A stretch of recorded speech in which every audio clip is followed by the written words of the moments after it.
Welcome to Simplilearn's Computer Networking course, your first step toward a thriving career in the ever-growing tech industry. In today's world, everything is connected through network, from your home Wi-Fi to global communication systems. Computer networking is the backbone of it all. And as more businesses rely on digital connections, the demand for skilled networking professionals is skyrocketing. This course will introduce you to the basics of computer networks, including how devices communicate, the protocols that make this possible, and the various types of networks. You'll also learn how to set up, manage, and troubleshoot networks, ensuring smooth data flow and connectivity. Understanding networking is essential for various IT jobs, from system administrators to cloud architects. As businesses continue to grow their online presence, the need for network specialists will only increase, making this course a great opportunity to start building a strong, in-demand skill set.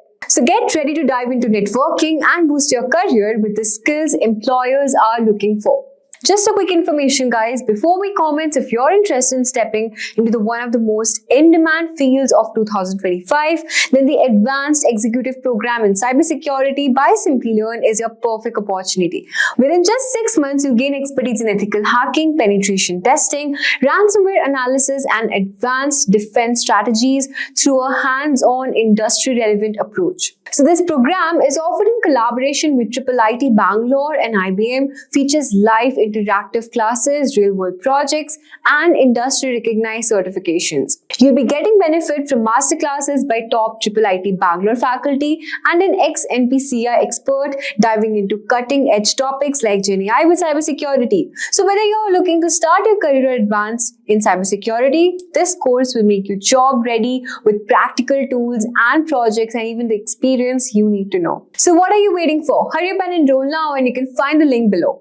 Good morning everyone, and welcome to the next video in the cybersecurity space. In this video, we are going to discuss what is ethical hacking. Now take this as an example. There is an organization that keeps on getting compromised or keeps on getting attacked repeatedly every month, and they're at a loss of why exactly this is happening. So an employee comes up with a brilliant idea of hiring an ethical hacker to test the security systems. The bosses agree and the company ends up hiring an ethical hacker. Now, what this hacker does is they try to test all the security controls that the organization has implemented, all the applications, maybe even the databases, and then they start giving a report. So here you can see that they are trying to test the firewall, maybe fire viruses, malicious queries towards the firewall, hack the company's website, test the company's websites, any applications that the company is utilizing, and try to analyze the responses that they're going to get. So they're trying to emulate a hacker scenario where a hacker is trying to attack and trying to figure out the vulnerabilities and the areas for compromise to the organization's infrastructure.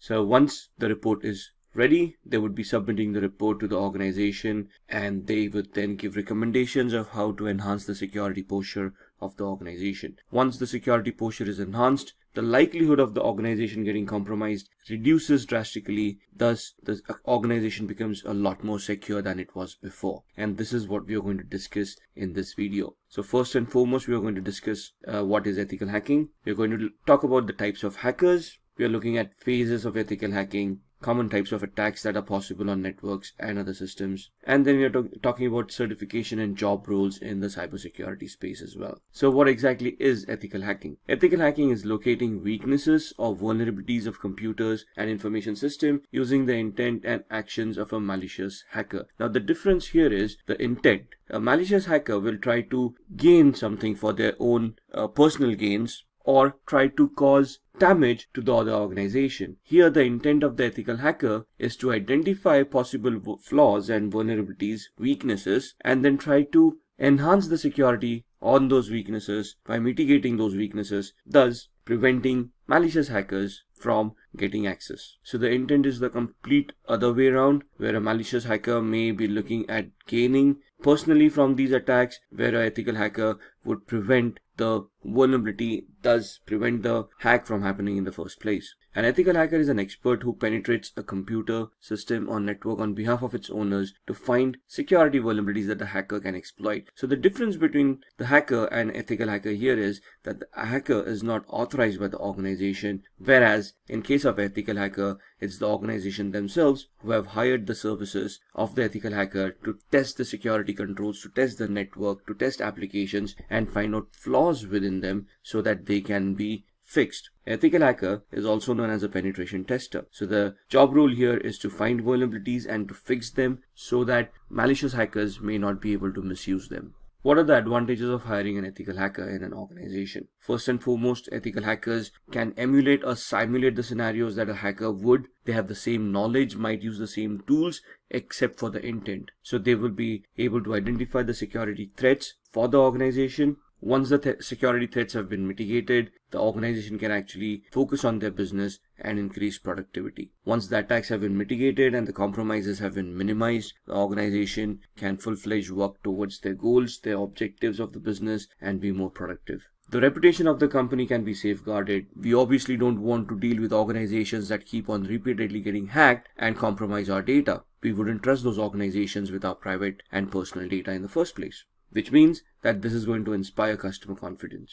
The customer would feel that if the organization is secure and is able to protect themselves, they would be able to protect the customer's data and customers' private information as well, which is the protection for your customers or clients. So this can be advertised as by the organization saying, we have ethical hackers, we do proactive approach towards our security measures, we have integrated security mechanisms in place, we are safe, we have been tested, and we can prove that we are security compliant. Once the customers come to know about this, customers would feel a lot more safer to deal with such organizations. After discussing the advantages of hiring an ethical hacker, let's discuss the types of hackers. The first classification is of a black hat hacker. These people are individuals with extraordinary computing skills, which means they are very intelligent, they can program quite a bit, they know everything about hacking, and these guys are experts. However, their intent is malicious or destructive in nature. They would want to harm the victim and gain possibly monetarily from these kind of activities. Some of these people would do it for fun, an ego boost if you will. The second classification is of a grey hat hacker. These are individuals who work offensively as well as defensively. So at times they can, for an agenda, become a black hat hacker, gain out of it, hack without authorization, and at times they can actually accept a contract from an organization to help them enhance the security of that organization. And then there are white hat hackers. These are individuals professing the same skills that of a black hat or a grey hat. They might use the same tools, possess the same knowledge, except for the intent. Their intent is not to cause harm, but to protect the organization and enhance their security skills. These are people like us. These are ethical hackers who essentially try to emulate or simulate the attacks from a black hat hacker's perspective to find out the flaws and then try to mitigate them, try to enhance the security posture of the organization to prevent that organization from getting hacked. And then there are suicide hackers. These are individuals who bring down critical infrastructure for a cause. The main difference between the black hat hackers and suicide hackers is that black hat hackers will try to hide their identity. Suicide hackers do not. In fact, they will claim responsibility for the attacks that they have done. Then we have script kiddies. These are unskilled hackers. They have no idea what they're doing. They may not be technically very adept, but they rely on tools already created by black hat hackers and then try to use those tools and leverage them to try to hack an organization. A cyber terrorist would be any organization or individual who are motivated by religious or political beliefs, and they try to create fear by large-scale disruption of computer networks. So they might attack countries, they might attack organizations to promote their political or religious causes and might create harm to the population at large. State-sponsored hackers are individuals who are employed by the government to spy on neighboring countries or their enemies. The attempt is to gain top secret information that would be damaging to other governments, which would enhance the security posture of one's own country. Now, this is not an official job profile, but it's a known fact that most of the governments have hired hackers to spy on other countries and other organizations. Then there are hacktivists, individuals who want to promote a political agenda by hacking and defacing websites. These guys do not cripple infrastructure, they just hack websites, deface them, put their own propaganda on the face of the website to promote whatever political messages that they want to promote. Now let's talk about the phases of ethical hacking. Ethical hacking is distributed into 5 different phases. They are the reconnaissance phase, scanning, gaining access, maintaining access, and covering tracks. The first phase, the reconnaissance phase, is all about information gathering. Here you're trying to identify the target, trying to get to know the target, gathering information about the target. Could be digital in nature, could be any personal information or organizational information that you can leverage later on for social engineering attacks as well. Here you might try to find out from a technical perspective the IP addresses, domain names, subdomains, email addresses, phone numbers of people working in the organization. Once you have all this information, you would then proceed to the scanning phase. We are going to actively scan for devices that are live and you can interact with. Then you're going to scan those live devices to identify ports, protocols, and services running on those systems. Now these ports or protocols, these would be your entry points to try to gain access to that system. It is here where those flaws would exist. So in this phase, you're basically identifying which ports are open, which services are running on top of them, what protocols are being utilized by the machine. Once you've identified this, you might want to enumerate them by gathering more information from a specific protocol. And then you might want to go into the vulnerability scanning phase where you're going to scan these services, protocols for vulnerabilities, trying to create a list of all the possible vulnerabilities in that system. Once you have the list of possible vulnerabilities, you're going to move on to the gaining access phase where you're going to attack those vulnerabilities, try to exploit them, and try to gain access or embed a Trojan, virus, keylogger, or any software that can spy on the victim. Once you have hacked into this machine, you're going to try to maintain access. Maintaining an access is you're trying to retain those access for a longer period of time so you can spy on the device, spy on the user, try to collect more information as time goes on. You're not going to rely on the hack forever, because the hack may no longer work after a period of time, especially if the system gets patched up or somebody runs an antivirus scan or figures out something is wrong. Maintaining access is where you're going to install a backdoor, an unauthorized backdoor obviously, without the knowledge of the victim, which will allow you to interact with the machine or gather information from the machine without any hindrance. Once you have installed these kind of softwares, you don't want them to be discovered. That's where the covering tracks come into the picture. When you have installed a rootkit, a Trojan, a spyware, it will create directories, it will create files. In this phase, the covering tracks, you're going to try to erase the trace of the creation of these files. When you're accessing something while maintaining access or gaining access, there would be logs that would be created by the applications, which would announce what you've been doing. In the covering tracks phase, you will be trying to delete those logs and try to erase the traces of your activity as well. So in these 5 phases, the entire gambit of ethical hacking is covered. Let's move on to discuss the common types of attacks. The first and foremost and the most common attack in today's world is a denial of service attack or a distributed denial of service attack. This attack is launched by an attacker not for personal gain, but to harm the other organization by crashing those services or making the services unavailable for legitimate users, thus causing monetary harm and reputational harm to the organization. They actually try to restrict the access to these resources for legitimate users by consuming all the bandwidth or the resources made available. Then there are password attacks. These attacks are essentially where you're trying to crack the password of a user so that you can get access to their account, and through their access you can then leverage those access and capture data that you wouldn't have otherwise gotten access to. Then man-in-the-middle attack is where you are trying to capture data packets over the network that are flying between the victim and the target server. So you're essentially placing yourself between the communication channel that has been opened between the victim and the targeted server, and you're trying to capture the data packets. You're trying to analyze those data packets and capture any secret information like usernames, passwords, any other transactions that the user might be doing. Then you have email attacks. The attacker sends bait, often in the form of an email. So these would be a phishing attacks that would come under the gambit of social engineering. Phishing attacks are nothing but fake mails that look very genuine to the end user and thus persuade them to click on links that lead to malicious servers, thus compromising the device of the victim. SQL injection attacks are normally targeted to websites or web applications that have a database connected to them. The database and the application interact with each other using SQL language or structured query language. If not configured properly, and if there are no firewalls watching, a user can craft malicious SQL queries which can then dump data or give out unwanted information to the hacker that should have been protected in the first place. And then if you have the eavesdropping attack, where the attacker observes the traffic on the system and the work you are doing on your computer. Eavesdropping could be where you're tracking VoIP calls, or you have installed a Trojan on somebody's mobile phones and you're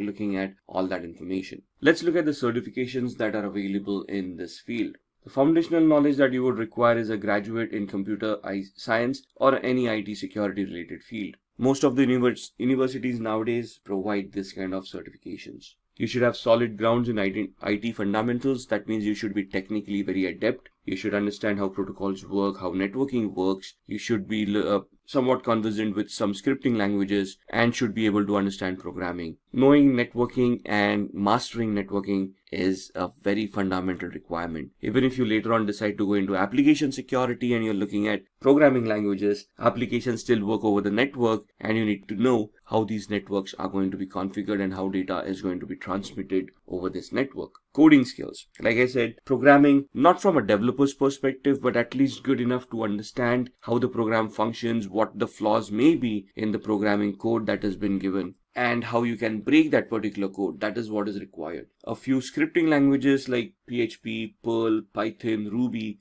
they would be a lot helpful at this point in time. Maybe Bash scripting or PowerShell scripting as well. And then our understanding of the architecture of an operating system. We just don't want to know how the operating system works and how it functions. We should be able to troubleshoot the operating system to recover from errors, flaws, and we should know how the operating system works, stores data, and interacts with the hardware at the first place. With everything, there is now cloud, and cloud is gaining traction a lot. We got public clouds like Amazon, Microsoft, and Google. We got private clouds like VMware, Microsoft again, Citrix, and so on and so forth. Most of the organizations in today's world have a hybrid environment where they've got a part physical IT infra and part cloud infrastructure. So learning what cloud is, the nuances of cloud, the services that a cloud can provide, software as a service, infrastructure as a service, and platform as a service, understanding them, and then knowing how you can secure these or what the vulnerabilities are in the first place, and then trying to secure them is of very much essence in today's world. Over a period of time, you will have to learn cloud security to be relevant in today's world, especially with IoT, artificial intelligence, and machine learning picking up pace. And then malware analysis and reverse engineering. So let's say there's a new virus that has been released and there's an antivirus company who's working to figure out how the virus works, what are the signatures that are created by the virus, and this is where those malware analysis skills come into the picture. Even in real terms or in normal terms, if you're working in an organization and if a machine has been infected or is suspected of an infection, you need to investigate the machine to identify whether it was a worm, virus, or a Trojan, and need to take effective action to prevent further compromise from happening. And that is why malware analysis is of importance as well. The certifications that you have, Certified Ethical Hacker, it will train you in reverse engineering. So this is where you basically look at offensive security. This is where you're looking at hacking and you're looking at how the methodologies, the 5 steps that we have talked about. And this course deals with each and every one of those 5 steps and helps you analyze and understand the tool sets and the skills that are required for each of that particular step. Salaries may range between $71,000 and above in the US market and around 5 lakh rupees and more in the Indian market. After CEH, we have got the ECSA/LPT course. ECSA is the EC Council Certified Security Analyst course. Once you get certified on that, you can then apply for the LPT, which is the License Penetration Tester. So it's for CEH, then ECSA, EC Council Certified Security Analyst, and then LPT, License Penetration Tester. This gives certified penetration testers the opportunity to practice their skills and gives you a license where you have and a certificate that proves that you have understood the methodology and are very adept at the skills of hacking. We humans are highly tech savvy in today's times. With the extensive use of the internet and modern technologies, there is a massive challenge in protecting all our digital data, such as net banking information, account credentials, and medical reports, to name a few. Have you heard about the deadly WannaCry ransomware attack? The attack happened in May 2017 in Asia. Then it spread across the world. Within a day, more than 230,000 computers were infected across 150 countries. The WannaCry cryptoworm encrypted the data and locked the users out of their systems. For decryption of the data, the users were asked for a ransom of $300 to $600 in Bitcoin. The users who used the unsupported version of Microsoft Windows and those who hadn't installed the security update of April 2017 were targeted in this attack. The WannaCry attack took a toll on every sector. Top-tier organizations like Hitachi, Nissan, and FedEx had to put their businesses on hold as their systems were affected too. Now, this is what you call a cyber attack. To prevent such attacks, cybersecurity is implemented. We can define cybersecurity as the practice of protecting networks, programs, computer systems, and their components from unauthorized digital attacks. These illegal attacks are often referred to as hacking. Hacking refers to exploiting weaknesses in a computer network to obtain unauthorized access to information. A hacker is a person who tries to hack into computer systems. This is a misconception that hacking is always wrong. There are hackers who work with different motives. Let's have a look at 3 different types of hackers. Black hat hackers are individuals who illegally hack into a system for a monetary gain. On the contrary, we have white hat hackers who exploit the vulnerabilities in a system by hacking into it with permission in order to defend the organization. This form of hacking is absolutely legal and ethical. Hence, they are also often referred to as ethical hackers. In addition to these hackers, we also have the gray hat hackers. As the name suggests, the color gray is a blend of both white and black. These hackers discover vulnerabilities in a system and report it to the system's owner, which is a good act. But they do this without seeking the owner's approval. Sometimes gray hat hackers also ask for money in return for the spotted vulnerabilities. Now that you have seen the different types of hackers, let's understand more about the hacking that is legal and valid, ethical hacking, through an interesting story. Dan runs a trading company.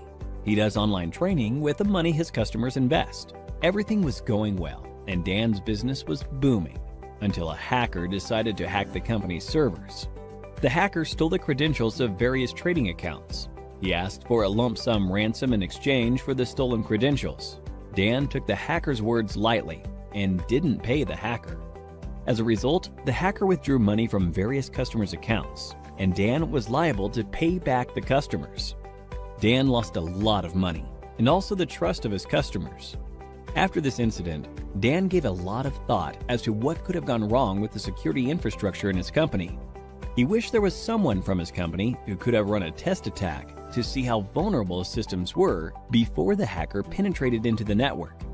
This was when he realized he needed an employee who thinks like a hacker and identifies the vulnerabilities in his network before an outsider does. To do this job, he hired an ethical hacker, John.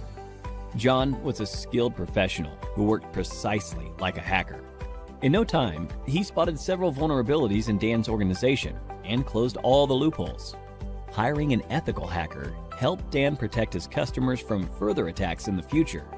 This, in turn, increased the company's productivity and guarded the company's reputation. So, now you know hacking is not always bad. John, in this scenario, exposed the vulnerabilities in the existing network, and such hacking is known as ethical hacking. Ethical hacking is distributed into 6 different phases. Let us look at these phases step by step with respect to how John, our ethical hacker, will act. Before launching an attack, the first step John takes is to gather all the necessary information about the organization's system that he intends to attack. This step is called reconnaissance. He uses tools like Nmap and hping for this purpose. John then tries to spot the vulnerabilities, if any, in the target system using tools like Nmap and Nexpose. This is the scanning phase. Now that he has located the vulnerabilities, he then tries to exploit them. This step is known as gaining access.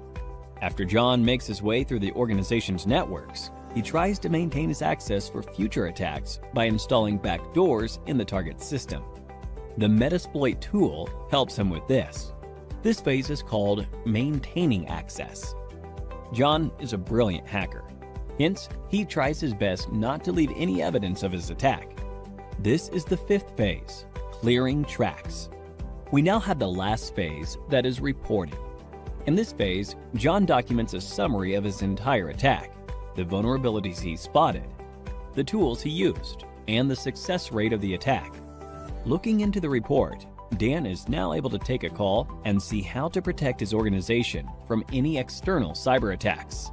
Don't you all think John is an asset to any organization? If you want to become an ethical hacker like John, then there are a few skills that you need to acquire. First and foremost, you need to have a good knowledge of operating environments such as Windows, Linux, Unix, and Macintosh. You must have reasonably good knowledge of programming languages such as HTML, PHP, Python, SQL, and JavaScript. Networking is the base of ethical hacking, hence, you should be good at it. Ethical hackers should be well aware of security laws so that they don't misuse their skills. Finally, you must have a global certification on ethical hacking to successfully bag a position of an ethical hacker like John.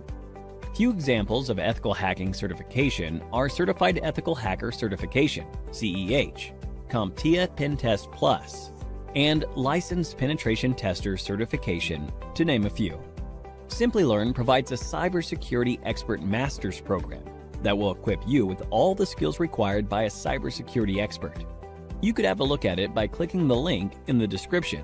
The endless growth of technologies in this area is directly proportional to the number of cybercrimes. Cybercrimes are estimated to cost $6 trillion in 2021. Hence, to tackle these cybercrimes, organizations are continuously on the lookout for cybersecurity professionals. The average annual salary of a certified ethical hacker is $91,000 in the US and approximately rupees 7 lakhs in India. So, what are you waiting for? Get certified and become an ethical hacker like John and put an end to the cyber attacks in the world. So let's talk about hacking and what exactly hacking is. Hacking refers to exploiting weaknesses in a computer network to obtain unauthorized access to information. A hacker is a person who tries to hack into computer systems. Now here there are some keywords that we need to understand. First and foremost, exploit. When you're exploiting weaknesses are technically called vulnerabilities, which are basically design flaws, misconfiguration errors, usage of default usernames and passwords which have not been modified. So any misconfiguration or anything that has been left behind by a security administrator that can be misused, which means exploited by a hacker to gain unauthorized access. So the next term is unauthorized access, something that you're not allowed to do. And when you say a hacker is a person who tries to hack, it's basically a person with malicious intent trying to gain access to a system or a resource that they are not authorized to access in the first place. How do they do it? They find a vulnerability that is a weakness or a flaw, and then they misuse it to gain access to that particular network.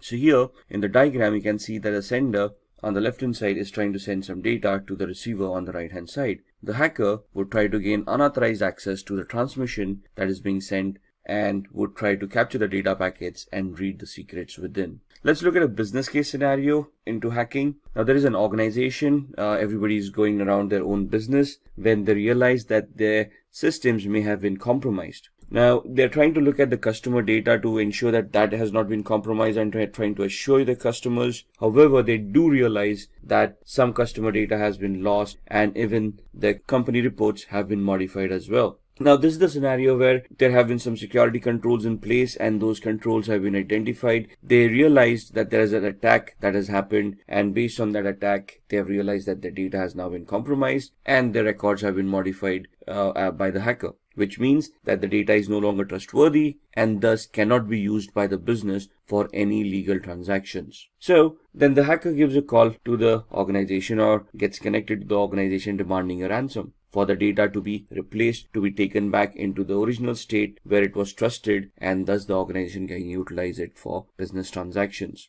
The organization has probably no backup, so they decide that they want to pay the lump sum to the hacker to restore that data so that they can continue on with the business. Thus money exchanges and the hacker is able to restore that data and the business continues as usual. However, the activity here of a hacker trying to leverage the misconfiguration of the weaknesses in the organization's security, thus being able to hack them and make these ransomware demands. So the company then wants to figure out, even if having a security system in place, how was the hacker able to hack their systems? Thus, one of the employees comes up with a brilliant idea of identifying vulnerabilities in the network to proactively search for any flaws that have been left behind so that they can plug those flaws and nobody can misuse them. Thus, they figure out that they want to hire an ethical hacker who would help them identify the security posture of the organization, identify the weaknesses, vulnerabilities, and flaws, and help them remedy those flaws so that in future scenarios, these scenarios will not happen. So, before we go into an ethical hacker, let's understand what are the types of hackers. So, what are the types of hackers? Hacker is a technically skilled person who is very adept with computers. They have good programming skills, they understand how operating system works, they understand how networks work, they understand how to identify flaws and vulnerabilities within all of these aspects, and then they understand and know how to misuse these flaws to get a outcome which would be detrimental to the health of the organization. So there's 6 types of hackers that have been identified: black hat hackers, white hat hackers, grey hat, script kiddies, nation sponsored hackers, and hacktivists. So black hat hackers are basically the malicious hackers who have malicious intent and have criminalistic tendencies. They want to harm the organization by hacking into their infrastructure, by destroying their infrastructure, by destroying their data, so that they can gain from it from a monetary perspective. These guys are also known as crackers. The main aspect of these people are that they have malicious intent, they try to do unauthorized activities, and they try it for personal gain. Another important aspect to remember is that a black hat hacker will always try to hide their identity. They will spoof their online digital identity by masking it, by spoofing their IP addresses, MAC addresses, and try to remain anonymous on the network. A white hat hacker, on the other hand, is also an ethical hacker or a security analyst who's an individual who will do exactly the same thing that a black hat hacker would do, minus the malicious intent, plus the intent of helping the organization identifying the flaws and remedying them so that nobody else can misuse those vulnerabilities. So they are authorized to act on the company's behalf. They are authorized to do that activity which would help the company identify those flaws and thus help the company mitigate those flaws, improving on their security posture. So these kind of security experts or ethical hackers would help organizations defend themselves against unauthorized attacks. Grey hat hackers is a blend of both white hat and black hat hackers. So here they can work defensively and offensively both. They can accept contracts from organizations to increase their security posture. At the same time, they can also get themselves involved in malicious activities towards other organizations to personally gain or benefit from them by doing unauthorized activity. Script kiddies are people who are technically not much aware about what hacking is. They rely on existing tools that have been created by other hackers. They have no technical knowledge of what they're doing. It's just a hit or miss for them. So they just get their hands on a tool. They try to execute those tools. If the hack works, it works. Otherwise, it doesn't. So these people are basically who are noobs or newbies who are trying to learn hacking, or just people who with malicious intent who just want to have some fun or trying to impress people around. Then we have the nation or the state-sponsored hackers. As the name suggests, these hackers are sponsored by their government. Now, this may not be a legitimate job, but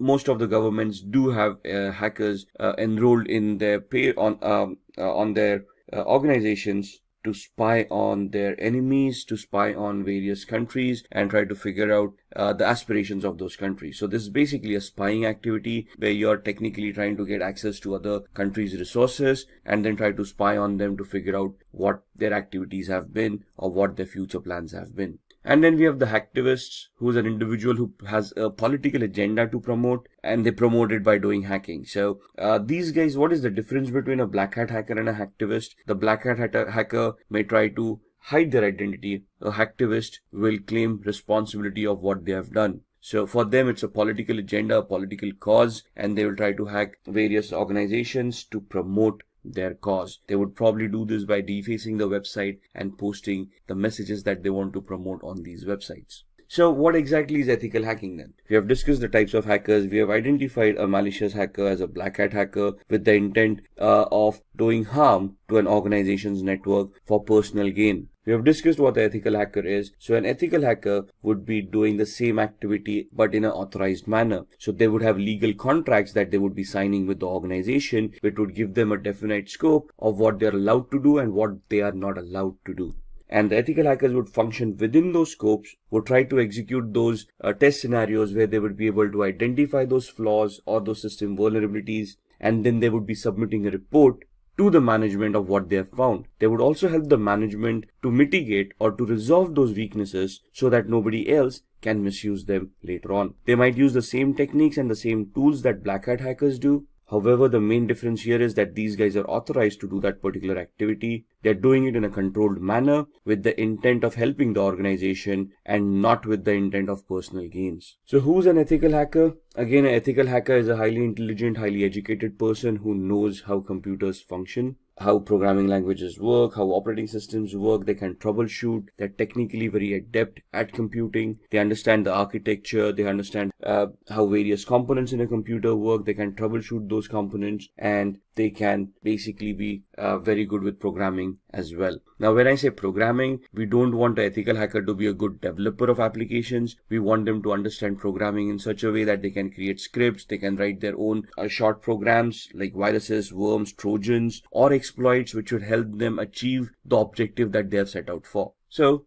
here you can see the ethical hacker. They are individuals who perform a security assessment of their companies with the permission of concerned authorities. So what is a security assessment? A security assessment is finding out the exact security posture of the organization by identifying what security controls are in place, how they've been configured, and if there are any gaps in the configurations themselves. So an organization will hire an ethical hacker. They would give the ethical hacker the information about what information is or what security controls, what firewalls, what IDSS, IPSS, intrusion detection or intrusion prevention systems, antiviruses are already in place, and then they will ask the ethical hacker to figure out a way to bypass these mechanisms and see if they can still hack the organization. What is the need of an ethical hacker? The need of an ethical hacker is proactive security. The ethical hacker would identify all the existing flaws in an organization and try to resolve those flaws to help secure the organization from black hat hackers. So ethical hackers would prevent hackers from cracking into an organization's network by securing the organization, by improving on their security on a periodic basis. And they would also try to identify system vulnerabilities, network vulnerabilities, or application level vulnerabilities that would have been missed or have already been missed, and then try to figure out a way of plugging them or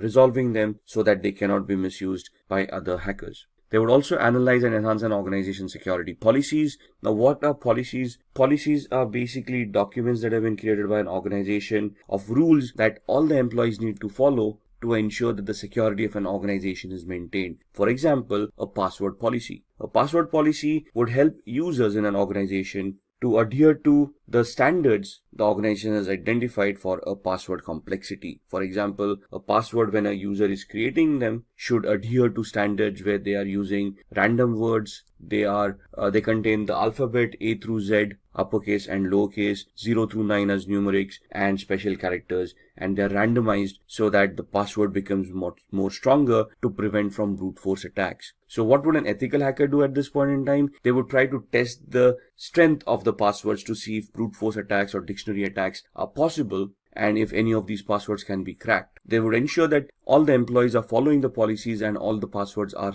as secured as the policies want them to be. If there are any gaps in the policies or the implementation of the policy, it is the ethical hacker's responsibility to identify those gaps and warn the organization about it. Similarly, they would also try to protect any personal information, any data that is owned by the organization that is critical for the functioning of the organization, and they will try to protect it from falling into the hacker's hands. Now, what are the skills that are required of an ethical hacker? These are the following skills. So first and foremost, they should have good knowledge with operating systems such as Windows, Linux, Unix, and Mac. Now, when we say knowledge about operating systems, it's not only about how to use those operating systems, but how to troubleshoot those operating systems, how these operating systems work, how these operating systems need to be configured, how can they be secured. For example, securing an operating system is not only installing a firewall and an antivirus, but you need to configure permissions on an operating system of what users are allowed to do and what users are not allowed to do. For example, limiting the installation of applications.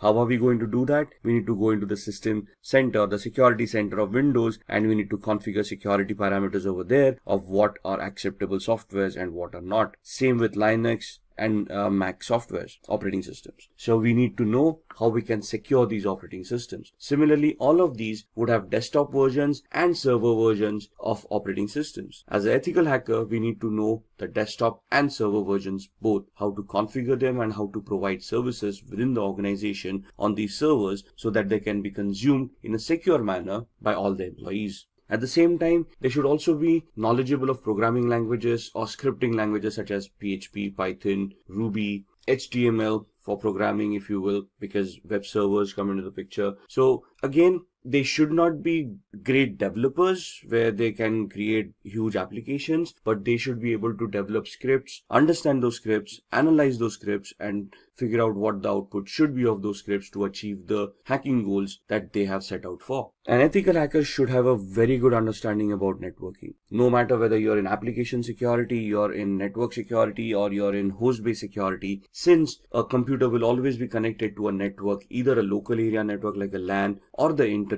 we should know how networking works. We should know the 7 layers of the OSI model. We should know which protocols work on those 7 layers. We should identify the TCP/IP model and how a OSI model can be mapped to the TCP/IP model. We should understand how TCP and UDP work, how each and every protocol is crafted, how they are supposed to behave for us to analyze and understand any network-based attacks. We should be very good in security measures. So we should know where those vulnerabilities would lie, what are the latest exploits available in the market, and we should be able to identify them. We should be able to know the techniques and the tools of how to deal with security, how to analyze security, and then how to implement security to enhance it as well.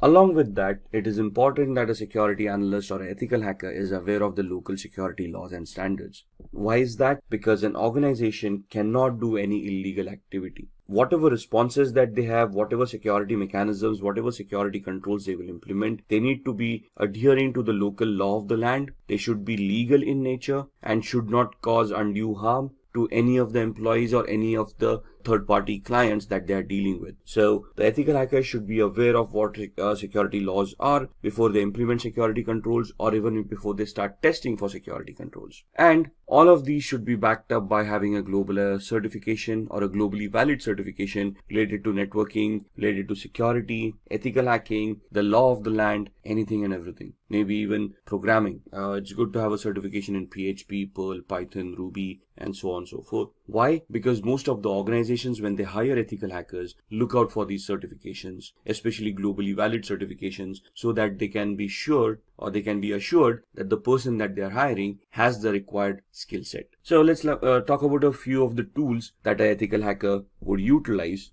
in their testing scenarios. To be honest, there are hundreds of tools out there. What you see on the screen are just a few examples of them. Nessus is a vulnerability scanner. What is a vulnerability scanner? It is an automated tool that is designed to identify vulnerabilities within hosts, within operating systems, within networks. So they come with their ready-made databases of all the vulnerabilities that have already been identified, and they scan the network against that database to find out any possible flaws or any possible vulnerabilities that currently exist on the host or the operating system or on the network. Similarly, there would be application scanners like Acunetics or Arachne that would help you scan applications and identify flaws within those applications as well. Now, all of these are automated tools. The essence of ethical hacker is when these tools churn out the reports, the ethical hacker can understand these reports, analyze them, identify the flaws, and then craft their own exploits or use existing exploits in a particular manner so that they can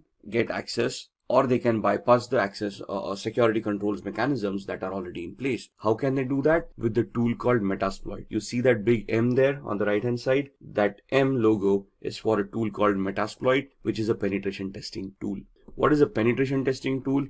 It is that tool that will allow an ethical hacker to craft their exploits or choose their exploits for the vulnerabilities that have been identified by Nessus. Since we are interacting with computers, we will always be interacting using tools, right? So the first tool, Nessus, identifies the flaws and the possible list of vulnerabilities. We do a penetration test using Metasploit to validate those flaws and to verify that those flaws actually exist. and try to figure out the complexity of those flaws. And that's where Metasploit helps us do that. Wireshark would be used in the background while you are doing both the activities using Nessus or Metasploit to keep a track of what packets are being sent and received on the network, which will help us analyze those packets. So whenever I run a Nessus scanner, I would run a Wireshark in the background. It will capture the data packets, and I can go through those data packets and analyze that data packets to identify what Nessus is actually trying to do. Similarly, when I try to attack a machine using exploit on Metasploit, I will keep on Wireshark running in the background to capture the data packets that have been sent and the responses that I've received from the victim, so that I can also go through those packets and analyze the responses and analyze the attack, whether it was successful, to what extent was it successful, and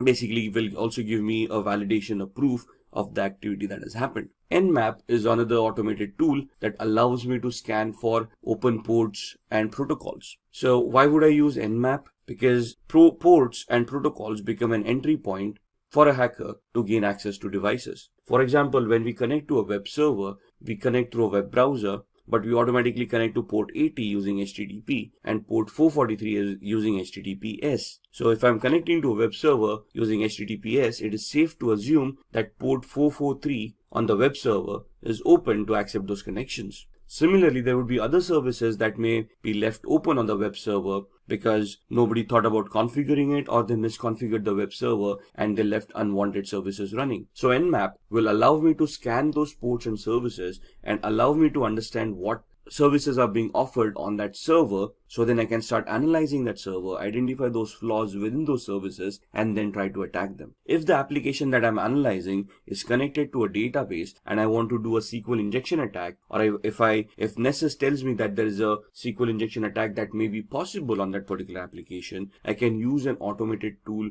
called SQL Map or SQL Map that would allow me to automatically craft all the queries that are required for a SQL injection attack and help me do that attack at the same time. So here I do not have to manually create my own queries. The SQL Map tool would automatically create them for me. What I would do is I would use Nessus to identify that particular flaw. If Nessus reports that flaw, I would then go use the tool SQL Map, configure it to attack that particular web server, and when I fire off the tool, it will then automatically start directing queries, SQL injection queries, to the database to see if those databases are vulnerable, and if yes, what data can be retrieved from those databases. So all of these tools in a nutshell would help me hack networks, applications, operating systems, and host devices. And this is what an ethical hacker does. They use these kind of tool sets, they identify what attacks they need to do, they identify the right tool for that particular attack, and they write their exploits, they create those attacks, and then they start attacking, analyze the response, and then give a report to the management, providing them feedback about how the attack was created or crafted, what was the response to that attack, and whether the attack was successful or not. If successful, they would also give recommendations of what to do to prevent these attacks from happening in the future. So when we are doing these attacks, or when we want to launch these attacks, what is the process that we would follow? So there are 6 steps that we would do as an ethical hacker. If you're just a hacker, you probably wouldn't do the 6th step, which is a reporting step. So the first step that would be done is the reconnaissance phase, which is the information gathering phase, which is very important from an ethical hacker's perspective or a hacker's perspective. Because if I want to attack someone or something as a digital device, I need to know what I'm attacking. I need to know the IP address of the device, the MAC address of those devices. I need to know the operating system, the build or the version of that operating systems, applications on top, the versions of those applications, so I know what I'm attacking. For example, if I want to attack a server, I assume it's a Windows-based server and I use a particular tool to attack it, but it actually turns out to be a Linux-based server, my attacks are going to be unsuccessful. So I need to focus my attack based on what is there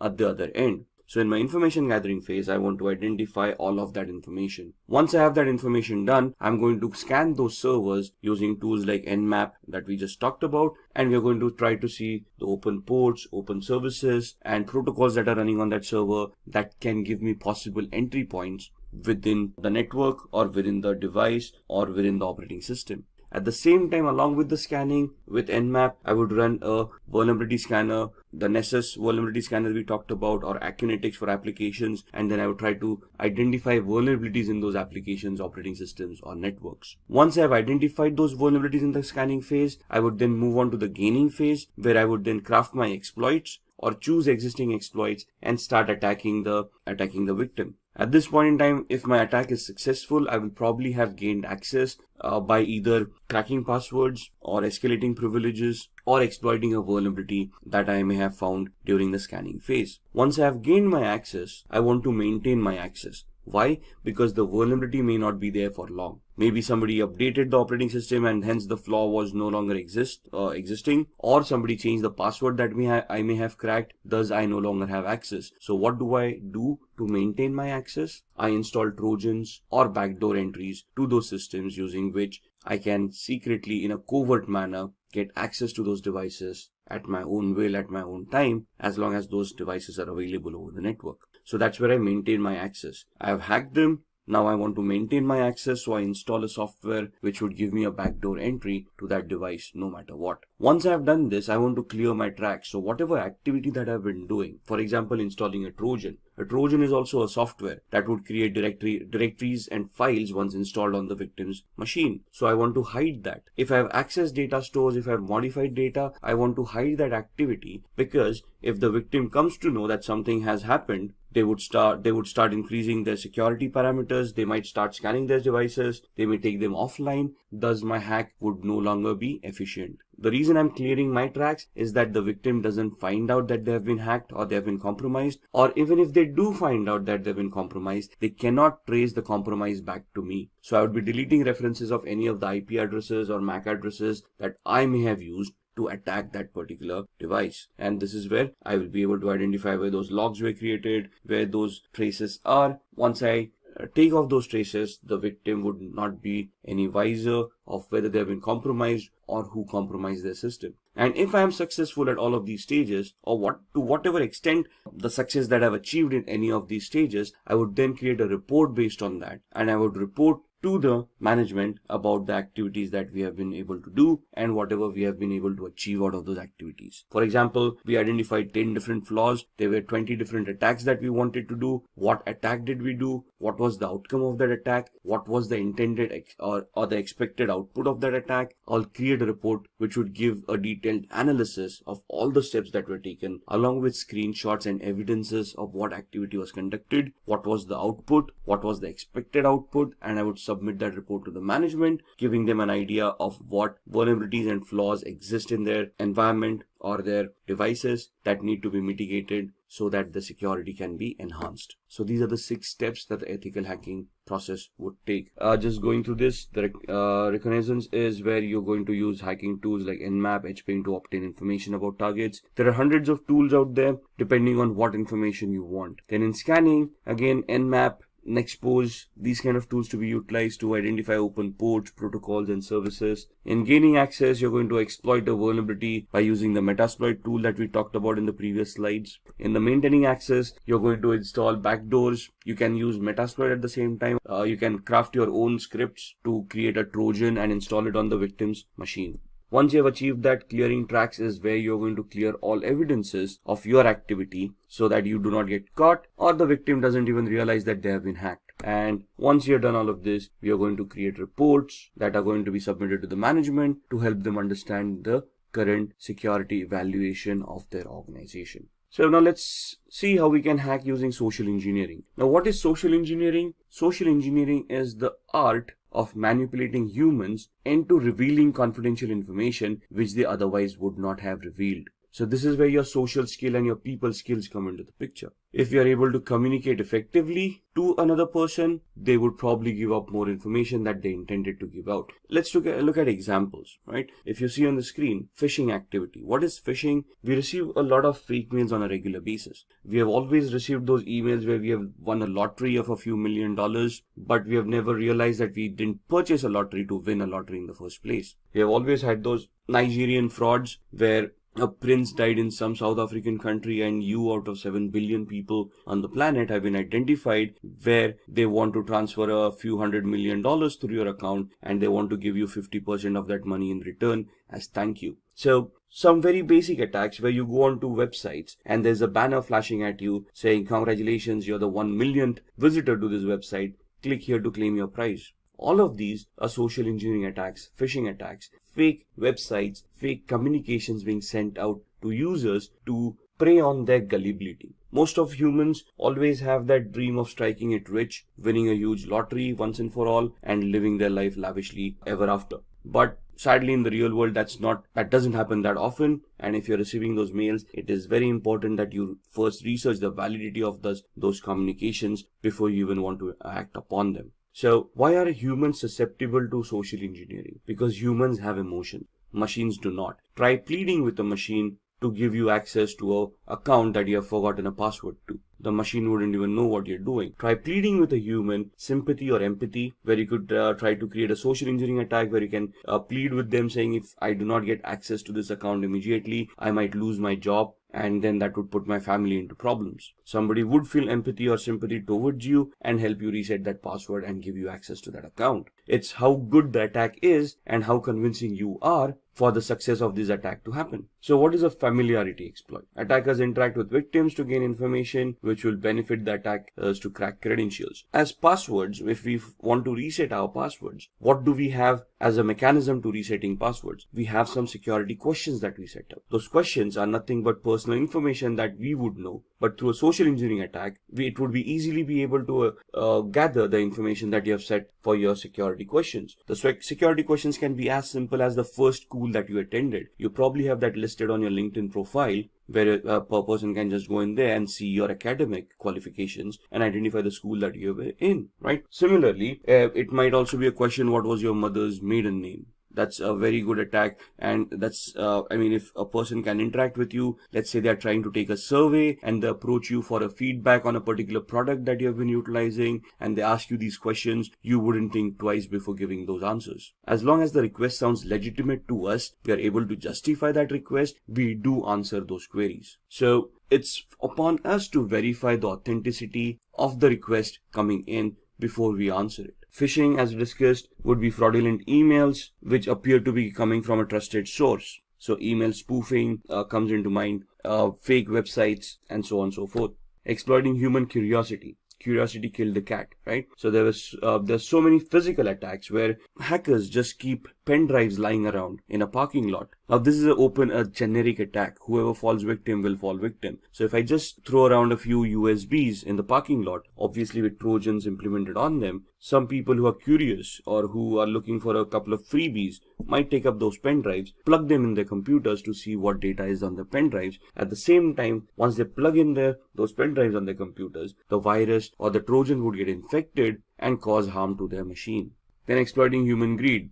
We just talked about the Nigerian frauds and the lotteries, those kind of attacks, the fake money making gimmicks. Now basically this is where you prey upon the person's greed kicking in, and they are clicking on those links in order to get that money that has been promised to them in that email. So one of the safest mechanism to keep data private and to keep yourself secure is using encryption. Now encryption can happen through cryptography. What is cryptography? Cryptography is the art of scrambling data using a particular algorithm so that the data becomes unreadable to the normal user. The only person with the key to unscramble that data would be able to unscramble it and make sense out of that data. So we're just making it unreadable or non-readable by using a particular key or a particular algorithm, and then we're going to send the key to the end user. The end user using this same key would then decrypt that data. If anybody compromises that data while it is being sent over the network, since it is encrypted, they would not be able to read it.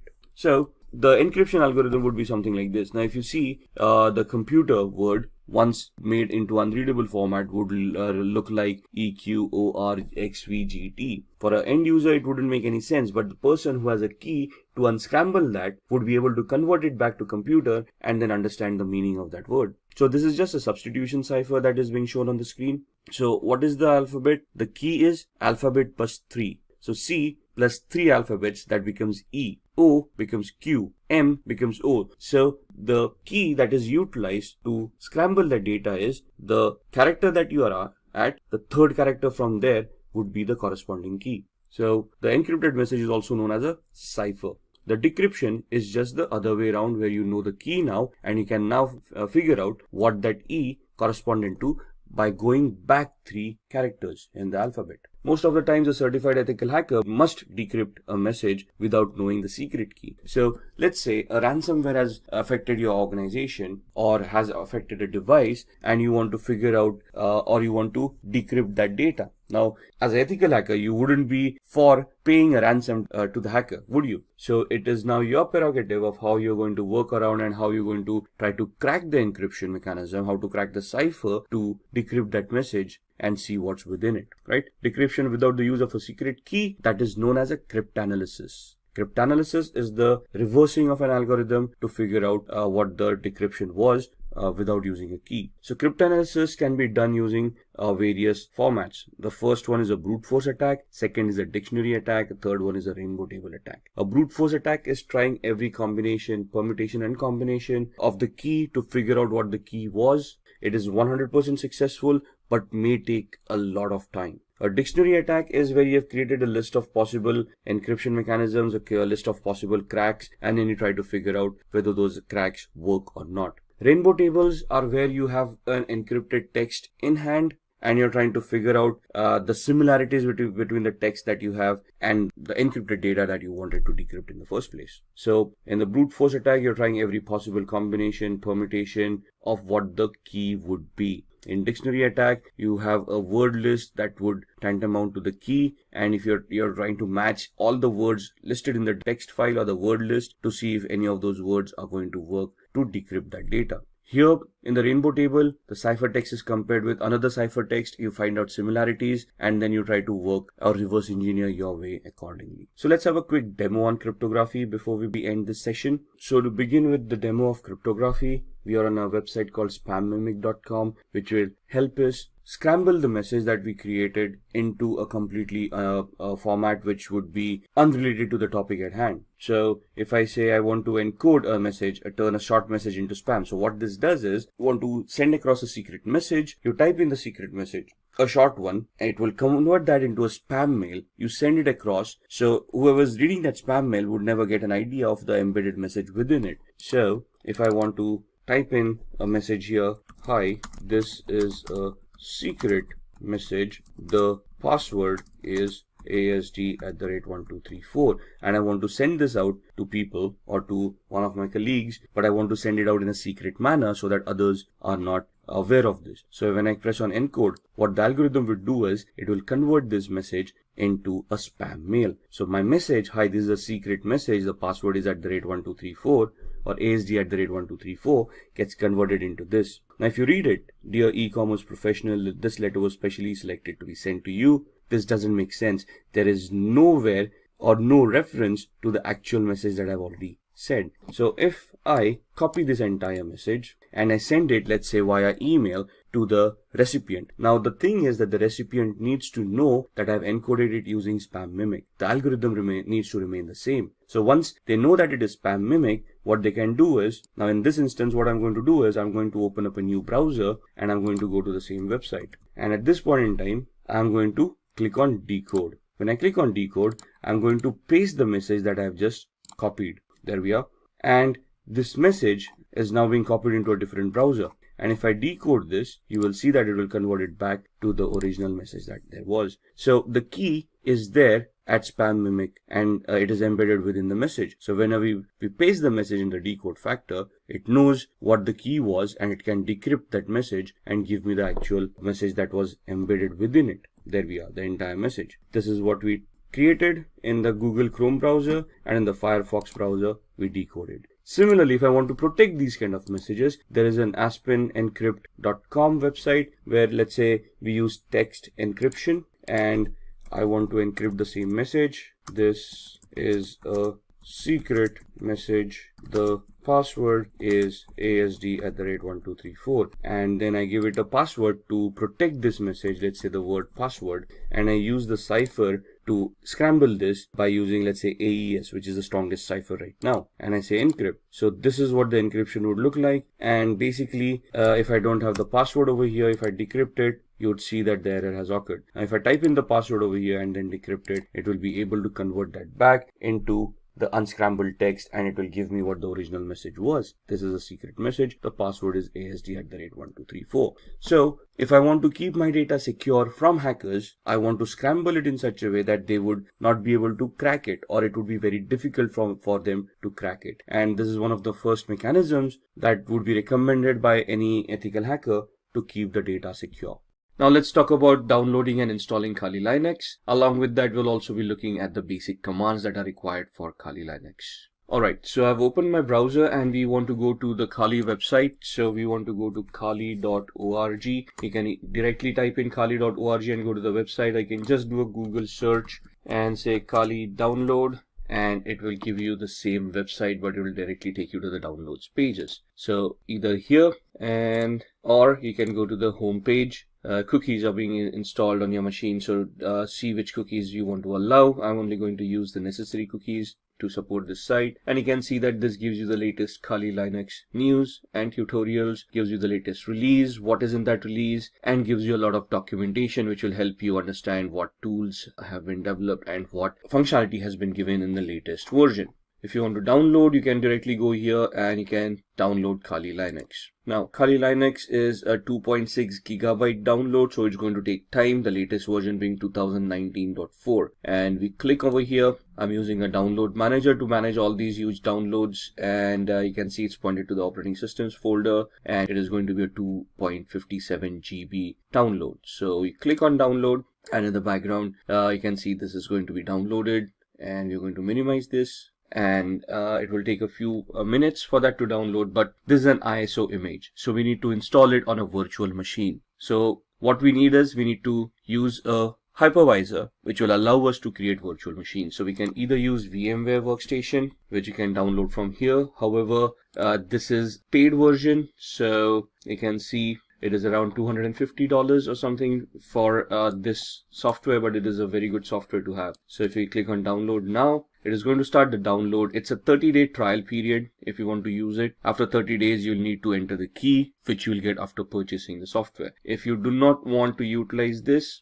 the free version that you have, you can either download VMware Player, but there are some limitations for VMware Player that you might want to look at. You want to compare these products before you want to purchase them, right? Otherwise, you can download Oracle VirtualBox, which is a free hypervisor. It's not as robust as VMware Workstation, but it does the trick, right? So the free version 6.1 is free, and you can then create your own virtual machines over there and install operating systems on them. What I already have a VMware Workstation installed, so I'm just going to open that up, and that's my VMware Workstation. As you can see, I already have a lot of virtual machines created over here. What we are going to do is we are going to configure a virtual machine for the Kali Linux operating system that we are downloading, which should be somewhere here. Let's see, it's at 43%, so halfway there. Till then, let's create the virtual machine. So I click on File, create a new virtual machine. I'm going to customize the machine, so click on Next. This leave it default, we don't want to change that, and then we want to install the operating system later. We don't want to point it out right now, so I'll just click on I will install the operating system later. Click on Next. We want to install Linux. Now in the drop down you would not see Kali Linux over here. However, you can choose Ubuntu 64-bit. That's what I'm going to choose. There it is. Next. What is the name that we want?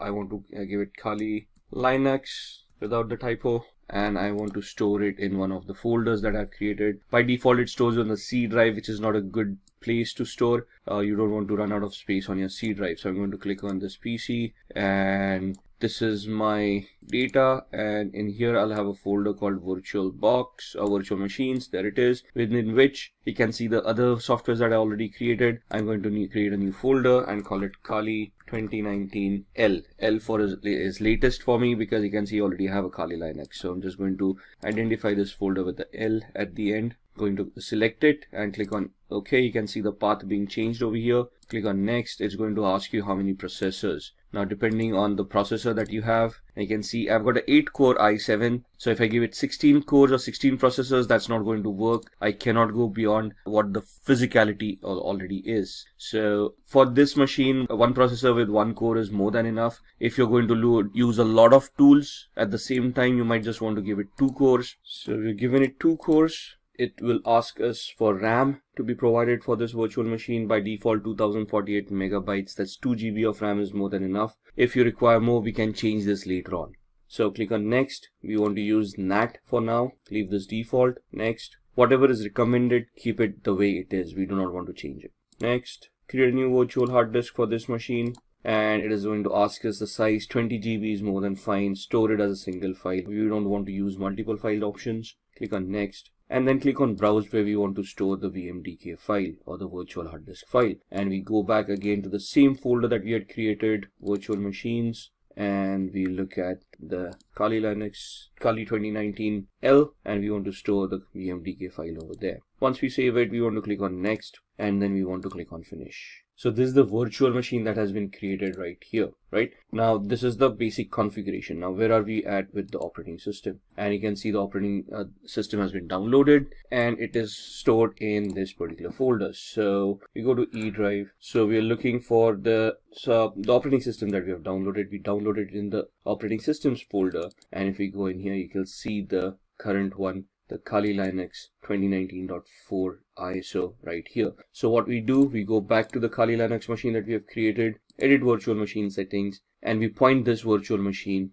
using the CD DVD, and then we point the ISO, the one that we downloaded over here. So we go back to E drive, we go back to OS, and we click on Kali Linux 2019, click on open. So now when this boots up, it will boot up with this ISO, and then it will allow us to install the operating system. So click on OK. Then we click on power on this virtual machine. It will start powering on. It will boot to the ISO and it will start giving us the booting options. So I'm just going to enter the full screen mode over here for this to be better visible. And we don't want the live mode. What we want is we want to use the graphical install. And then we highlight that, we press enter, and you can see the setup starting up. We'll wait for the GUI to pop up. There it is. Which language do we want? For now we want English. Click on continue. Where are we located? Click on continue.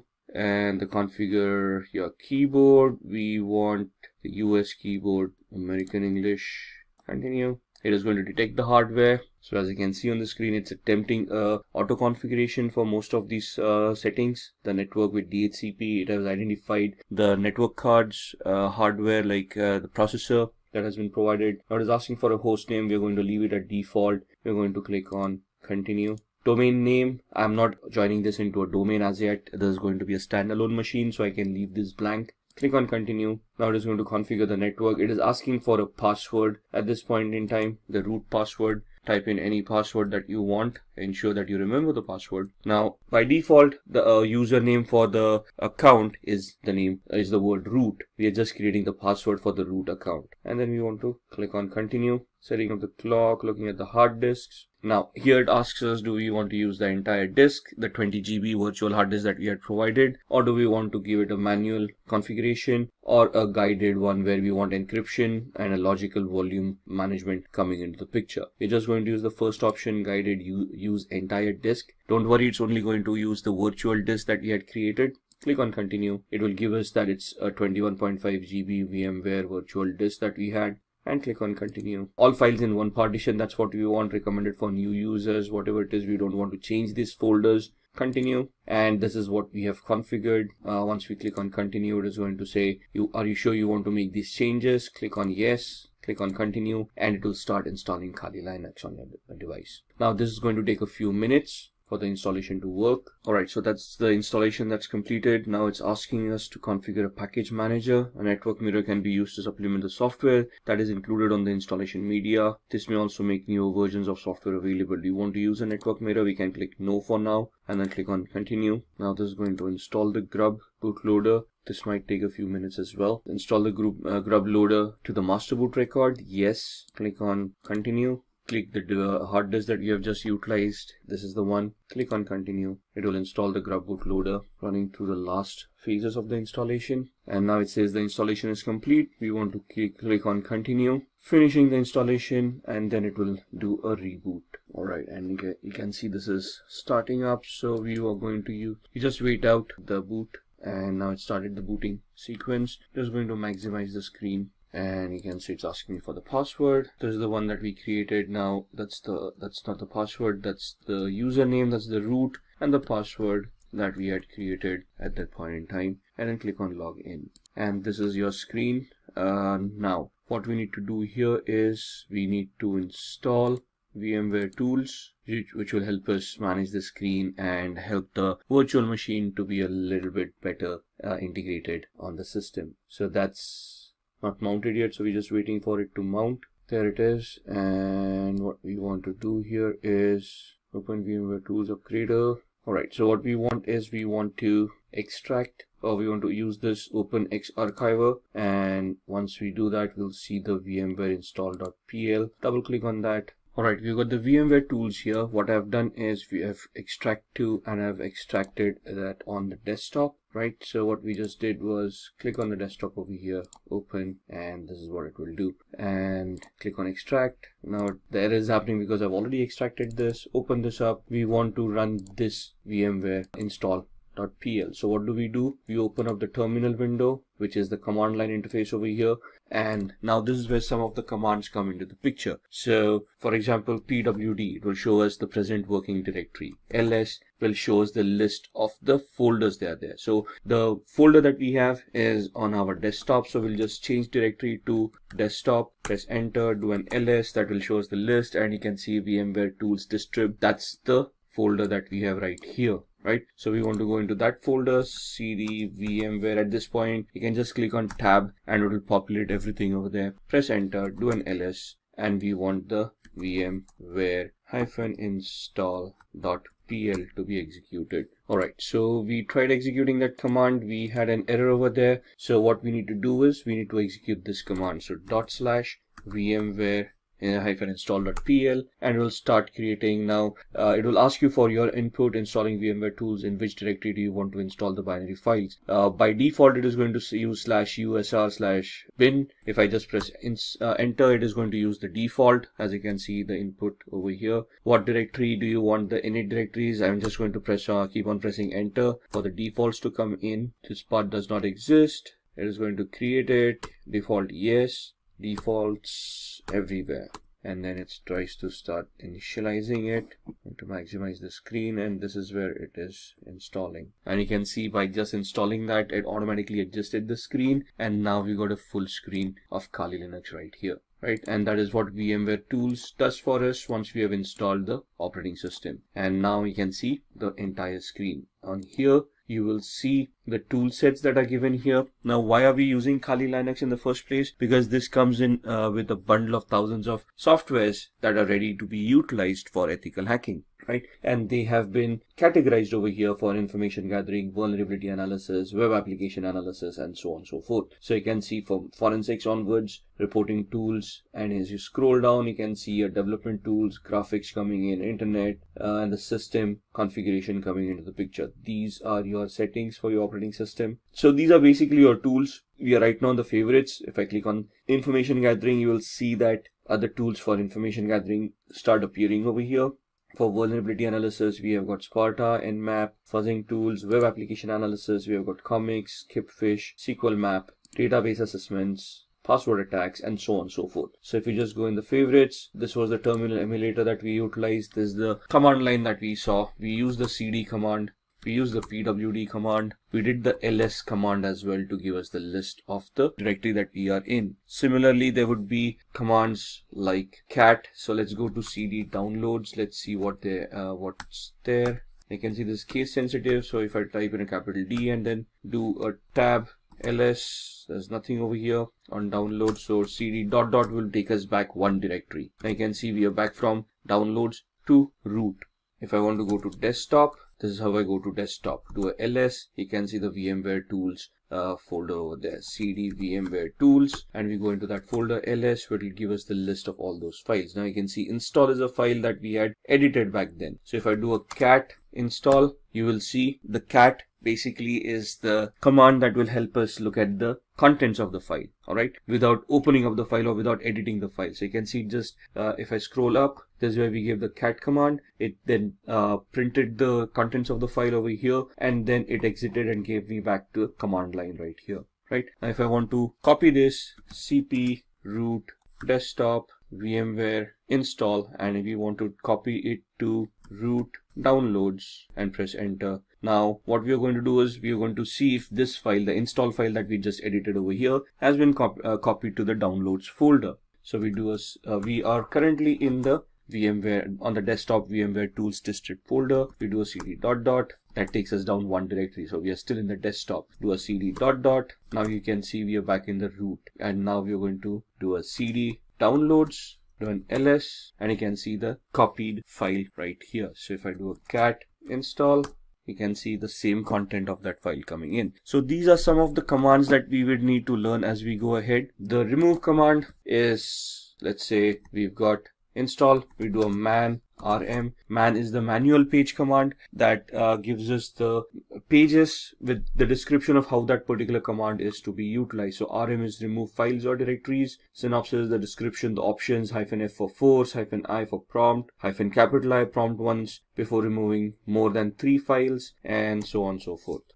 If you want to exit this, you can press Q to exit, and you come back to this page. So if I say rm install ls, you will see that the install file has now been deleted. So in Windows we use the del command. In Linux it is the rm command. So this is what we wanted to look at, the demo for Kali Linux, how to download it, how to install it, and some of the basic commands that we can utilize. Alright, let's begin with the phishing tutorial.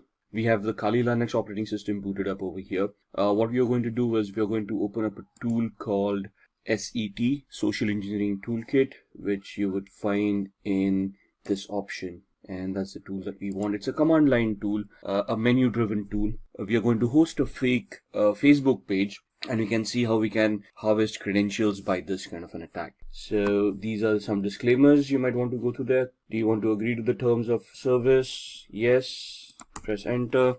And that's your social engineering toolkit, and we are talking about a phishing attack which comes under the social engineering attack. So like I said, it's a menu driven tool, so we just have to look at these options and then just type in the number of the option that we want. So we want to do a social engineering attack, so I type in 1, press enter. In that it is asking me whether I want a spear phishing attack, a website attack vector. We are going to choose a second option, so I type in 2, press enter, and then it asks me what I want to do. I want to take the third option here, credential harvester attack methodology, and we want to do the third attack. Now it is asking whether we want to use the in-house website templates that it already has, or do we want to clone a site, or do we have a customized site that we have prepared that we want to migrate into this tool. If you're going to do the site cloning option, so we're going to type in 2, press enter, and then it is going to ask me the IP address where it wants to capture and store the credentials. By default, this is the IP address that I'm using, so if I leave it blank, it will take my default IP address. So I'm just going to press enter, and now it is asking me the URL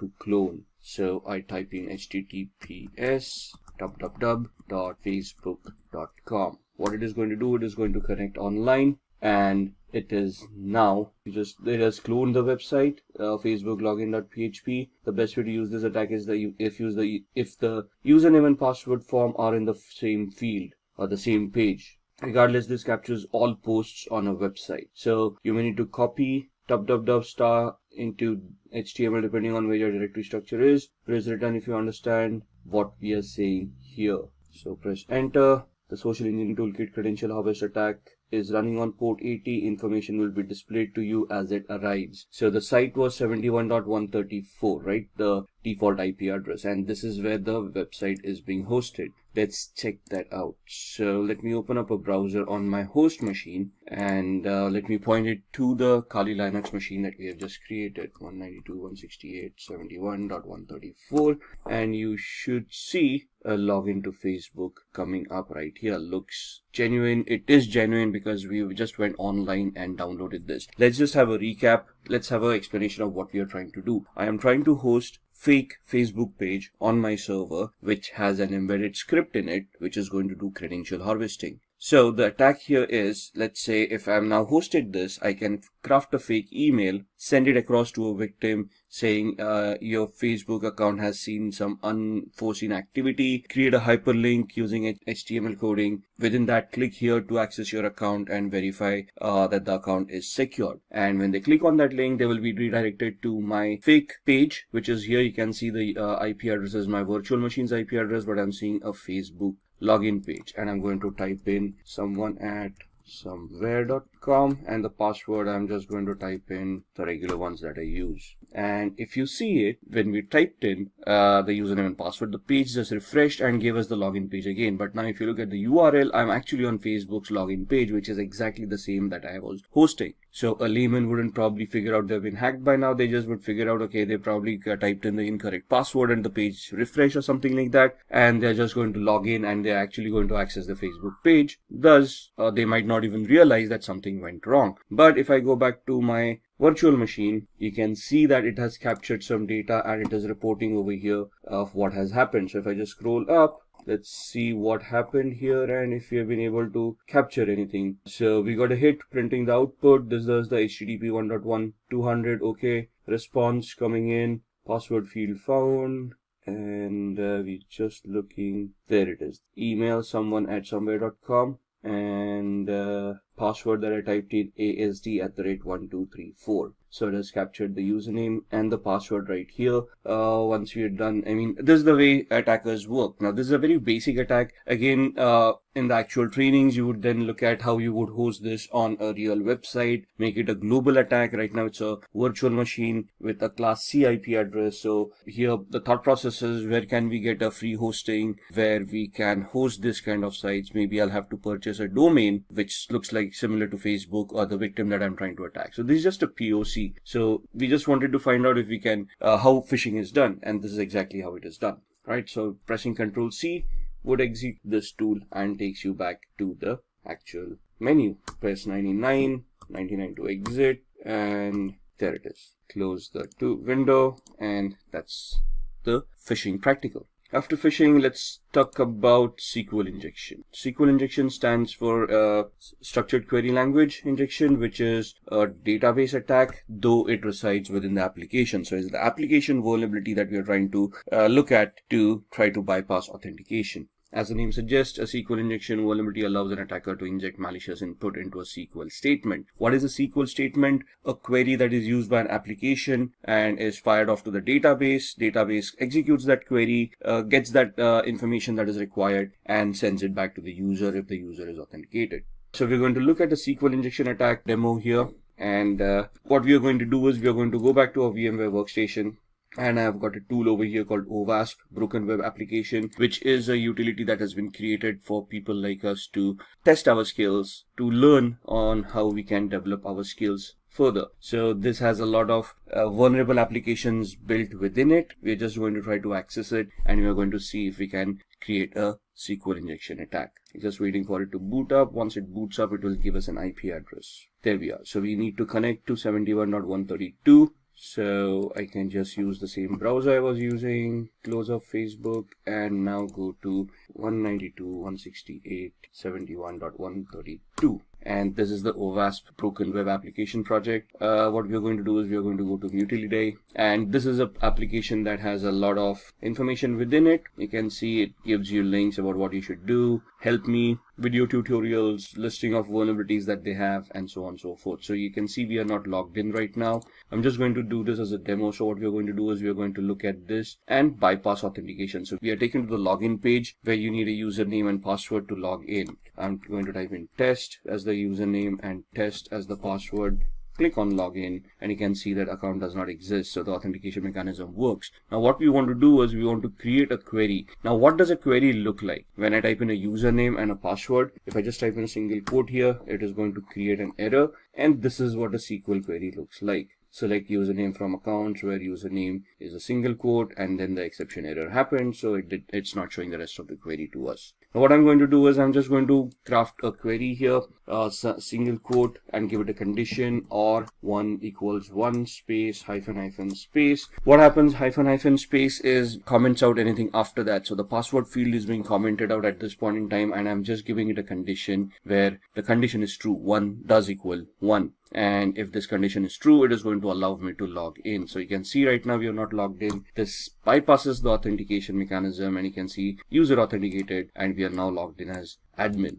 So in the training, what we need to understand as a whole is how SQL works, what are the queries that are structured with, how you can, what are the testing operators. Now, the single quote that we used, that was an operator in the SQL syntax, what these operators are, how they function, and then how you can leverage these attacks. There are different tools that are given to you in Kali as well that you can utilize. So in Kali Linux, you can just open up a command prompt, and there's a tool called SQL map. You need to give it a particular site. So SQL map -u for the URL and whatever the URL is. Now URL here, and then once you're here, you just press the enter key. This tool will craft all the queries in the background for you. You don't even have to know SQL query or SQL languages. This is a very easy tool to utilize. Sadly, I cannot demo this on a live website because that would be illegal, but you can see how you can operate this yourself. That's what SQL injections are all about. Moving on, we now talk about VPNs, virtual private networks. And a virtual private network is basically a secure network that allows me to anonymize myself over the internet. So what I'm doing is I'm connecting from here to a server that encrypts my channel, encrypts my connection, and thus allows me to keep my data secure. Now, the basic essence of a VPN or a virtual private network is to allow me this encryption mechanism where I can encrypt and safeguard my data. The added advantage that nowadays a VPN gives is that they can allow us to spoof our IP address or obfuscate our IP address so we can actually become anonymous on the internet. It can allow us to use multiple IP addresses and thus secure ourselves on the internet. For example, I use VPN called CyberGhost. And what this allows me to do is it allows me so many servers over here. If you look at the entire list, all the servers, then there are no spy servers, which guarantee me that they are not going to keep and store any logs, and thus they are not going to record any of the activity that I'm doing. Right? Since they are located out of Romania, this becomes a little bit more safer for me because the government and the laws over there are a little bit more relaxed than other countries.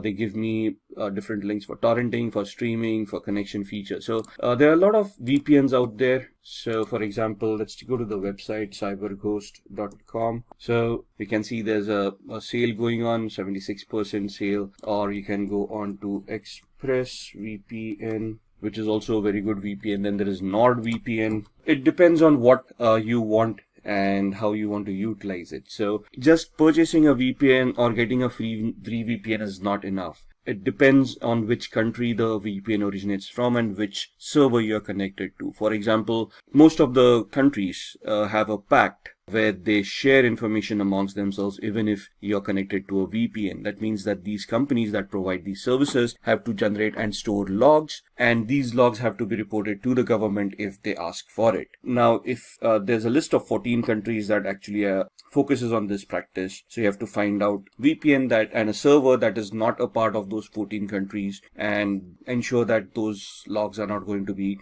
reported to the government. And these are 3 VPNs basically are something that which are good, and I personally use CyberGhost. I've used the others. I just keep on rotating them just to get an idea of which one is better. So these are VPNs that can allow you to anonymize yourself on the internet. Moving on, these are the ones that we talked about. There are others: Safer VPN, Hide My Ass, ExpressVPN, and so on and so forth. From our terminologies, let's now talk about VPS. VPS is basically virtual private server where you can rent a service or server as a service, a virtual machine as a service. So basically on a cloud using infrastructure as a service, you can rent a server and utilize it for whatever activity you want. So let's go to these sites, register.com, GoDaddy, Network Solutions, or we can talk about other cloud solutions as well. So here you can get register your domain names.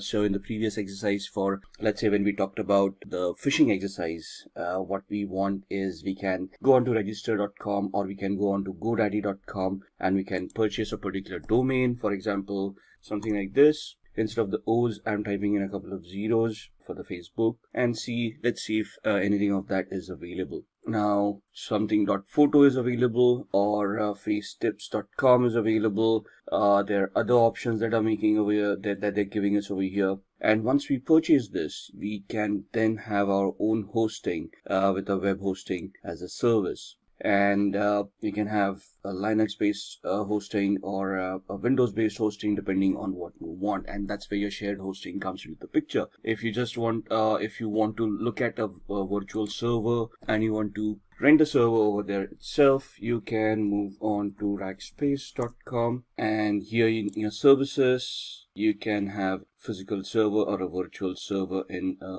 public cloud. Your other cloud providers, for example, would be Amazon, AWS, and on AWS, you can basically look at EC2, Elastic Compute Cloud, which is basically virtual servers in the cloud. And over here, you can rent out a server with whatever capacity you require. You'll obviously have to pay the rent for what those servers are going to cost. But once you have those servers, you can then launch any services on top of it. Looking at other services that we have, we talked about Tor. Tor is a onion routing software that allows users to browse the web anonymously. So we can just go online and we can try to spoof our identity, and I'm going to show you how. So I've got a VMware workstation right here, so we're just going to pull that up, and we're going to power on a Windows 7 machine where we're going to look at the onion routing. So our Windows machine has booted up. We're just going to log in, and this is my Windows 7 machine. Now I've got a Chrome browser right here, and we're going to go to a website called seemyip.com, which is going to give the IP address that I'm currently using. So right now I'm not connected to any VPN or anything, and you can see that's my IP address that I'm utilizing. Now if I want to anonymize myself, what I'm going to do is I am going to use Tor, and that's the Tor browser that's set up right there. If I click on it, it's going to open up the software, and it's going to create a new network, and it's going to connect to the Tor network and allow me to anonymize myself. Right, so that's the Tor browser opening up and giving me a new browser over here. So I've got one, which is the old one, which is my current IP address. If I just refresh that, you'll see that I'm still on the same IP address as far as this browser is concerned. There's a refresh, and it's still showing me the same IP address. Where if I go on to Tor right now, and if I go to seemyip.com, you will see that it is going to give me, and you can see the amount of time it is taking to reach that site. That's because I am using a VPN, and there's a lot of encryption running off, and you can see now I'm suddenly connected via Hong Kong. And even to reach this site, what Tor does is it gives me a proxy chain. A proxy chain is where it creates multiple hops to hide my identity, and before I reach seemyip.com, I am using 3 different IP addresses over here, one in France, one in Germany, and one in Hong Kong. So if I do something over here to trace back my steps to my actual IP address, the law enforcement agencies or anyone who's going to search, like a forensic investigator, would have to go through these IP addresses before they come back to me. Now it's not impossible, but the effort and time that's going to be taken to come across 3 different countries is going to be phenomenal. So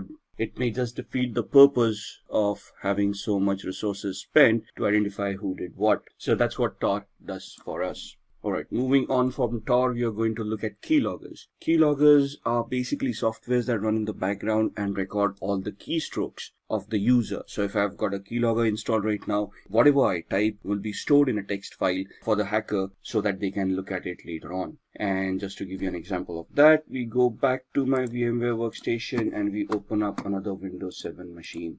I'm going to power this on, and I'm going to close this one till then. So this virtual machine has booted up. We are going to use user 1, log in as user 1, just close all these softwares which are not required. And once this machine is booted up, what we're going to do is I'm just going to open up a random websites and see what we're doing. Basically, there's a keylogger that's there in the startup that's going to record our keystrokes. and we just want to see what it actually does. Now Firefox is getting updated, so let's hold on. Now this is the latest version of Firefox, right? And we're just going to go to, let's say, facebook.com.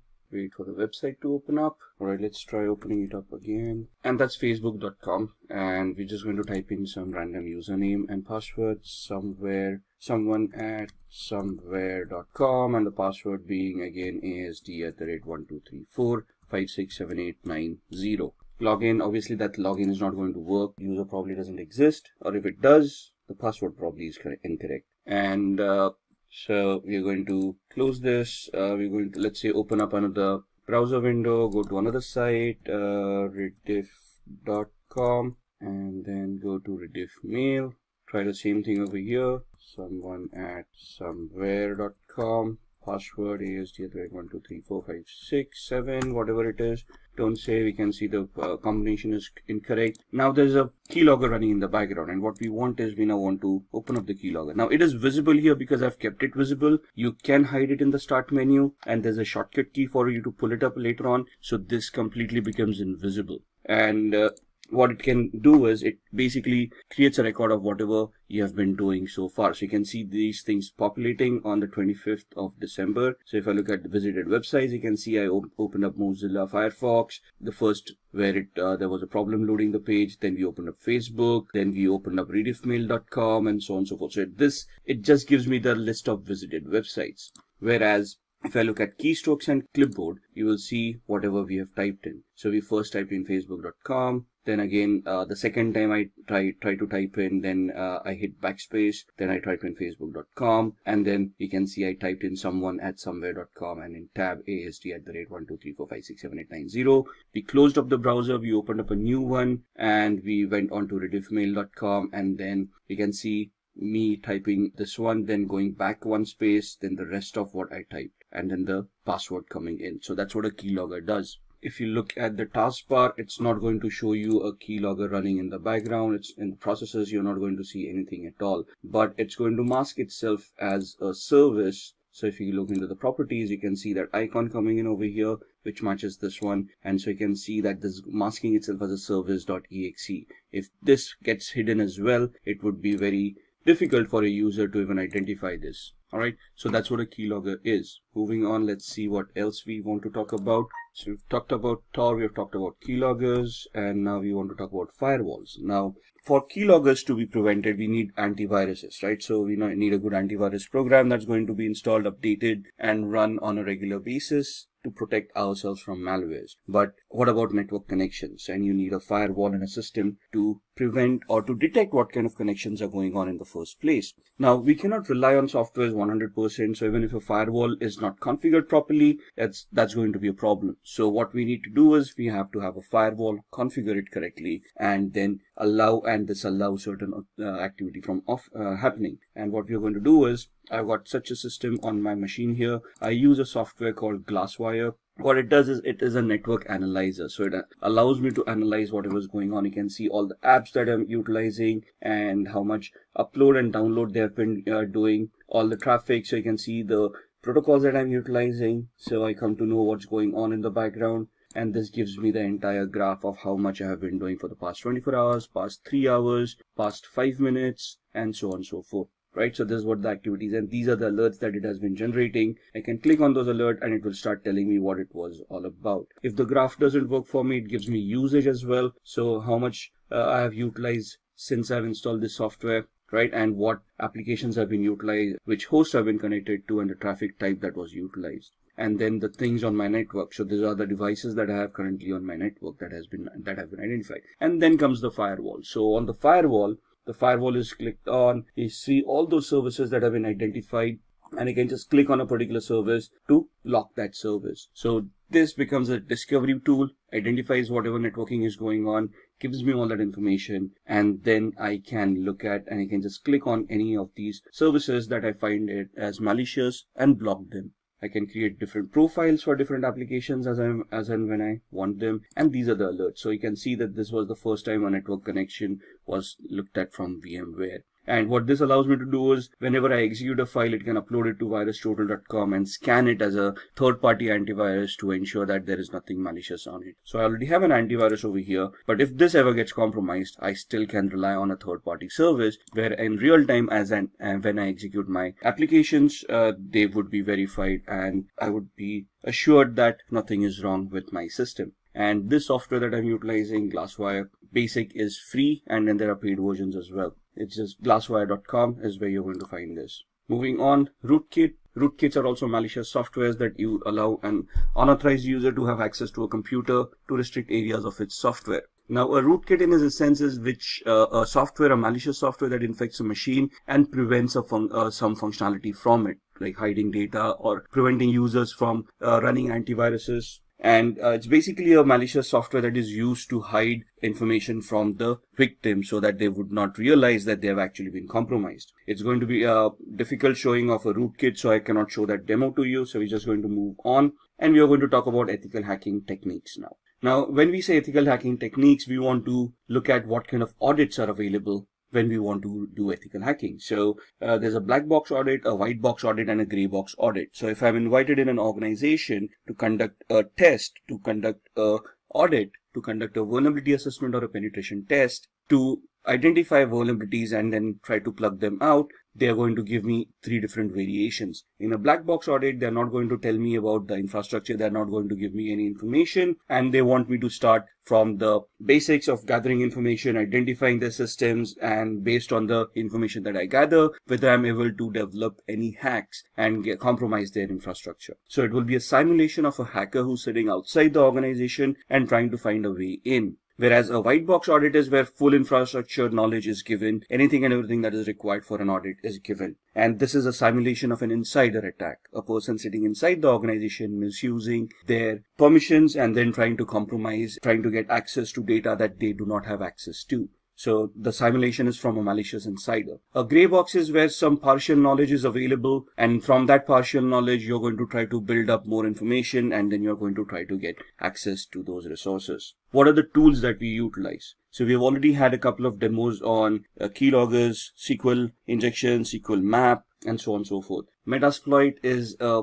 very much used tool for penetration testing, and having knowledge on Metasploit is very much necessary as far as ethical hacking is concerned. Nmap, this is a tool used for network discovery. Nessus, a vulnerability scanner. Wireshark is a packet capturer that allows you to capture packets and analyze whatever is going on. SQL map is something that we have seen, a SQL injection attack tool which generates its own queries. And John the Ripper is a password cracking tool. Backtrack used to be an operating system that was utilized for penetration testing. However, Backtrack has now been replaced by something called Kali Linux, and that's the operating system that we have utilized in all our demos where we try to look at SQL map and those injection attacks that we did. So what are the areas of ethical hacking?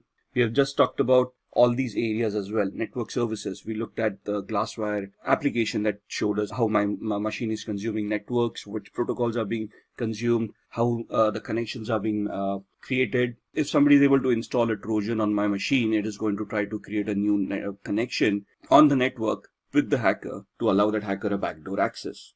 Now, if I have that Glasswire or a similar firewall implemented, it is this firewall that is going to detect it and prevent that connection from happening. So if I install a software that is suddenly suspicious or that installs something else in the background that I may not be aware of, that tool is going to identify all the connections that are being made and it is going to highlight that connection. I need to go through all of those connections and identify whether they are legit or not. And if I find some suspicious or doubtful, I'm going to block that connection and then I'm going to investigate what's going on. And that's where ethical hacking comes into the picture. You want to find out if your firewall that you have implemented is going to work correctly or not. If the configuration of the firewall is done properly, or if the firewall is misconfigured, is it leaking out information, right? At the same time, you're looking at web applications. We looked at the OWASP broken web application where we did some SQL injection attacks, right? So that was a weakness or a vulnerability in that application, which would allow us to bypass authentication and get access to resources that we were not authorized for. And then client-side attacks would be where you install keylogger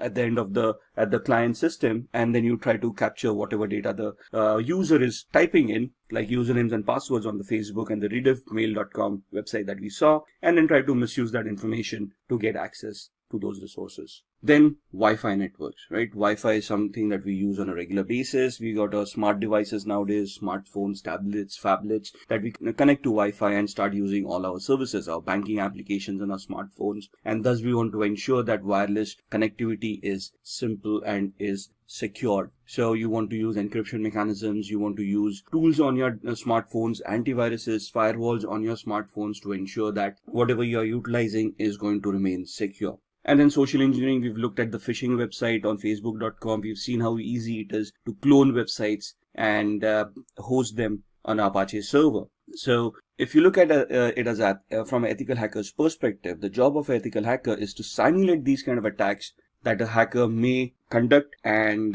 first of all, you're basically going to find out areas where these attacks can happen. Think of it from a hacker's perspective. Try to simulate those attacks and see if those attacks are going to be effective. Can those attacks be prevented? And can your current security controls that you have put in place identify, detect, and prevent these attacks from happening in the first place? And that is what ethical hacking is all about. Let's look at the Metasploit attack. Metasploit is a framework of penetration testing that makes hacking very simple. You just need to know how to utilize the tool. You need to identify the vulnerability associated with a particular exploit and then run the exploit on Metasploit. We'll be demoing this during the practical. So there are active exploits and passive exploits. In active exploits, it exploits a specific computer, runs until execution and then exits, uses brute force and exits when an error occurs. In a passive exploit, these exploits wait for incoming requests and exploit them as soon as they connect. They can also be used in conjunction with emails and web browsers. So in passive exploits, we create a payload, like a reverse connection payload. We send it to the victim. Once the victim installs that software, the machine will then initiate a connection to us. Our machine will be in a listen mode, and then we will, once the software is executed at their end, we would then try to connect and exploit that particular vulnerability. This is the practical that we'll be doing on Metasploit. So let's move on with the demos and then we'll see what we can discuss amongst them. Alright, let's have a look at some of the demos that we had talked about in the ethical hacking and penetration testing module. We are going to look at 3 different demos. The first one is going to be a SQL injection attack that we are going to perform on this tool that we have. The second one is a password cracking attack on Windows 7. And the third one is a MetaBreeder based or a Metasploit based shell shock attack on a Linux based web server. So let's get cracking.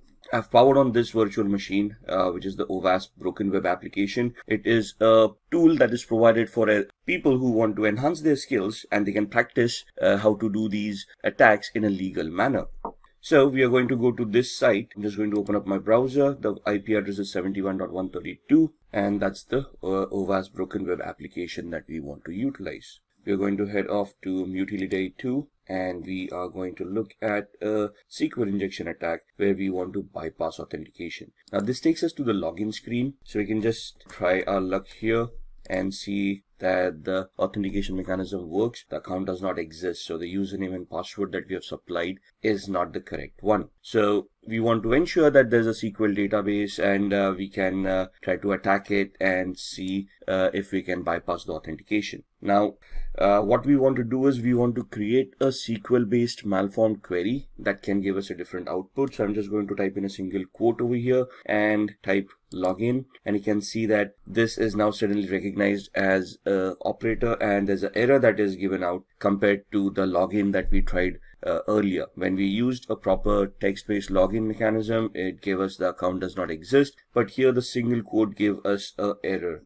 and it shows us how SQL works. This is the query that we had created. Now in the trainings that you have for ethical hacking, there would be explanations of what these queries are all about, how this syntax works. Here we're just going to see if we can create a malformed query to log in as a user in this case. So what I'm going to do is create the query over here and we're going to give it a comparison. So we're going to give it a OR 1 equals 1 space hyphen space. And if you now click login, you should be able to bypass authentication and you can see user has been authenticated and we now have admin access to this application. Now here the SQL queries need to be crafted in such a perspective that they're going to work. So there would be a lot of exercise in identifying what the database is. There's a Microsoft database, an Oracle database and so on and so forth. And then you have to choose those proper commands. But identifying that would come in the training. Right now we're just looking at a demo. This is how a SQL injection attack works. Now let me log out here. Similarly, now we are in a login page. The same query worked wonders where it allowed us to bypass authentication. So it also depends on what kind of a page I am and what query would be accepted at this point in time. So here application understanding would also come into the picture, where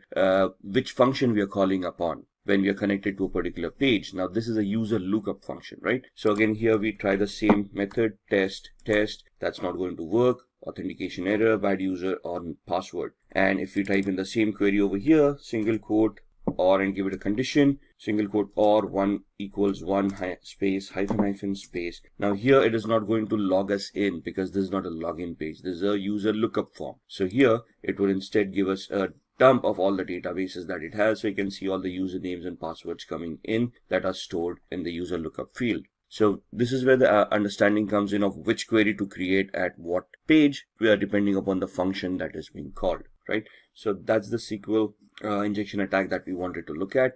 Let's move on to password cracking. Now this is a Windows 7 machine that we have. I'm just going to do a very basic password cracking example. We're just going to log in. Now here the assumption is that we are able to log in. We have access to a computer and we want to check out other users who are using this computer and see if we can find out their passwords, so that we can log in as a different user, steal data if required, and we wouldn't be to blame if there are any logs that are created. So here we've got a tool called Enable that is installed right here. Now I'm already an administrator on this machine. I'm checking out other administrators who share the same privileges, or any other user who may be on this system whose password I can crack, and thus I would be able to get access through their account and then do any malicious activity, right? So this allows me to go into a cracker tool, and it allows me to enumerate this machine and identify all the users and passwords that are there in this particular machine, right? So I'm just going to click on the plus sign and I'm going to import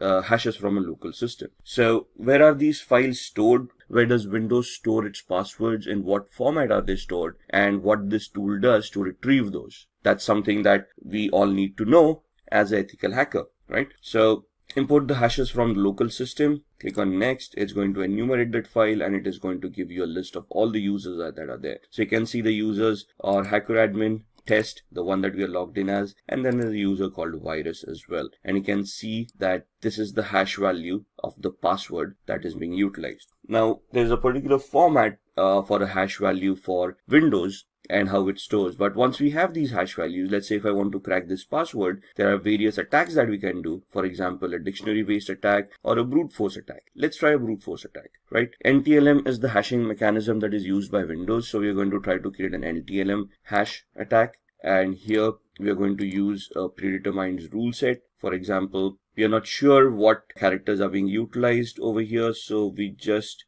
create an attack like this using all characters and lowercase a through z, uppercase a through z, numeric 0 through 9, and all the special characters. Let's say the password is between 7 and 16 characters. And this is the character set that we want to try the brute force attack on. What is a brute force attack? It is an attack where the computer is going to try each and every permutation and combination out of this character set and try to figure out if the password is going to be correct. So if we click start, it's going to start with a particular characters, and then it is going to identify if that NTLM hash is going to work against this character. And you can see the time is going to be phenomenal over here. So it's not necessary that this attack would be viable. It will be 100% successful given the time frame.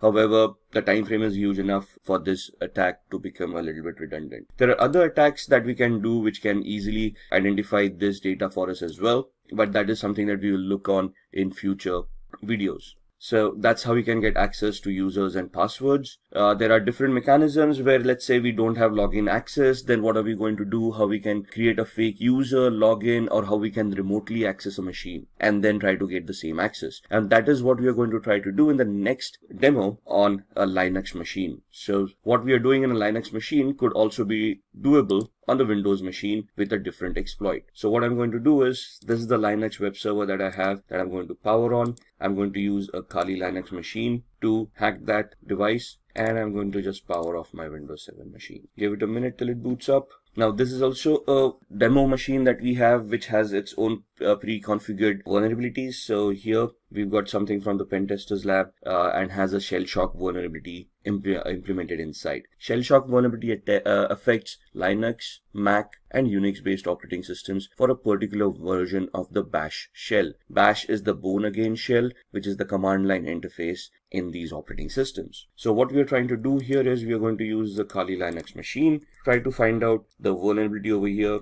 and if it exists, we are going to use Metasploit to attack this machine. Now the first and foremost thing is we want to identify the IP address. We have no idea what the IP address is. We are in the same subnet, so we are assuming that we are able to connect to this machine. So what I'm going to do is I'm going to open up a tool called ZenMap.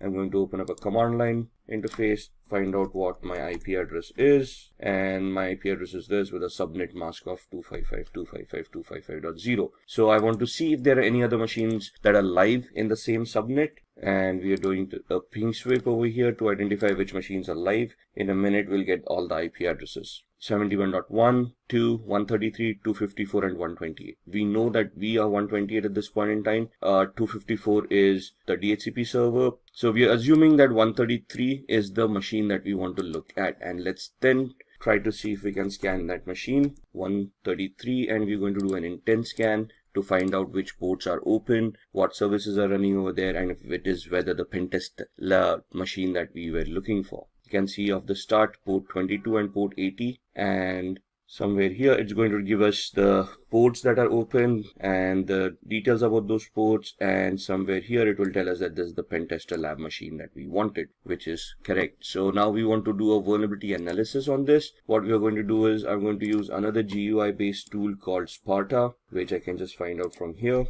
Sparta uses two tools in the background, Nmap tool and a tool called Nikto. So we're just going to start scanning. 192.168.71.133 was the IP address. Add to scope, and over a period of time you can see all of these will start populating with information. There we are. That's the Nikto tool coming in, scanning on port 80, which means that it's a web server using HTTP. It tells us it's an Apache HTTPD 2.2.21, and gives us the 22 port number as well. If we head over to the tab of Nikto, or let's look at the screenshot first. This is what the website would be looking like, and Nikto gives us the options over here. It tells us that there is a vulnerability over here for shell shock, and this is the path where the vulnerability is going to exist. So what we are going to do, we go back to the command line, we open up a new one, minimize all these other windows, and we are going to open up Metasploit.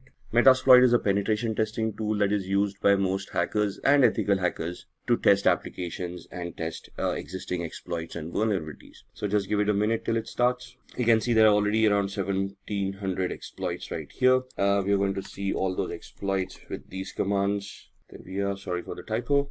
And it will just give us a list of all the exploits that are stored in Metasploit in this version. So all of these are Windows based. If we scroll up, we will be looking at other vulnerabilities as well, or exploits, the Unix based exploits, Linux, OS X, multi-exploits. And we are looking for exploit for multi-based Apache or HTTP. Let's go up. Let's look at, so this is the one that we're looking for, Apache mod CGI bash environmental executable. So what we're going to do is we're just going to copy it, go back to the bottom, say use exploit, and paste the one that we wanted. Press enter, say show options. So it will ask us to configure this. I'm just going to configure it based on the knowledge that we have. Set our host, which is the remote host, the victim's machine. So we put in the IP address. It asks us for the target URI. So that's the path that we saw. Set target URI to cgi-bin/status. Enter. Now with the exploit, we need to find a payload that is going to give us the output that we want. So we say show payloads, and it will give us a list of all the compatible payloads with this exploit. And we want to create a reverse TCP connection, which is this. So we know it's a Linux operating system. We want this payload to be set. So set payload. Press enter. That's the payload coming in. Show options. Now that we have set the payload, this is the options for the exploit, and now we want to set our options for the payloads as well. So we are creating a reverse TCP connection, which means we are remotely executing code at the victim side and making the victim connect back to our machine, which means we need to set up a listener. So I need to put my IP address over here, set localhost or lhost 192.168 71.128, which was our IP address. Show options again just to ensure everything is fine, which looks like it is, and we then type in the word exploit so that it will start this attack. I can see that it has created a meter session at the victim side, and it has opened up a session. So if I do a pwd, now pwd is a Linux command for present working directory, and it will show us that we'll connect it to var www cgi-bin. Do an ls, it will list all the files. That's the status file over there. Do a cd \, it will take us to the root of this machine. Now remember, we saw the passwords on a Windows machine. Similarly, we can head over to the cd etc folder, ls, and you can see these files, psswd and shadow. Now psswd is the file where Linux stores its usernames, and shadow is the file where passwords are shown. So do a cat command, psswd, and you can see these users coming up. So you can see the last user, Pentest Lab, and you can see there are no passwords. So let's do a cat shadow, and that's your hash value for the password that we have for the user Pentest Lab. So these are the different attacks that we need to understand and we need to create based on the vulnerabilities that exist on different machines. So if you just look at Windows and Linux and how we can exploit them depending on existing vulnerabilities. As an ethical hacker, this is what we need to learn in our trainings, and then we need to clear our exams based on this knowledge of how these things work, so that we get certified and then we can position ourselves for the penetration testing jobs. Now let's begin with who is a certified ethical hacker. A certified ethical hacker is a person who's also known as an ethical hacker. An ethical hacker is just the opposite of an hacker. A hacker is a person who, with malicious intent, tries to misuse vulnerabilities that they have identified in an organization structure and then gain access to unauthorized data. Whereas an ethical hacker does the same thing. They try to locate the weakness, they try to locate the vulnerabilities, and they see how they can be misused. However, the intent is completely different, and that is what differentiates a hacker from an ethical hacker. Hacker would be a criminal with a malicious intent who would try to misuse and personally gain by doing criminal activity from that particular activity that they have done. Whereas an ethical hacker would try to help the organization in an authorized manner. So that's where the permission comes into the picture. The ethical hacker has permission from the organization to conduct some activity that would identify vulnerabilities or weaknesses in the information technology structure of that organization. And then once they have been identified, the ethical hacker would then help the organization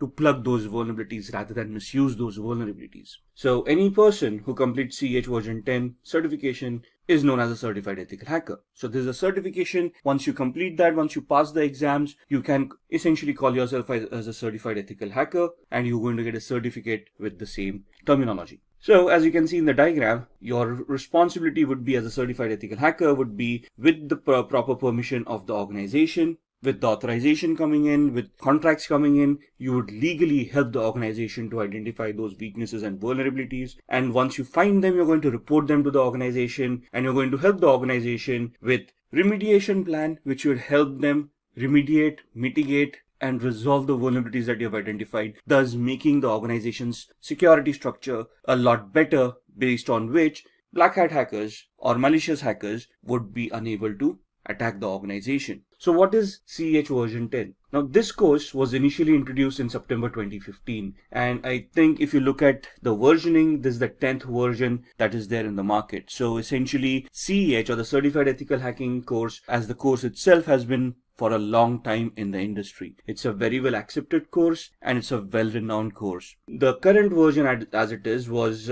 introduced in September 2015 and is one of the toughest certifications in the cybersecurity field. This includes a lot of information that you have to learn, that you have to know before you can attempt the certification. You will master all ethical hacking methodologies that are used in penetration testing and ethical hacking situations. What does that mean? That means that CEH version 10 is a structured course that will help you look at all the phases that are used in ethical hacking, all the terminologies that are utilized, all the tools that are utilized in such a manner that you can penetration test or a vulnerability assessment and identify and test the vulnerabilities for their complexity. And this course, once you complete the course, you would have mastered all the ethical hacking techniques that are required. There are two exams. One is a written exam and the other is a practical exam. Now you can opt for either or. The written exam is basically a multiple choice question exam where they'll ask you scenario based questions and you have to answer those questions. That is something that we're going to look into during this video. The practical exam is basically a simulation exam where they give you a scenario and you have to complete those tests and prove that you are a good ethical hacker. Based on the report that you give, if the report tallies to what the test was, you would be clearing that exam. So practical exam is a little bit tougher. It's more hands-on. It tests this actual skills that you would perform in a hacking scenario or an ethical hacking scenario. Thus the practical exam going to be that much tougher. The written exam, to give it credence, tests you a lot on your mentality, on your thought process, on your judgment characteristics. So they will give you a scenario and ask you, what do you think is happening? What does this attack tantamount to, or what would be the next step in the particular attack that they're describing? Thus, it's more of an intellectual test where when your thought processes are being checked and you are giving those exams. So what would be the difference between these exams? In a practical exam, you would be conducting all those steps yourself and you would be reaching a conclusion. So here essentially you're being tested on the skills that you have developed on the execution part of it and to see whether you can execute a test end to end. Whereas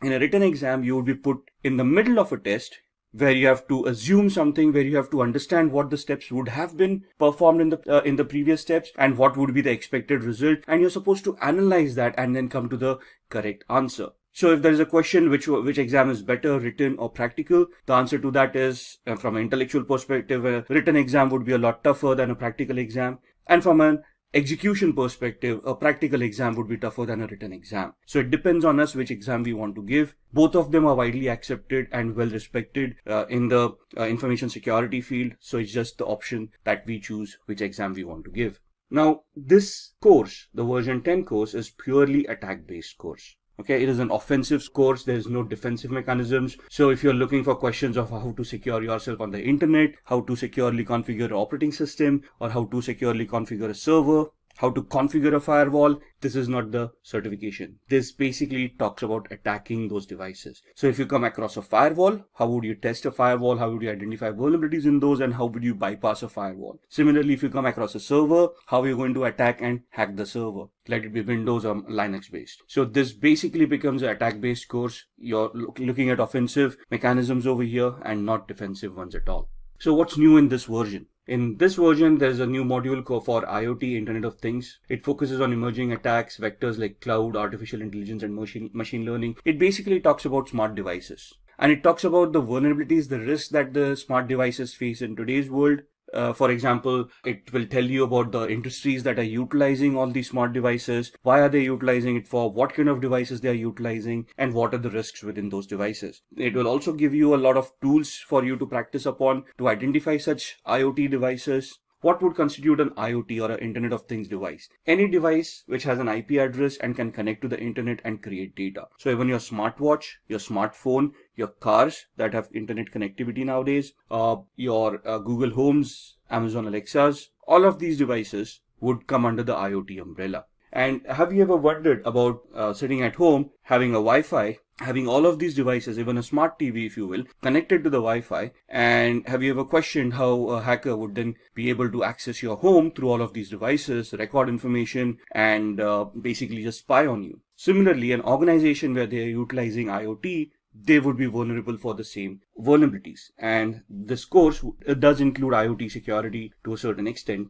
where we talk about vulnerabilities and how to identify those vulnerabilities in IoT. Then there's a new vulnerability analysis module where it gives you risk assessment. It talks about CVSS scoring systems. It talks about how to do a vulnerability management program in the first place. What are the steps required in a vulnerability management program? How should it be repeatable and how it should be measurable as a program? And what should be the outcome? So basically, it will give you a structured way of how to do a vulnerability management assessment and how do you want to achieve the end goal, thus leading you to a penetration test. So all the modules are leveled up. What do you mean by leveled up? That means they've been updated to the latest tools, latest standards, latest technologies. So you've got cryptographic attacks, you have got attacks on applications like SQL injection, we will be talking about packet sniffing using various tools. All of these are upgraded, which means they are up to the latest operating system. So even when we do this course, You'll be looking at operating systems like Windows 10, Windows 8, Windows Server 2012, Windows Server 2016, Kali Linux machines, Android machines, and Ubuntu desktop as well. So all of the operating systems are latest, the tools are latest, and you will be interacting with these tools. And then there's a mobile security toolkit as well, which will help you do a penetration test on a mobile device. So these are what is new in version 10. Now let's talk about the roles and responsibilities that an ethical hacker should have when they actually go into the world.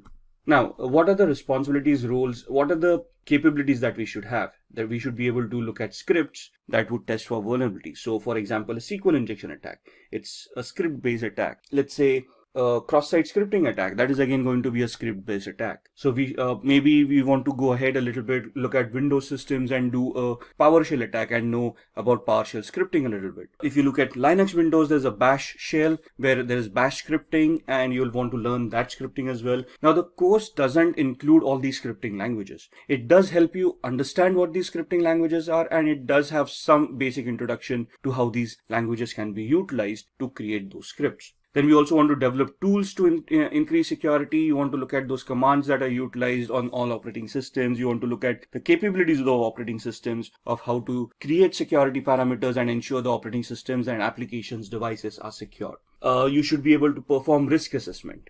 Now, when you say risk assessment is the likelihood of an attack being actually executed on an organization based on the threats and the vulnerabilities that we have identified. So risk assessment is something that you find out a vulnerability and then you try to figure out in a hypothetical manner of what is the likelihood of that vulnerability being exploited by a hacker if they find that vulnerability. And if they do execute that, what is the impact that is going to happen on the organization, and what is the penalties or the repercussions that the organization is going to face if that vulnerability is exploited. That's what a risk assessment is. Then we should also be able to develop security policies or set up security policies and implement them to ensure that the security mechanisms are standardized and are consistent.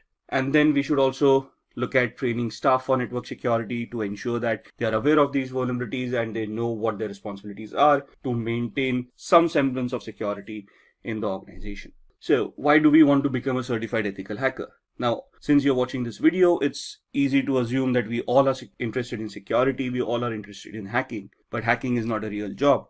For us to get a job in the industry on a security parameter or information security parameter, we want to become a certified ethical hacker. So if you look at the popular hacking cases that have happened, in 1990s, there was a national crackdown on criminals. Microsoft NT operating system was hacked. Now this was back in the 90s when security wasn't that much evolved. And there were a lot of attacks back then that crippled infrastructure, that crippled banks, when they started realizing that computing isn't as easy as it seems. Of course, if you use a computer, the functionality is always there, but if the functionality is not properly configured, you're just exposing yourself to cyber criminals where they're going to steal information and your organization may just go bankrupt because of that. In 2013, an example, Adobe reported 2.9 million accounts as stolen. In 2016, Kaspersky, which is an internet security firm, announced that there were 758 million malicious attacks that occurred worldwide. Imagine that, 758 million malicious attacks that were identified and reported. In 2018, Facebook reported a loss of 30 million accounts that were stolen. 2018 again, Quora reported 100 million customer accounts being stolen. And in 2018 again, Marriott, 500 million travelers' accounts stolen and manipulated. Now, when you say accounts were stolen, how does it affect the organizations? Now, first and foremost, if those accounts were stolen, that means usernames and passwords were cracked, and those accounts may have contained credit card information or may have contained some personal information that would identify the person and thus make them gullible for a social engineering attack or an identity theft attack. So it has a cascading effect.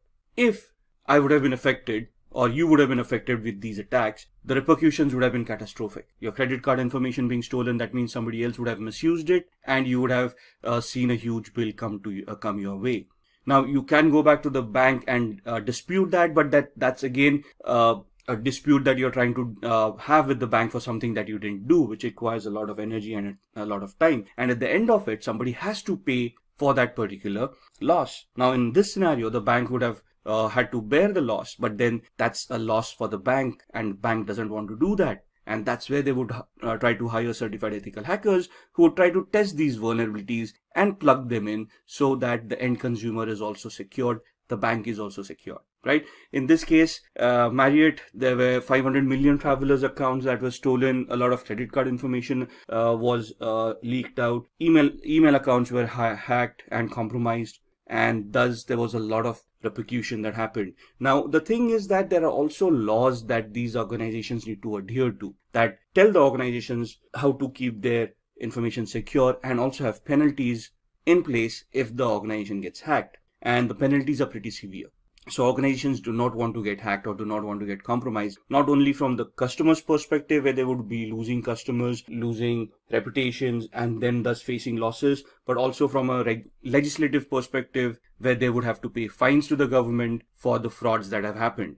So these are some of the popular hacking cases that have cost these organizations quite a lot of money, and thus they have a lot of security in mind.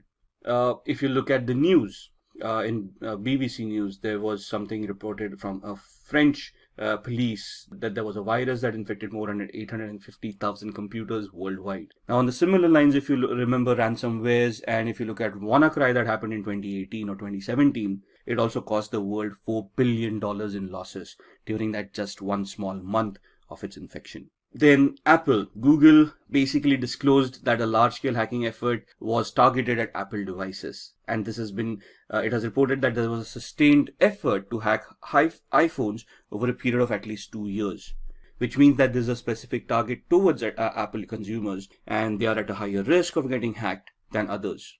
Then the Texas government organizations hit by ransomware attack.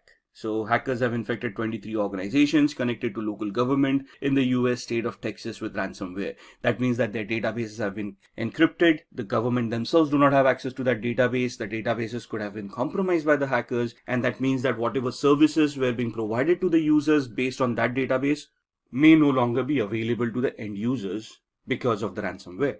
Now, moving on with these, why do we want to become a certified ethical hacker? Increased attacks lead to more job openings. Now, if you look at ransomware, the WannaCry attack that happened in 2017, there was a knee-jerk reaction given by the rest of the world for IT security. Suddenly budgets started opening up. Suddenly people wanted more ethical hackers on their payrolls to test for vulnerabilities.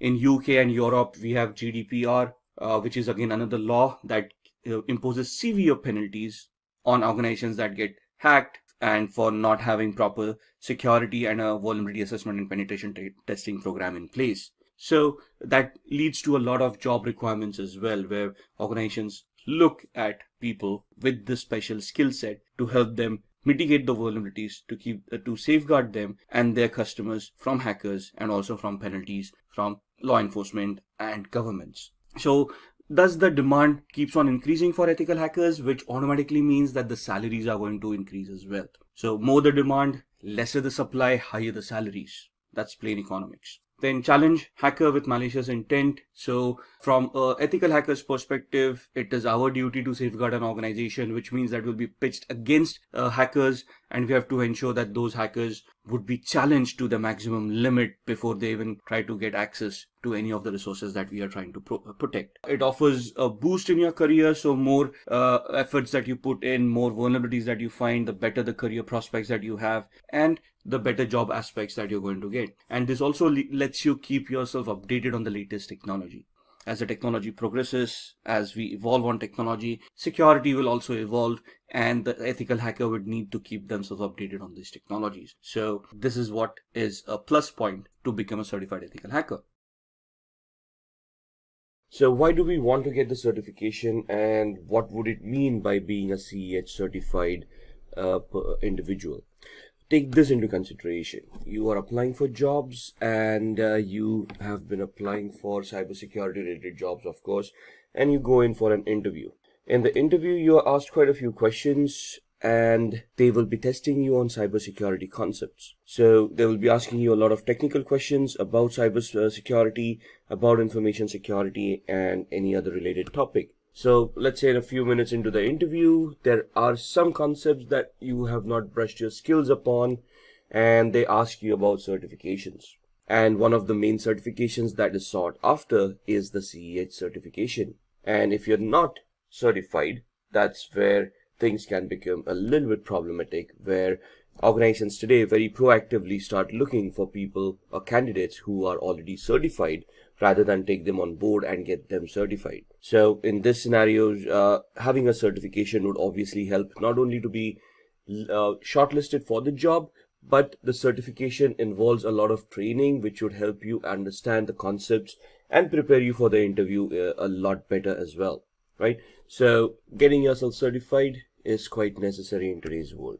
Let's look at what the certification is all about. The certification involves a very hands-on training that trains an individual into thinking about cybersecurity from a hacker's perspective. And developing this mindset is very important, because to catch a thief, we have to think like a thief. Teaches the candidate to spot vulnerabilities in a system, so it trains you on how to identify flaws, how to verify that they exist, and then how to treat them as well. Like I said, this is a very sought after certification, and companies look for people who are already certified as CEH, or a certified ethical hacker. So what is this certification all about? This is a globally accepted certification, and it tests the knowledge that a candidate will have about threats and their preventive mechanisms. So the certification, the exam itself will test you on the parameters. The training would provide you with all the information that you require to clear the exam and to gain knowledge from a real world perspective. So it will train a candidate to think like a hacker. It will train the candidate to use the tools to identify those flaws, to spot those flaws in the first place. And it will give an understanding to the candidate where to look for those flaws in the first place. So essentially, when you get certified as a certified ethical hacker, you become a white hat hacker or an ethical hacker, which means that you will be looking at flaws ethically and reporting them to those organizations. The certifying authority is the EC Council. It is a very well known and a widely accepted certification authority across the globe. It is based out of the United States, but the certification is valid across the globe. So what does it take to take the exam, and who can take the exam in the first place? Now, the basic criteria is that a candidate should be 18 years and above. So any person who has completed an official EC Council training is eligible to attempt the exam without going through an application process. So there are two ways you can actually attempt the exam. You either have work experience, that means you're already in the cybersecurity space, you already have some hands-on knowledge, and you want to give the exam. In that scenario, you just have to prove that you've got 2 years of experience with network or information security, and then you can apply to EC Council to directly appear for the exam without attending the training. Else, you can then approach EC Council and register yourself for a training course, after which you can give the exam. So there are two ways that you can deal with it. What are the fees for these exams? Now, the fee itself is $500 for the exam. Candidates who take the second route, where they prove that they have experience and they directly want to appear for the exam, there is another additional $100 of application fee that they have to pay to EC Council for them to verify that you actually have that experience and then allow you to appear for the exam. So what are the exam questions like? What is the exam all about? The exam code is 312-50, and there are 125 questions that need to be answered in 4 hours. Now that sounds like a lot of time, but trust me, it isn't. The questions are descriptive in nature. They give you a scenario. You have to identify those keywords based on the knowledge and the understanding that you have, and then gauge the correct answer for that particular scenario. And the scenarios could be a little bit complex, could be a little bit confusing. The exam will be a multiple choice question exam, so 1 question with 4 answers. If any question has multiple answers, they will mention it in the question itself. The pass percentage cuts off at around 60 to 85%. So there is no fixed percentile. Every question has a different grade, every question has a different value, and based on the questions that you have been asked and the correctness of the answers, you would either pass somewhere between 60 to 85%. The results are immediate, so once you complete the exam and you submit it, it will let you know there itself whether you have cleared or not. So what are the skills that you require for this exam? You must have very good networking skills. And when we say networking skills, you should know your protocols. You should know how computers communicate with each other. The protocols like HTTPS, FTP, SMTP, and anything about the OSI layer. You should be good with your operating systems. The candidate should also have a very good knowledge about operating systems. And when we say operating systems, we want the candidate to know about troubleshooting methods and how the operating systems work in the first manner. So you should have some basic skills about operating systems and the configuration of these operating systems. You should also know the different types of cyber attacks such as social engineering, phishing, and how to prevent these attacks. So this is the exam skills. The training prepares you with all these skills. The candidate must be able to hack into an organization system with permission and erase all digital evidences. So the training itself will get you accustomed with all the hacking phases, how a hack is constructed, how a hack is made more effective, and how the hack evolves, and later on how you can delete all the evidences of the hack that has happened. So for the exam, you should have, or you should be very good with your networking skills, understanding protocols and how they work, configuring operating systems and troubleshooting them. You should be able to classify different cyber attacks and know how to launch them as well. And you should be able to hack into devices and erase all digital evidences that may have happened. Password cracking and cryptography is also a very much required skill to clear the exam. There must be a few rules followed, and there is a code of ethics from EC Council. So they essentially give you a non-disclosure agreement before you start the training, which you have to go through, and you have to sign it, submit it to EC Council. Only then are you allowed to go forward with the exam. So what are the exam all about? What are the topics within that exam, and what kind of questions would you get? So there are 7 domains in this training based on which they will ask you questions. When you say background, background is nothing but your knowledge on networking skills, your knowledge on a little bit of operating systems, how communications happen, how protocols work, and so on and so forth. Analysis would be where you analyze certain attacks and you're able to analyze, let's say, packets, and based on those packets, you can identify whether it's a legitimate packet or is it a malicious packet with any malicious data within it. Then with security tools, you are able to talk about security as in the concepts of security like confidentiality, integrity, and availability triad, the IEEE identification, authentication, authorization, and accountability aspects, and various other concepts that are there in security. So you'll be questioned on those topics as well. Tools and programs. Ethical hacking carries a lot of tools, and you should be conversant with those tools. During the training, there will be hundreds of tools that you would be going through, and you would be facing questions on these tools.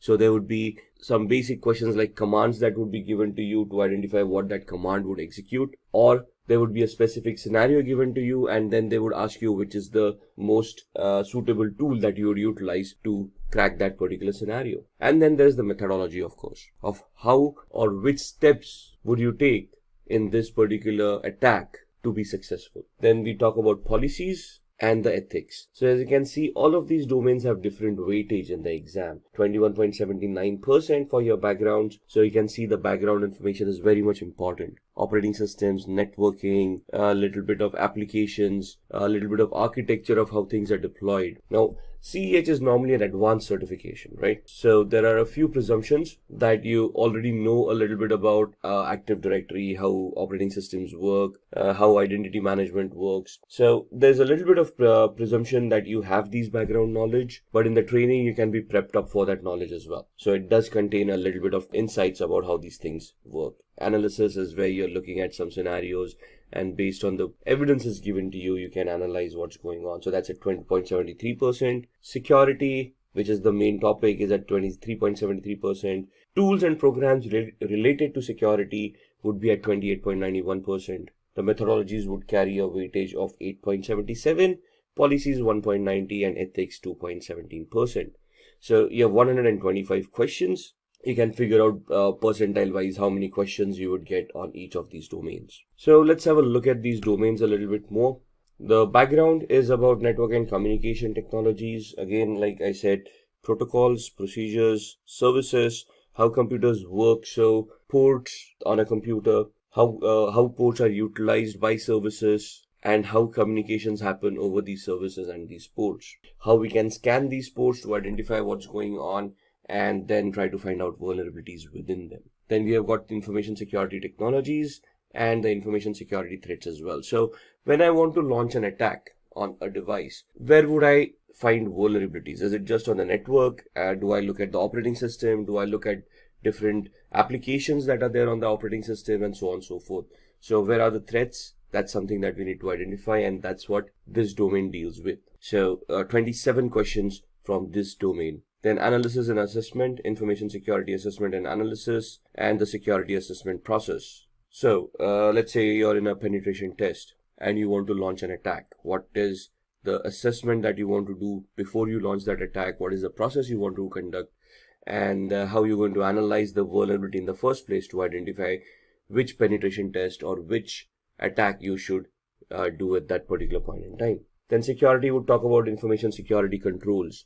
Controls would be all the security elements that you can implement to prevent hacking. So firewalls, IDS, IPS, antiviruses or endpoints, all of these would be included in this domain. Information security attack detection. So it's not only about how you can attack, you also want to know if you're being attacked in the first place. So analysis would basically identify how you're being attacked, and the detection is where you first detect that something is wrong, after which you can analyze it, right? And how you can prevent security attacks happening at your organization as well. So which firewall would fit at what OSI layer, what in the architectural aspect, where do you want to place an IDS or an IPS, where would you want to place a firewall, where would you want to place a UTM, to have a layered approach, a structured approach towards security, where a hacker would have to peel off layers of security to reach the data that they wanted to get access to in the first place. So there will be 30 questions from the security domain, 16 questions on the analysis and assessment domain. The fourth domain is the tools, systems and programs. So this is where all the tools that you would have utilized resume. So this is where all the tools that you have utilized in the ethical hacking scenario, and there will be questions asked about those tools. So in the training, there are some tools that are prescribed in the course where you'll have to concentrate on those tools. You'll have to get your hands on those tools to understand how those tools work, and then give appropriate answers in this domain. So there would be 36 questions for tools, systems and programs. Then the fifth domain is procedures and methodology. Information security procedures and assessment methodologies would be asked over here. So how would you conduct a test? How would you conduct a vulnerability assessment? What is the method and the procedures that you would follow in conducting these tests? So there would be around 11 questions for this domain. The sixth one is regulations and policies. So this is all about some basics that you need to be aware about for information security policies and frameworks, like ISO 27001, PCI DSS, and these regulations that are available in the real world that can help you or guide you to place a security architecture on your organization. These questions are not going to be in depth about any of the laws or policies. It's just checking your awareness, whether you're aware of these laws or policies and where they can be implemented. So you can see there are only a couple of questions that would come in regulations and policies. And then ethics. Ethics is the code of conduct of how you are expected to behave as an ethical hacker, what is expected out of your job role, what you should be doing and what you shouldn't be doing. So there would be around 3 questions of ethics in the exam. Now let's look at a few sample questions from the exam as well. So this will help you get an idea what the exam questions would be. So consider the attack scenario given below. There are 5 steps listed. Step 1 starts with user browses a web page.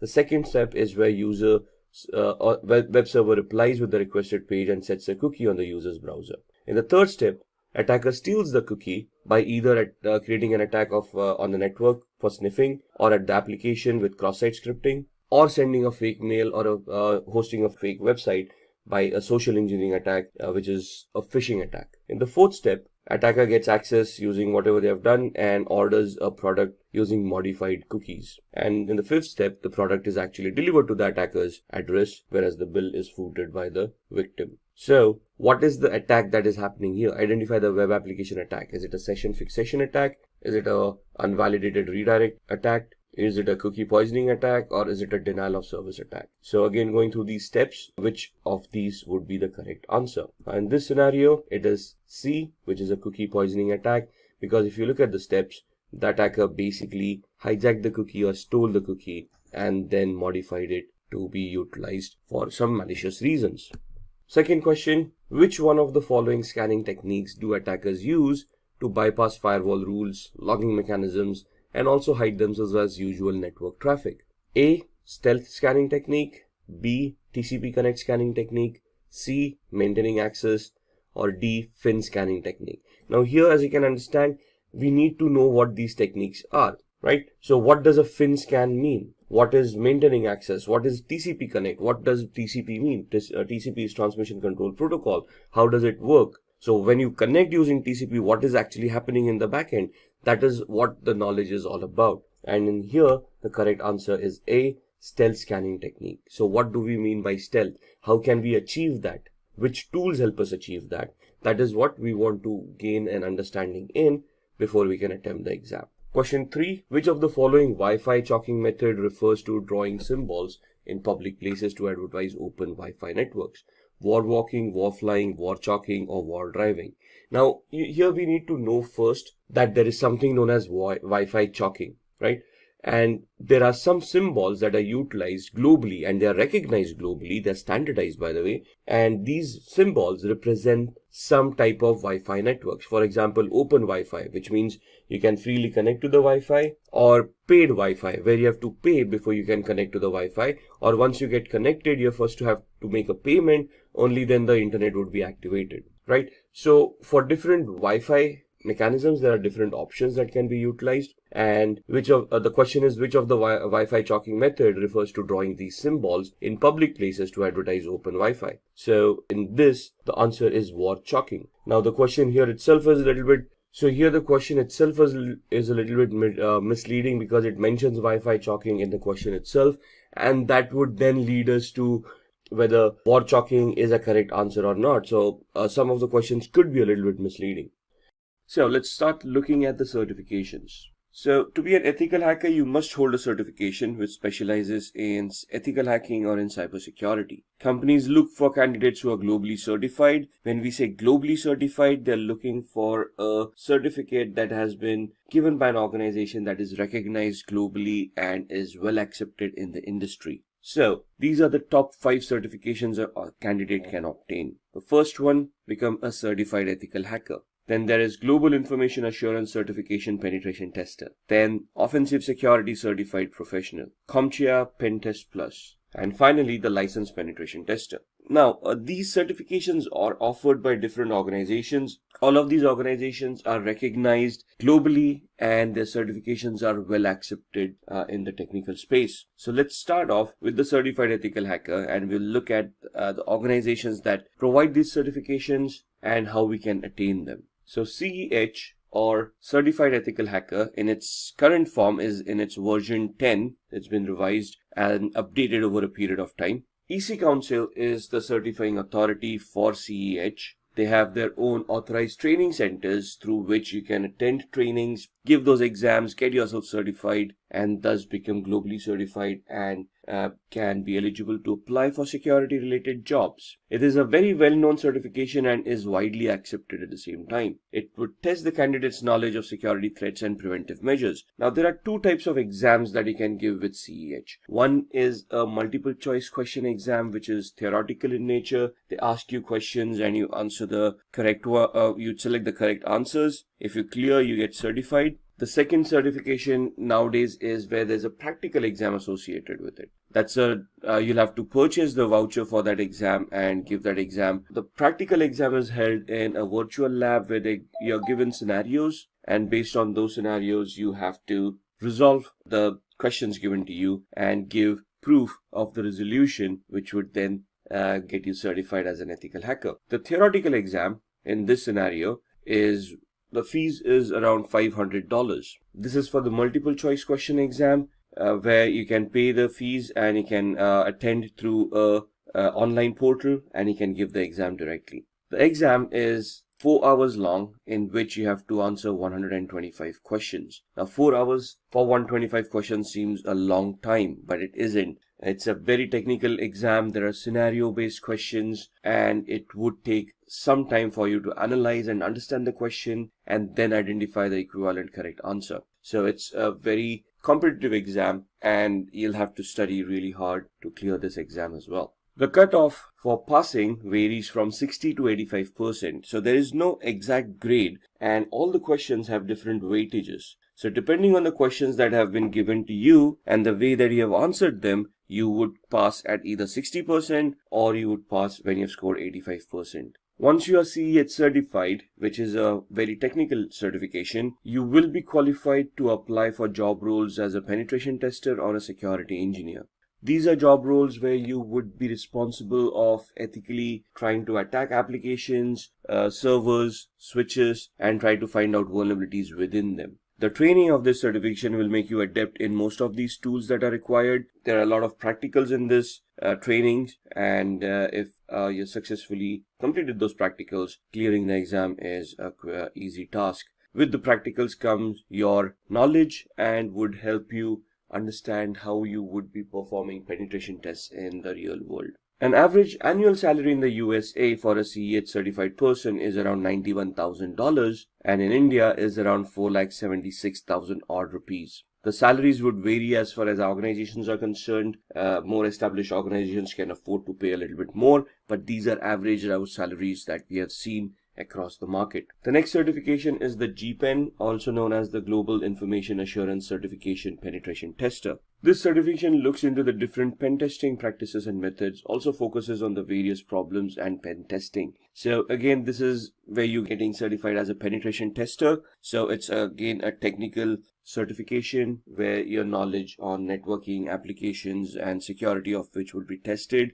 You will be trained on this, of course. So the training will include all these areas where you need to focus, identify those problems, and thus be ready for the real world scenarios. The candidate will have to understand networking concepts and operating systems such as Linux and Windows, and you should be very well aware of the TCP/IP protocols. This is true for any of the technical certifications for ethical hacking. GIAC is the certification provider. It's again a very well-renowned and well-accepted certification authority across the globe. The exam fees are $1,899. 82 to 115 questions to be answered in 3 hours. Now, why 82 to 115? It depends on the test that has been associated, and depending on how you're answering those questions, you would be given those many number of questions to begin with. But all of these need to be answered in 3 hours. 74% is the pass percentage that is required to clear this exam. The average annual salary in the USA is around $96,000, while in India it is around similar to certified ethical hacking. Then looking at the next certification from Offensive Security called the OSCP, Offensive Security Certified Professional. This is another penetration testing certification, highly technical in nature, and it is an entirely hands-on certification. The previous 2 certifications that we saw, we talked about CEH where there are 2 different exams. You could either take the theoretical exam and give your MCQs, or you could take the practical one. Here you don't have an option. This is a practical exam. So the test is conducted on a virtual network. So they send out instructions to you. There's a virtual lab that is given out to you, and they give you the questions, and you have to perform those assessments, create those reports, and provide it to the certifying authority, in this case Offensive Security. If you match their criteria of whatever you have identified in those reports, you get certified. Here, the requirements of good understanding of networking protocols, how systems function, how Kali Linux operating system functions, and the candidate must complete Offensive Security's penetration testing with the Kali Linux course and pass the hands-on exam. So this focuses purely on Kali Linux. Kali Linux is an operating system that is freely distributed over the internet and comes structured with around 300 plus tools used for ethical hacking. So this course totally relies on Kali Linux for you to use as a tool set for penetration testing. The certificate provider, as stated, is Offensive Security. The name of the course is OSCP, Offensive Security Certified Professional.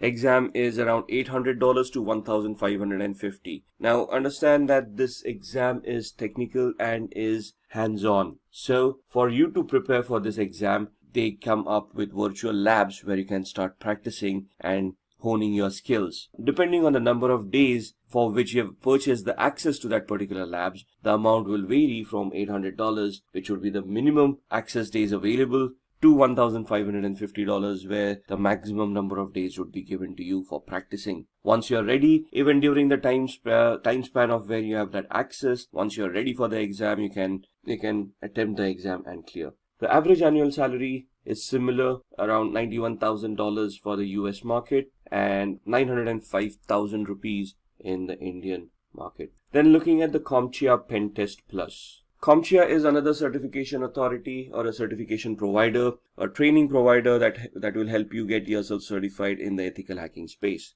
So they have certification called Pen Test Plus, which is focused towards penetration testing. So it is an intermediate level certification. It assesses the vulnerability assessment and the penetration testing skills of a candidate. Here, the training will provide you with all the essentials, where it will help you identify how to do vulnerability assessments, how to identify those vulnerabilities, and then which tools to utilize for what kind of a penetration test. For the requirements, a minimum of 3 to 4 years of hands-on experience in the information security field. Also, a CompTIA Security Plus or a Network Plus or equivalent knowledge is required. So in the Network Plus, they talk about securing networks, and they help you understand the OSI layers, the TCP/IP layers, and help you understand the protocols and all of those things. So having that knowledge is an added advantage. The certificate provider is CompTIA, and the cost of the exam is around $349. Maximum number of questions is 85, and I think it's a 3-hour exam. The passing percentage is scoring 750 marks out of a possible 900. So the scale is, the minimum you can ever score is 100. If you're completely unprepared, the maximum you can score is 900. You get a leeway of 150 marks for your certifications. So you have to score a minimum of 750 to clear the exam. Average annual salary for a CompTIA Certified Penetration Test Plus professional is $97,000 in the US market, and in the Indian market it would be around 5 lakh rupees. Then comes the licensed penetration tester. Now this is an advanced certificate again from EC Council. This is where EC Council gives you a license which certifies that you have undergone thorough training and have cleared your exam, in which you can conduct or lead an audit for vulnerability assessment and penetration testing. It is an expert level certification, comes after the CEH certification. It is the ultimate test which tests this candidate's penetration testing skills. So there are 2 certifications over here. One is the ECSA, EC Council Certified Security Analyst. Once you clear that, you can appear for the licensed penetration tester. Both of these are hands-on certifications. So you will be given a virtual lab, you will be given a scenario in which you'll have to perform some assessments, create reports, submit it to the EC Council. They will analyze your reports. If they meet the criteria that have been identified, you will then be certified as a licensed penetration tester. The candidate must be above 18 years of age. A recertification is required every 3 years. So the validity is 3 years. After 3 years, you will have to be recertified, or there is a continuing point education system over there where you can score points by publishing articles, by attending trainings or giving out trainings, and you can get yourself recertified. It is preferred that the candidate has CEH and the ECSA certification. So the previous certification that we saw, Certified Ethical Hacker, and then the ECSA, EC Council Certified Security Analyst, after which you can appear for the LPT, the Licensed Penetration Tester. The certificate provider again is EC Council. The Licensed Penetration Tester exam has a different process. The candidate must purchase an exam dashboard for $899, which is valid for a year. So once you purchase the voucher, the validity is 1 year. You can prepare within that 1 year and then give the exam and attain the certification. Only once you are ready, the exam can be scheduled and you can give that exam. The exam consists of 3 different levels. Each level has 3 different challenges. The candidate must pass at least 1 challenge in order to qualify for the next level. And for each level, the exam is 6 hours. So this is a grueling exam. This is hands-on. They're giving you challenges and they are going to test you on your skills as a penetration tester. So be ready to be very hands-on for this kind of a certification. Average annual salary in the US is around $100,000 and above, and in India, $825,000 and above. Next, Shruti will guide you through the career of an ethical hacker. With the increase in the number of cybercrimes across the globe, there is also an increase in the number of cybersecurity jobs, and the role of an ethical hacker tops the list. Hi guys, this is Shruti from Simplilearn, and today I will run you through this video on ethical hacking career. So let's get started and explore the world of ethical hacking. Let's begin with a few facts. Did you know that by the year 2021, there will be 3.5 million cybersecurity job openings? That is a huge number, isn't it? And also, according to the US Bureau of Labor Statistics, there will be 28% increase in the number of jobs from 2016 to 2026 for information security analysts, which includes ethical hackers. This proves that there is a great demand for ethical hackers at the moment. As I mentioned earlier, the number of cybercrimes across the world will increase as the digital era will only continue to grow. Organizations will be on the lookout to hire professionals who can fight these cybercrimes and protect the company's data. And to fight these cybercrimes, we will require individuals who can think like a hacker. And who is that? Well, to do this job, we have ethical hackers. As you might be knowing, an ethical hacker is trained to discover system vulnerabilities. An ethical hacker is also known as a white hat hacker. He or she is given authorization from the company to perform security assessments. And at the end, an ethical hacker would have to report the findings back to the company so that the vulnerabilities can be fixed. An ethical hacker performs these security assessments with the help of various hacking techniques and tools. Let's now move on to our next topic, that is the steps to become an ethical hacker. You might wonder how to start your ethical hacking career, right? Well, I will take you through that step by step. Firstly, the candidate must have a computer science or an information technology bachelor's degree. It is also possible to become an ethical hacker without these degrees, but provided you have the required skill sets and experience. The next requirement to be an ethical hacker is that the candidate must have a minimum of 2 years of experience in the information security field. You have to start your career with a software or a networking job, and only then can you move on to the ethical hacking field. You have to start your career with a software or a networking job, and only then can you move into the ethical hacking field. Coming to the certifications, it is necessary for the candidate to hold various cybersecurity certifications. Certifications play a vital role in the field of cybersecurity. Your job opportunities can solely depend on these certifications. To become an ethical hacker, you can start off with the foundational level certifications such as the CCNA and CompTIA Security Plus certifications.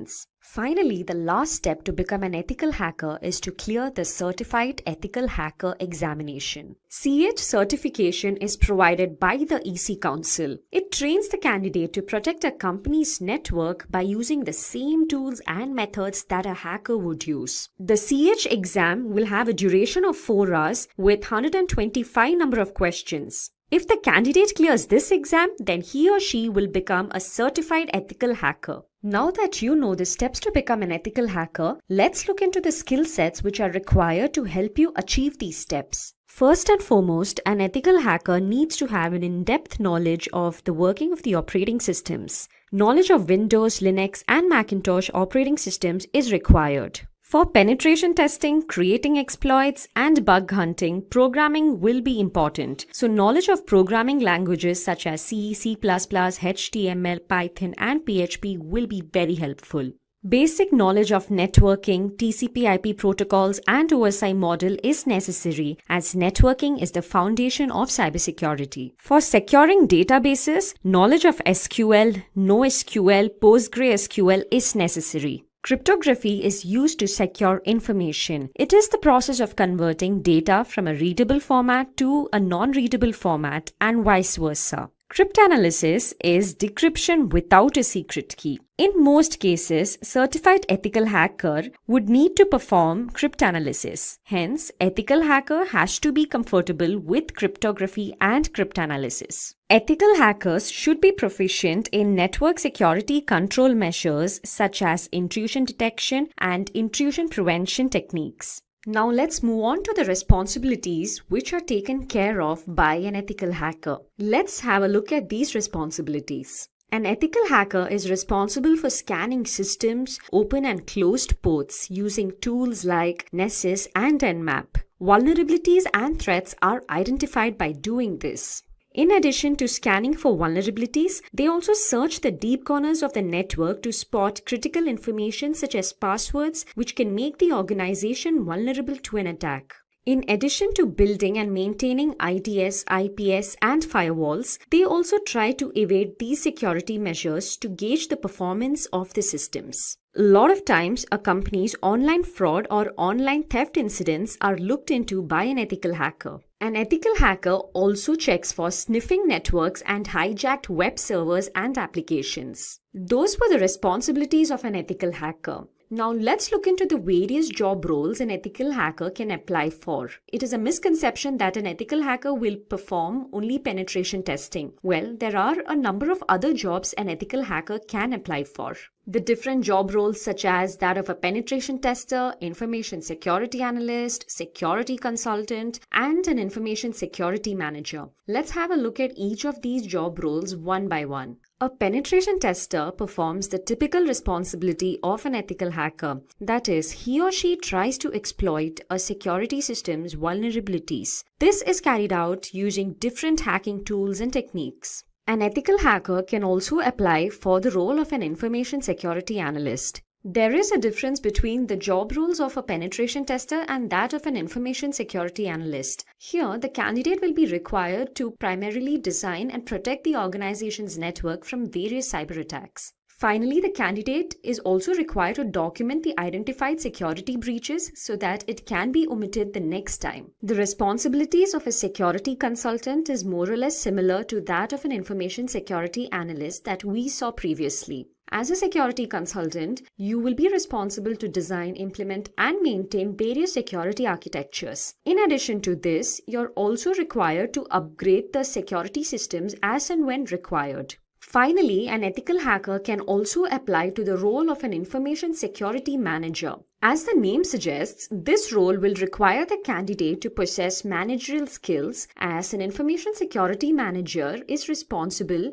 to head the IT and the information security team. Now that we have seen the responsibilities, the skills, and the steps to become an ethical hacker, let's have a look at the different companies hiring ethical hackers. To name a few, we have Bank of America, Ernst & Young, KPMG, Urban Pro, and IBM. Let's now look into the salary structure of an ethical hacker. Well, in India, the average annual salary of a certified ethical hacker is nearly 4,76,000 rupees. And in the US, the average annual salary of a certified ethical hacker is $91,000. Now I will guide you through a sample resume of a penetration tester. As you can see on your screens, this is a sample resume of a penetration tester. We will look into this resume closely and understand how your resume should look like if you are applying for the role of a penetration tester. As always, you can start off with your name and your email ID and your phone number, followed by a brief summary of your current job profile. It is preferred to add your LinkedIn profile link here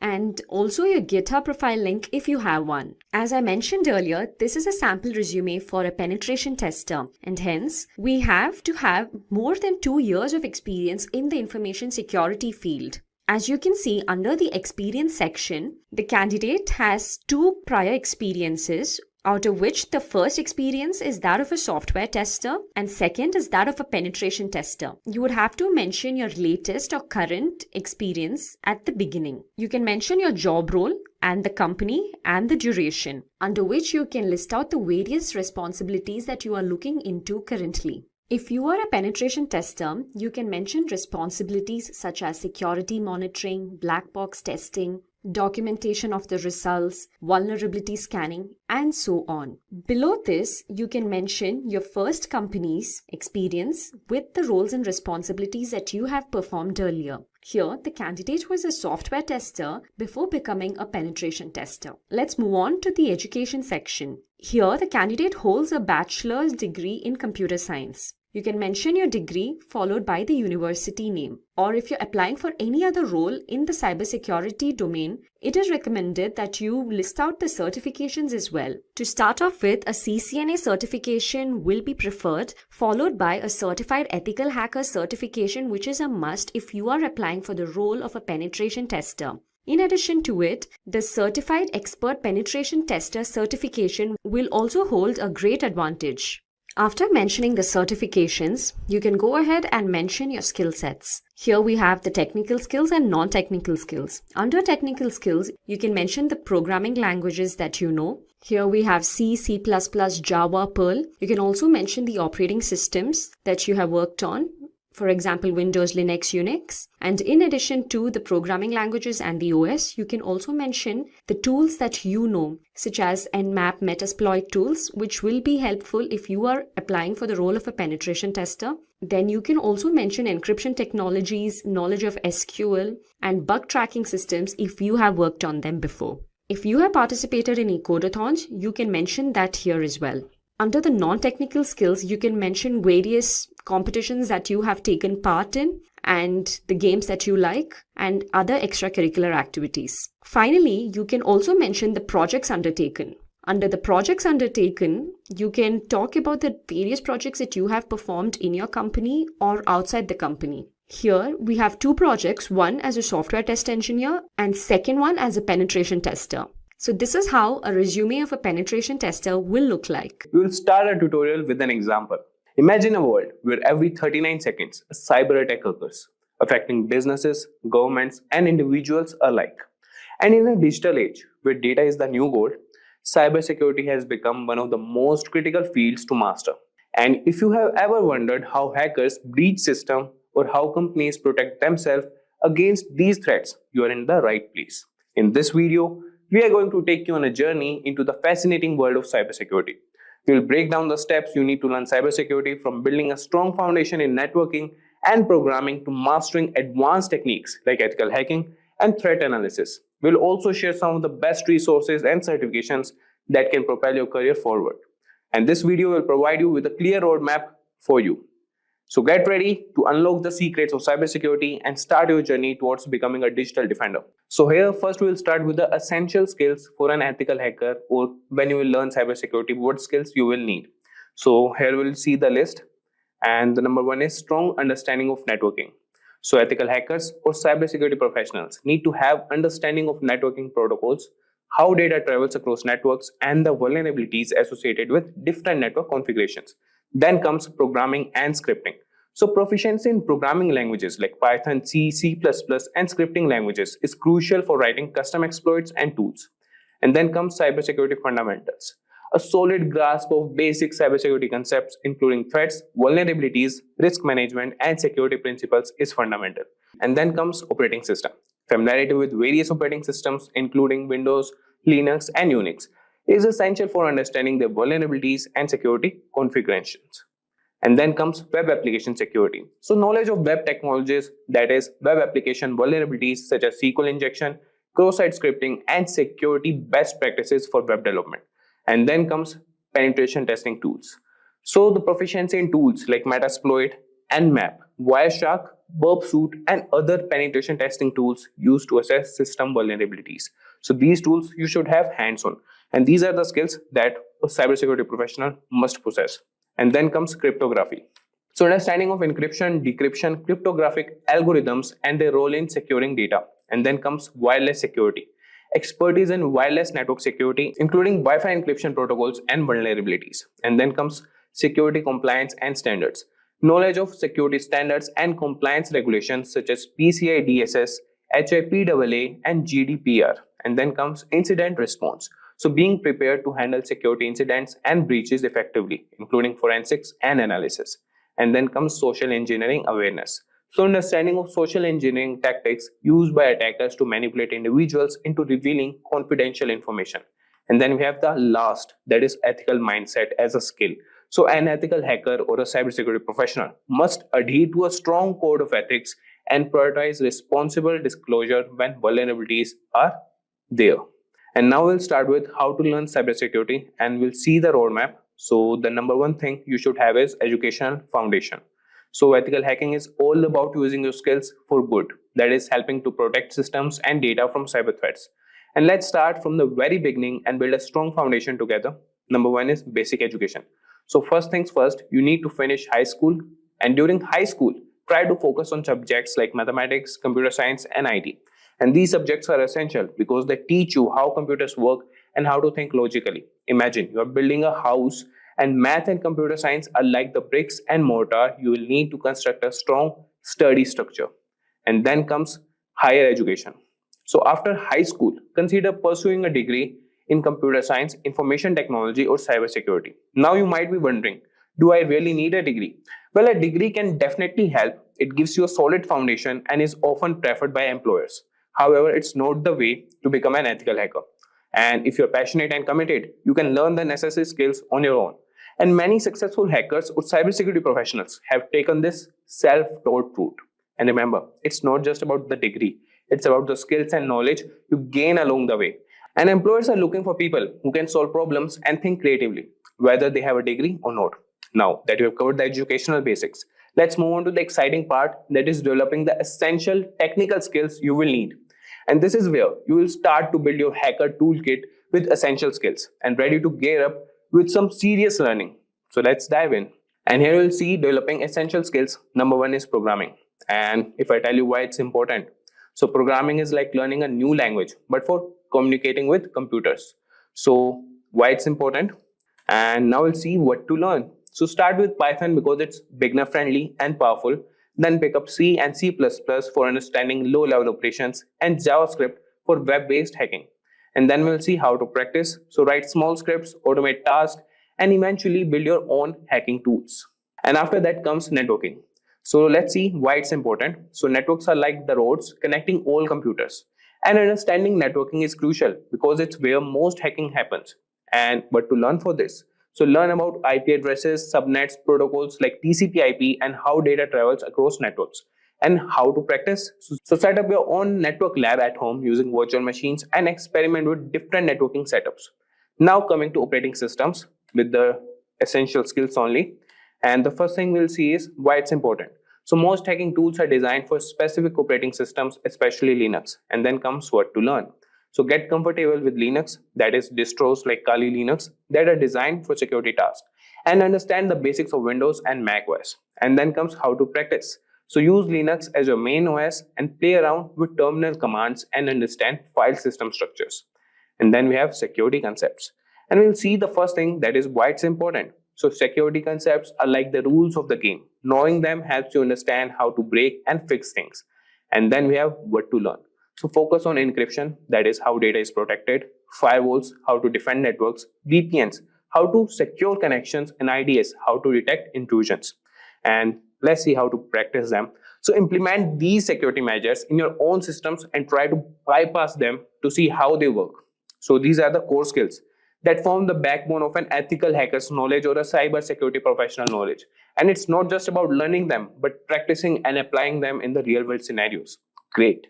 You have built a solid educational foundation if you are following this and developed essential skills. Now let's talk about certifications. And certifications are like badges of honor that show you have got the knowledge and skills to be an ethical hacker.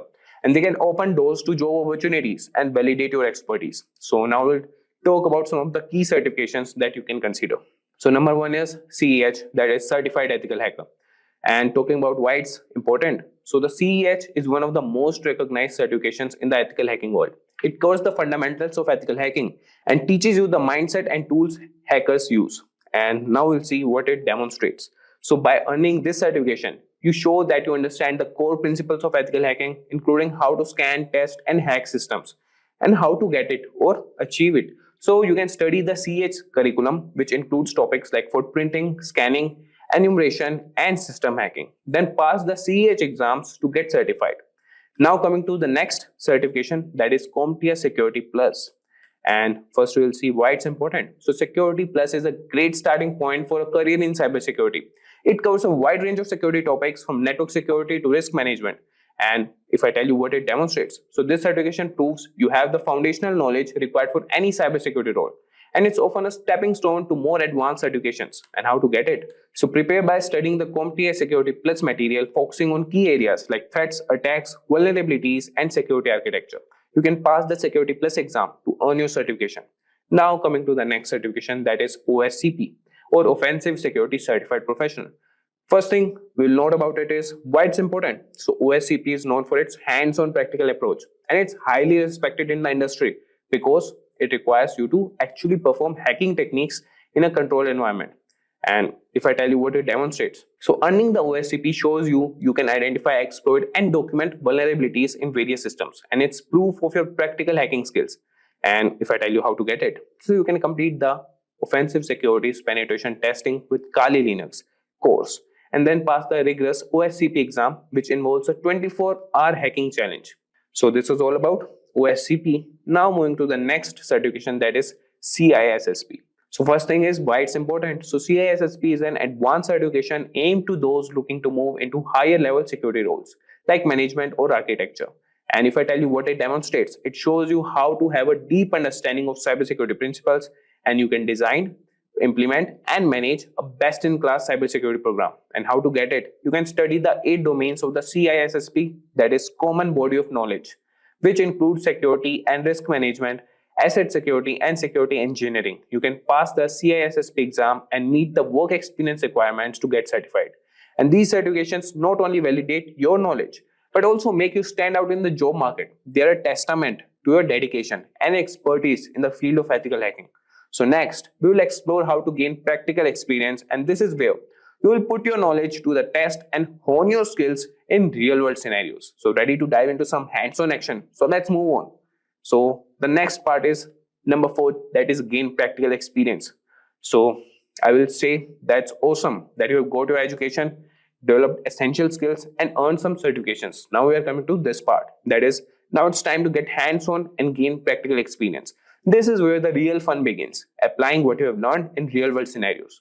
Number 1 is labs and simulations. So labs and simulations provide a safe environment to practice hacking skills without the risk of breaking any laws. They allow you to experiment and learn from your mistakes. So you could use the platforms like Hack the Box, Try Hack Me, and Cybersec Labs that are fantastic resources. And these resources offer a variety of challenges and scenarios that mimic real-world systems and networks.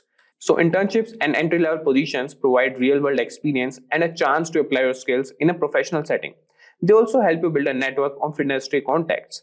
You can seek out internships or jobs in IT, network administration, or cybersecurity. So these roles will give you hands-on experience with the systems and technologies you will be protecting as an ethical hacker.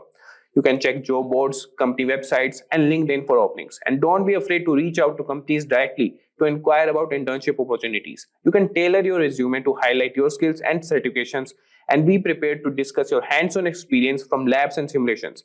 And after that comes the bug bounty programs. So bug bounty programs are an essential or excellent way to test your skills in the real-world scenario. Companies offer these programs to identify security vulnerabilities in their systems, and they reward you for finding and reporting these issues. So platforms like HackerOne and BugCrowd connect ethical hackers with companies offering bug bounties. And these platforms provide a legal and structured way to test your skills. And you can create profiles on HackerOne and BugCrowd. And you can start by reading through the rules and scope of each program to understand what's allowed. And you can begin with lower risk programs and gradually move to more complex ones. As you find and report vulnerabilities, you will gain recognition and potentially earn money for your findings. And after that, we have practical experience that is invaluable and is where theory meets reality. And by practicing in labs, gaining real-world experience through internships, and participating in bug bounty programs, you will hone your skills and build a strong portfolio. And after that comes stay updated. So cybersecurity is a rapidly evolving field, and staying updated is crucial for maintaining your edge. And here's how you can keep your knowledge fresh. Number 1 is continuous learning. So the landscape of cybersecurity is always changing with new threats and technologies. And you can keep up with the latest news, blogs, and forums, and great resources like Krebs on security, dark reading, and the Reddit NetSec community. So make it a habit to read articles and participate in discussions regularly. And you can also subscribe to newsletters and follow key influencers in the cybersecurity space. And then we have conferences and workshops. So these events are excellent for networking and learning about the latest trends and techniques. And key conferences like DEFCON, Black Hat, and RSA conference are must-attend events for ethical hackers. And you can attend these events either in person or virtually. And you can take advantage of workshops, seminars, and networking opportunities to connect with other professionals. And then we have online courses. Continuous education helps you keep your skills sharp and up to date. And platforms like Coursera, Udemy, and CyberReady offers a wide range of courses on various cybersecurity topics. And you can enroll in courses that cover new tools, techniques, and concepts. And I have already mentioned a course with Simplilearn that is proven and technically guaranteed. So you can regularly update your skills and knowledge through these platforms. Now coming to sixth point, that is join the community. So being part of the cybersecurity community is invaluable for your career growth. And here's how you can get involved. Number one is networking. So networking with other professionals can provide valuable insights, support, and job opportunities. And the professional organizations like the Information Systems Security Association, ISSA, and the EC Council are great places to start. You can attend meetings, join discussion groups, and participate in events. And building a strong network can open doors to new opportunities and collaborations. And then we have mentorship. So a mentor can guide you, share resources, and help you navigate your career path.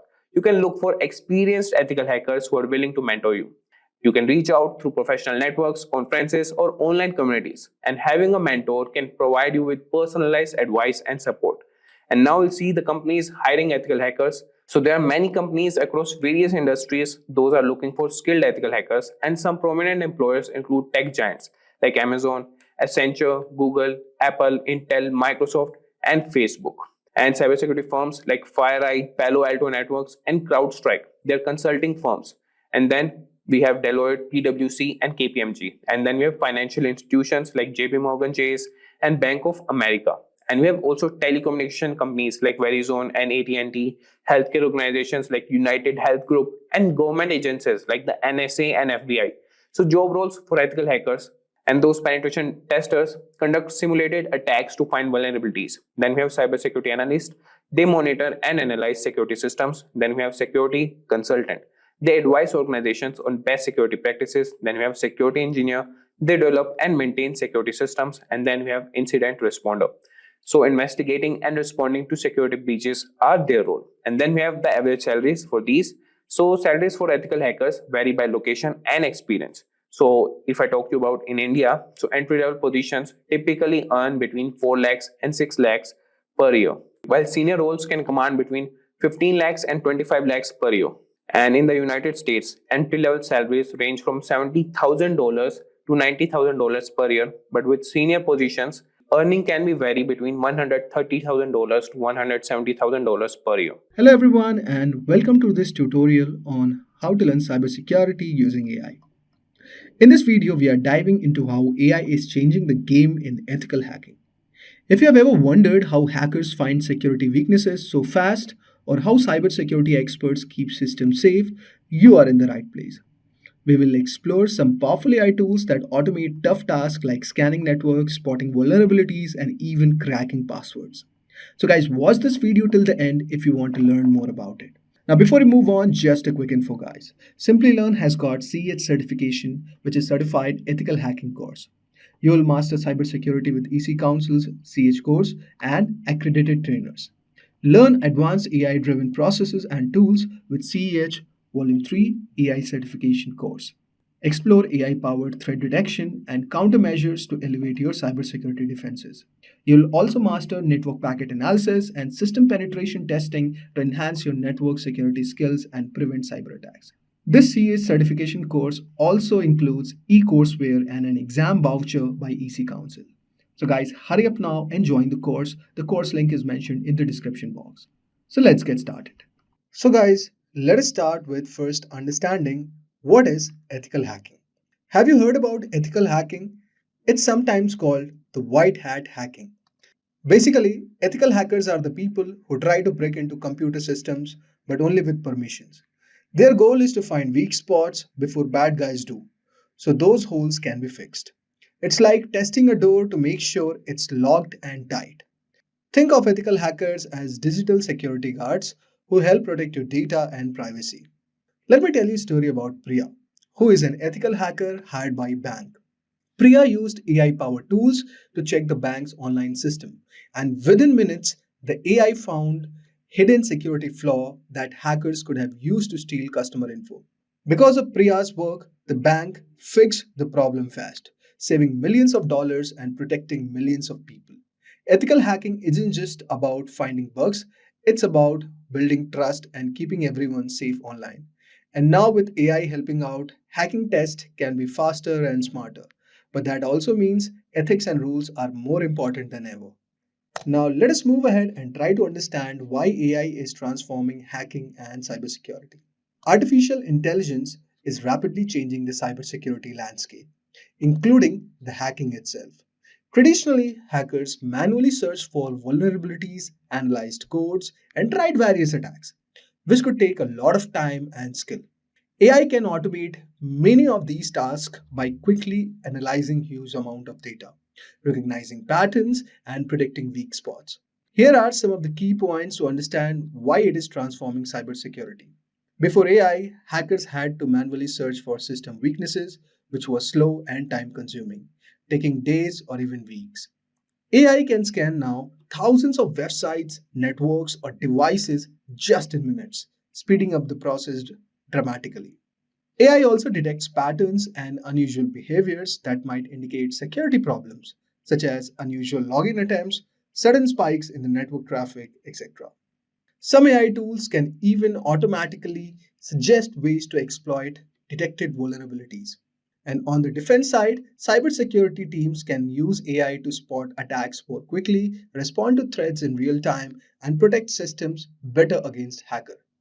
So guys, seeing this bunch of reasons, you would have got an idea that how AI is transforming cybersecurity. Now let us move ahead and try to understand some of the AI basics for hacking. So guys, have you ever tried to find one broken link on a huge website with thousands of pages? You would imagine doing that manually can take forever.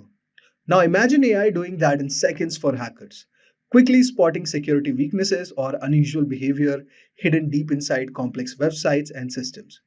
So, with the help of this, you can scan weaknesses, analyze logs, and figure out how to exploit problems.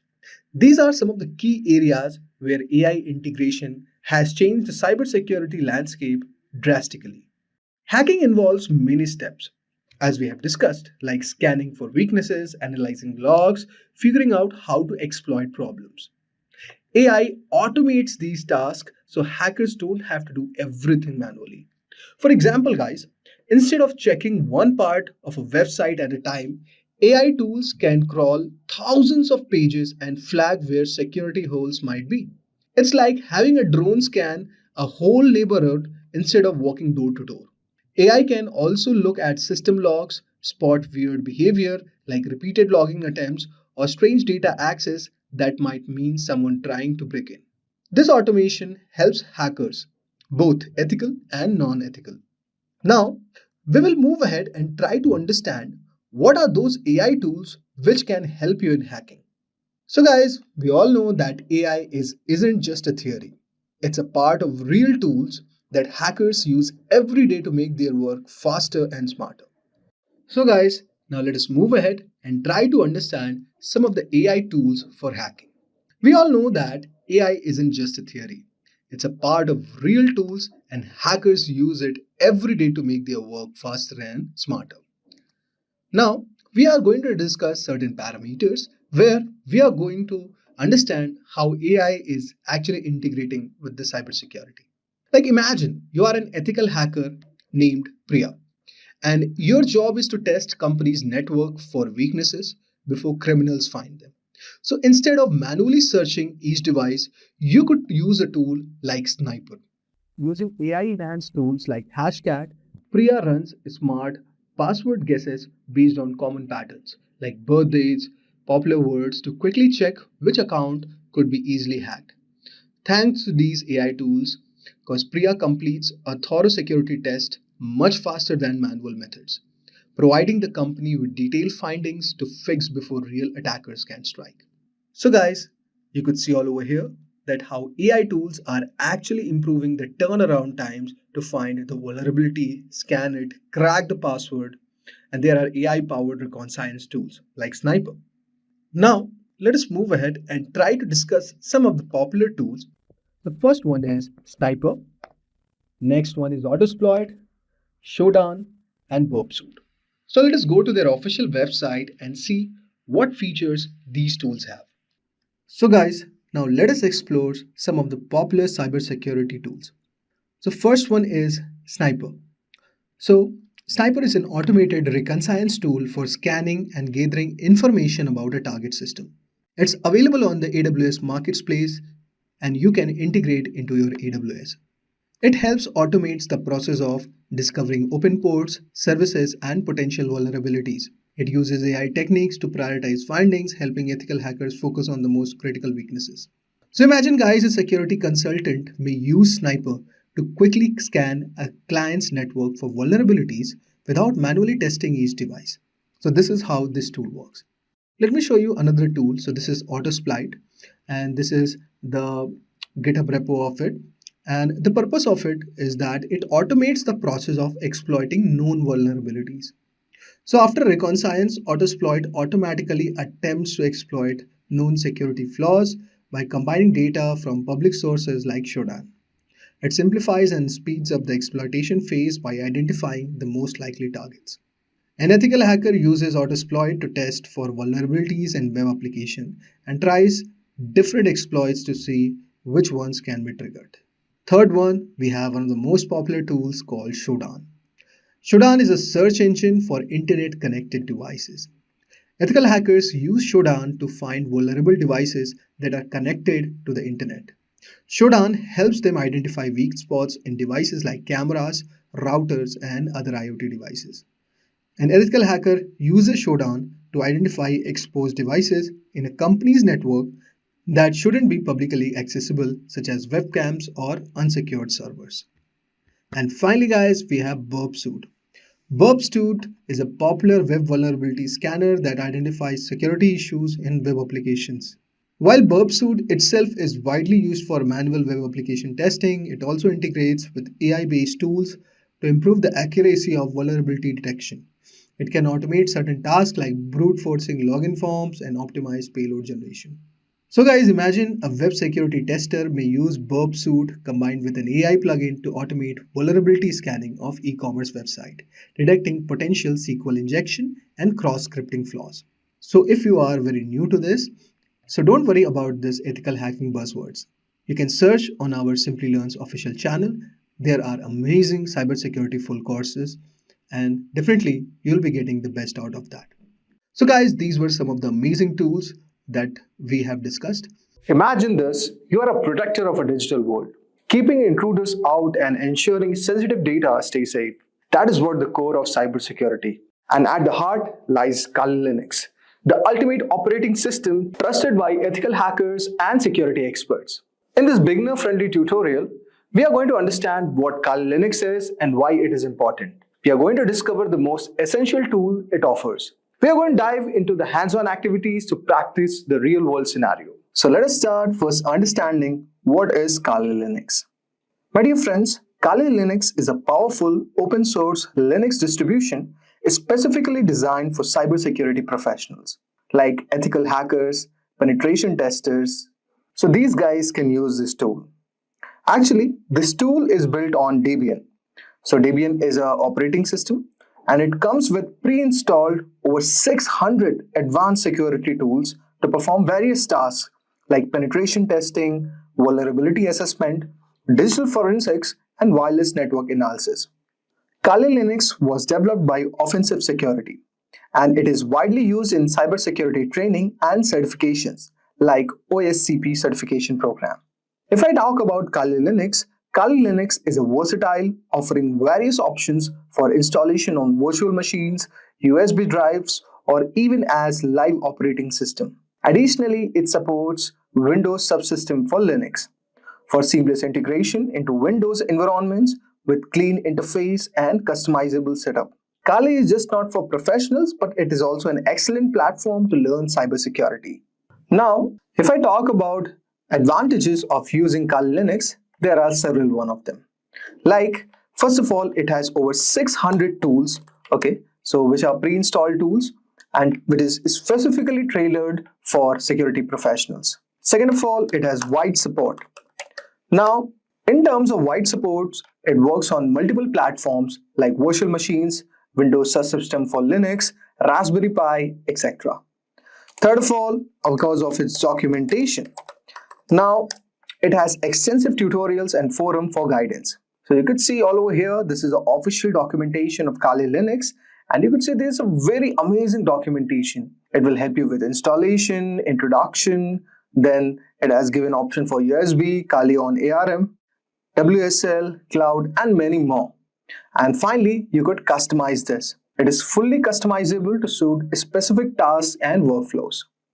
Now, let us move ahead and let us try to understand some of the known commands of Kali Linux.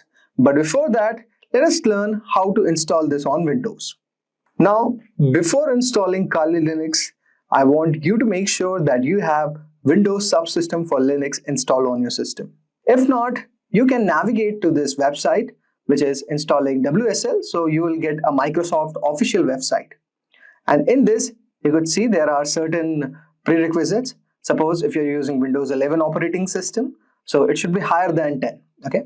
Now, just type on the PowerShell. Okay, open PowerShell. And just copy this and install this. So with this command, you will be able to install Windows Subsystem for Linux. Now, the next step would be installing Kali Linux. So you have to do nothing. Go onto the Microsoft Store and just click install. Now, since I've already installed Kali Linux and it is very easy process, after that it will be very comfortable for you to operate on Kali Linux. So you could see I have installed the minimal configuration all over here. Okay, so this is the Kali Linux terminal. So it has opened. Now we are going to learn certain important commands which will help you to understand, and these are very basic Linux commands only, so you have to not worry about it too much. So guys, let's try to understand our first command. Let us say we want to know the date. So the name of the date command is just date, and you could see you will get the exact date of today and the given time. And since I'm connected from the Indian time zone, so it is showing IST 2025. That's a very basic command. Next command is cal command. So cal command basically displays the current month's formatted calendar in our terminal screen. If you require more advanced version of cal, you can install the ncal package on the Linux machine, which displays calendar vertically and provides additional options. So for now, we are fine with cal. Just type cal.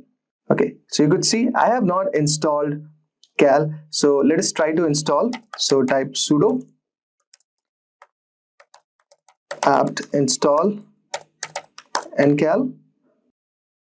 Now you could see all over here, it is fetching all the packages and we have perfectly installed it. Now let us type cal. Okay, I think so, still processing. Now you could see all over here, we are getting calendar in the vertical format, and you could see the month, date, and all over here. Okay, so that is one of the most amazing package ncal.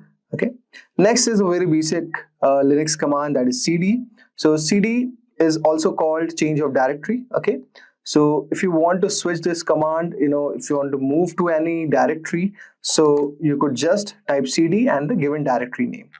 Okay, but we are now fine all over here. Now next thing will be cp. Now cp is also same command as one of the most important Linux command, which basically helps you to copy files or group of files or directory to create the exact image of a file on a disk with a different name. So suppose let us say we are going to desktop. So let us try to first find out how many files do we have. ls. Okay, so you could see we have no files. So first we have to create a directory. So let us say mkdir and just type demo. Okay, now type ls. So you could see we have this file demo. Now type cd and go to demo. So you could see all over here, we are now in demo folder. So that was one of the thing. If you want to go back, just type cd ... and you'll be reverted back. Now, before moving ahead, so ls, let's talk about this command. So it is one of the most powerful and useful commands in Kali Linux. Okay, so ls command basically lists all the directories or contents of the files. So with the help of ls command, we can easily list out every hidden file or directory with lsa attribute. Okay, and it helps you to find the list of directories present on your system. So that was one of the command. Now let us try to understand the cat command.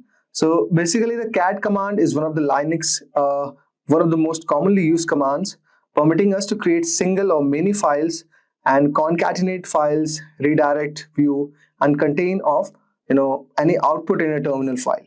Usually we use the cat command to display the content of a file. So suppose we created any file, say let us go to demo. So with the help of touch command, let us create one file. Okay, let us go to demo first and let's type touch demo.txt. okay, and now type cat and demo.txt, and see, since we have nothing written all over here, so if you have already written, then you could get out certain output like what's written. So suppose let us do this activity by writing certain thing. So you could see this is a demo file. You could see all over here we are in the demo folder, and you could see this text file demo.txt, and since we have not written anything, so that's why it's not showing any output. So we have got a bit of hang around what are the basic commands of Linux, and same thing will be used in Kali Linux. Now let us download some of the amazing tools, because Kali Linux has support for a lot of tools, and let us try to do some hands-on activity on them. Okay guys, now let us try to download Nmap first. So what is Nmap? Nmap is basically for network scanning purposes. So that's a very amazing tool. So you could see this is official documentation of Nmap. So if you want to scan any network, then this is a very amazing tool, and this is available in Kali Linux. So you could see the documentation is written all over here. So you could go to the reference guide, and you could see all these things which they have given. Okay, suppose now it has description, option summary, target specification, host, port scanning basics. Okay, so let us click on port scanning basics. So so it has given about all these ideas, and similarly we are going to do the same thing in the Kali Linux. So let us try to install Nmap first. So as I have already told you that Nmap is a very powerful network discovery tool. So for installation purpose, type this command sudo apt install Nmap. Okay, some mistake was there. Sudo apt install Nmap y. So you could see, okay, again we have done some mistake. So you could see we have correctly installed Nmap, and now you could check the version number of the same. So type Nmap, go on version.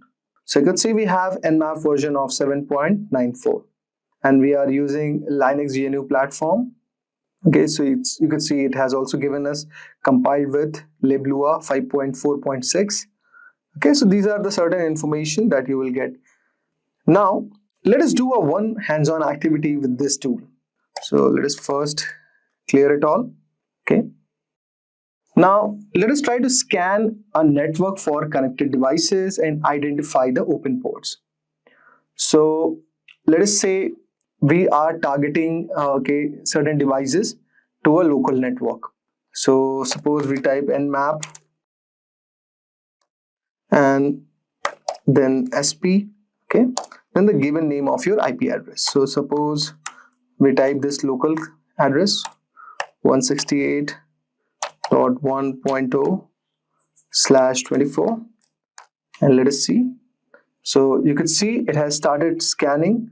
Okay, and you could see host is up with this latency, host is up with 0.055 seconds latency. So you are getting a scan report on this given IP address. So basically what it is doing is this command is sending ping request and receives a list of live hosts. Now the basic command is suppose nmap sp and the given name of your IP address. Okay, now next, if you are trying to scan a specific device for open ports, so what you could do, so we could use the same IP, okay, and type nmap, okay, /p, and we could give 1 to 1000, and let us say our target IP, we are trying to take it as 192.168.1.0/24, and you could see it is trying to it is going to scan a specific device for open ports. So let us see whether this has it or not. Now you could see all over here we have got the report. So after targeting what devices are connected, so you could see the scan report. Okay, so host is up, port ET TCP filtered, the service is HTTP, then this is another port, then the service is HTTPS. Okay, so similarly you could see a scan report for all the devices, specific devices which are connected to this open port. So that's one of the amazing thing and insight you could get. Now for service version detection, you can identify services running on open ports also. So what command you have to type, guys? Just type nmap, and in this type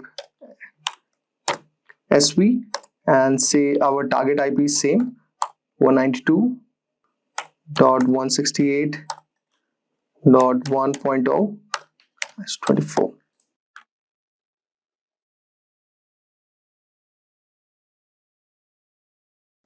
So guys, as you can see all over here, the service scan is done. So you could see the scan report is given and it is saying service detection performed.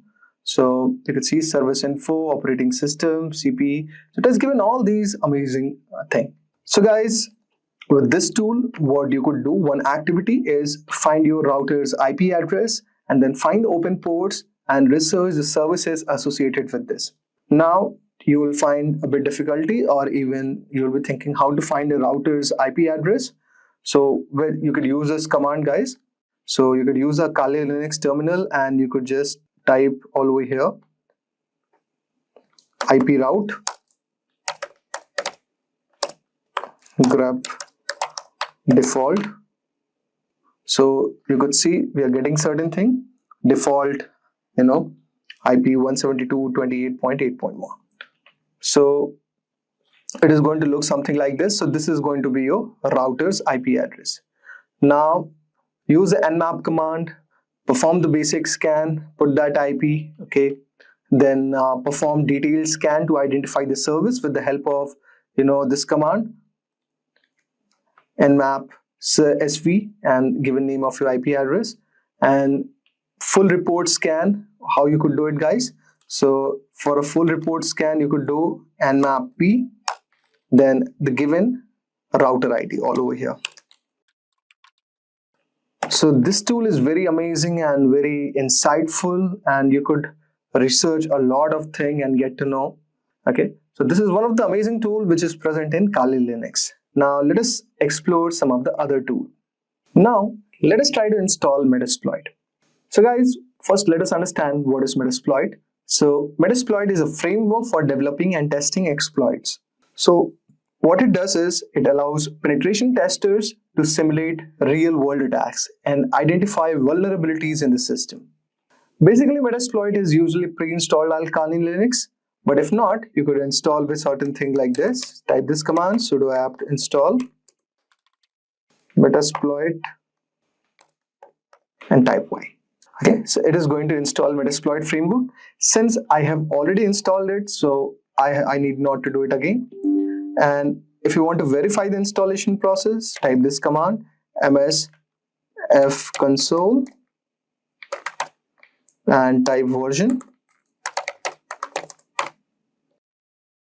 So you could see you will get certain thing like this. The version number is 6.4.34 dev. Now let us do a hands-on activity. Now let us exploit a vulnerable system using Metasploit. So first type msf console. So it is starting the Metasploit framework console all over here. So you could see we have come up into this documentation. Okay. Now you could go on to the official documentation of Metasploit. Okay. Just copy this or go all over here So this is the official documentation of Metasploit. You could read about it. You could read about pen testing, how to set up module options, upgrading shells to meter, and a lot of other things are there. So based on the thing which you want to learn, you could just, read this documentation. It's a very amazing documentation. So I will show you a very small, so simple hands-on activity. So let us try to, exploit a vulnerable system. Okay. So we have come into our console and let us look for SMB related vulnerabilities. Now you'll be wondering what is an SMB protocol or what basically is an SMB vulnerability. So as I can tell you that SMB is a vulnerability or a security flaw in server message block protocol or an SMB protocol that allows attacker to gain unauthorized access to a given network. So let us do this attack first. So type this command, search SMB. So you could see all over here that we have got a lot of files as an output. Now what we are going to do, we are going to select an eternal blue exploit. So you can type something like this, use exploit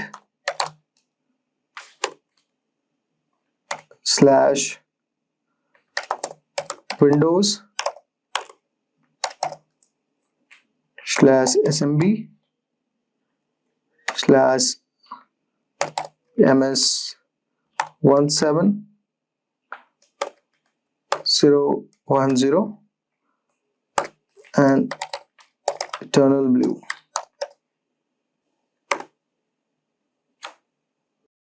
Now what after this, so it's saying no payload configured, defaulting to Windows XP meterpreter reverse TCP.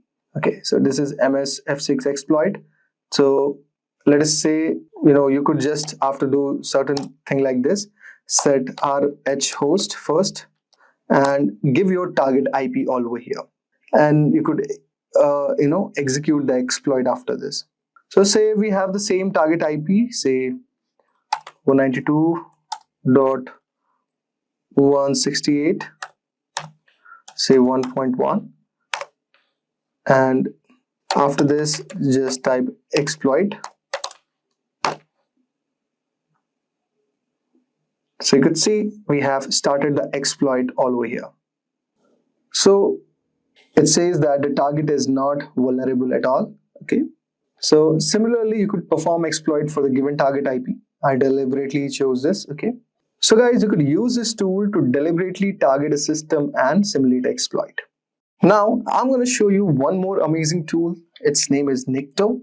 Okay. So Nikto is basically a web server vulnerability scanner that identifies potential issues like outdated software, misconfigurations, and exposed files. So how you could install Nikto? So type this command, sudo apt install Nikto and type Y. So you can see we have started setting up our Nikto. Then type Nikto version. And you could see all over here that, okay, so this is not the command for version. Let's try this. Okay, so you can see all over here, we have the version of Nikto as 2.5.0. Okay, so this is the latest version. And now let us try to do a hands-on activity.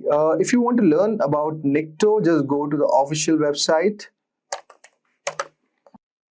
So you could see it is Nikto 2.5 and you could read about Nikto. So you could go, read the docs like overview, description, and all those things. So let's do one small activity. So we are going to scan a web server for vulnerabilities. So let us say we target this website. Okay.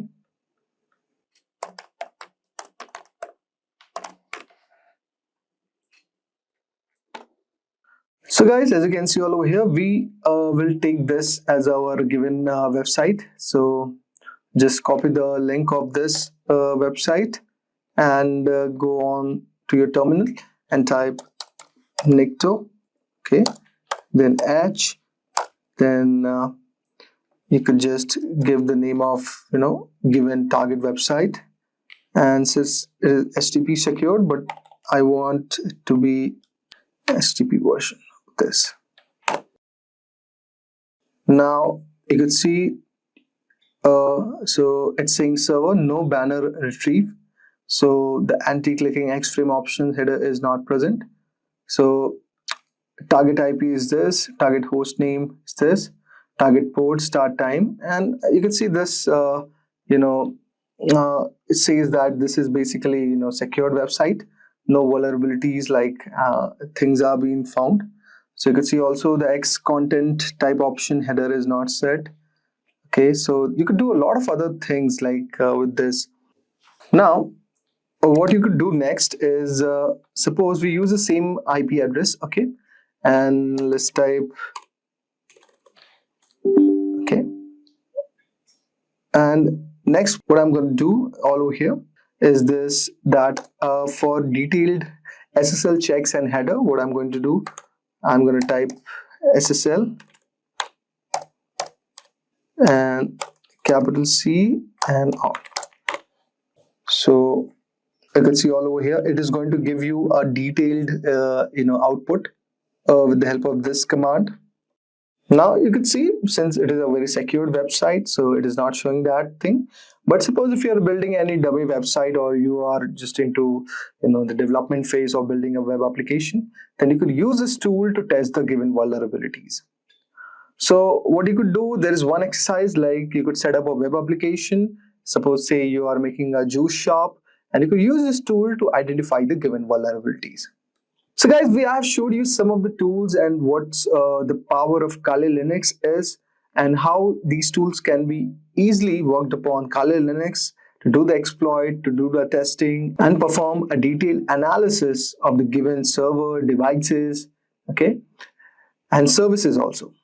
Basically, the tools which I have showed you represent the core of what makes Kali Linux so powerful for cybersecurity professionals. So by using the tools like Nmap, Metasploit, Nikto, you have gained a bit of hands-on experience with network scanning, packet analysis, exploitation, how to do brute force attacks, and web vulnerability assessments. If you do a regular practice with these tools, it will help you to improve your skill, and it is also going to help you to understand the importance of ethical hacking and securing system. Hey everyone, today we will explore the world of cybersecurity with Hacker GPT, a specialized version of ChatGPT designed for ethical hacking and cybersecurity. In a digital landscape where cyber attacks occur every 39 seconds, causing billions in damages annually, Hacker GPT provides the essential tools and knowledge to defend against these threats. So Hacker GPT offers guidance on a wide range of topics including security practices, ethical hacking techniques, and scripting for system security. Cybercrime damages are expected to reach $6 trillion annually, making it a major challenge for organizations. And if we talk about some of the breaches, so in 2020, over 36 billion records were exposed due to data breaches.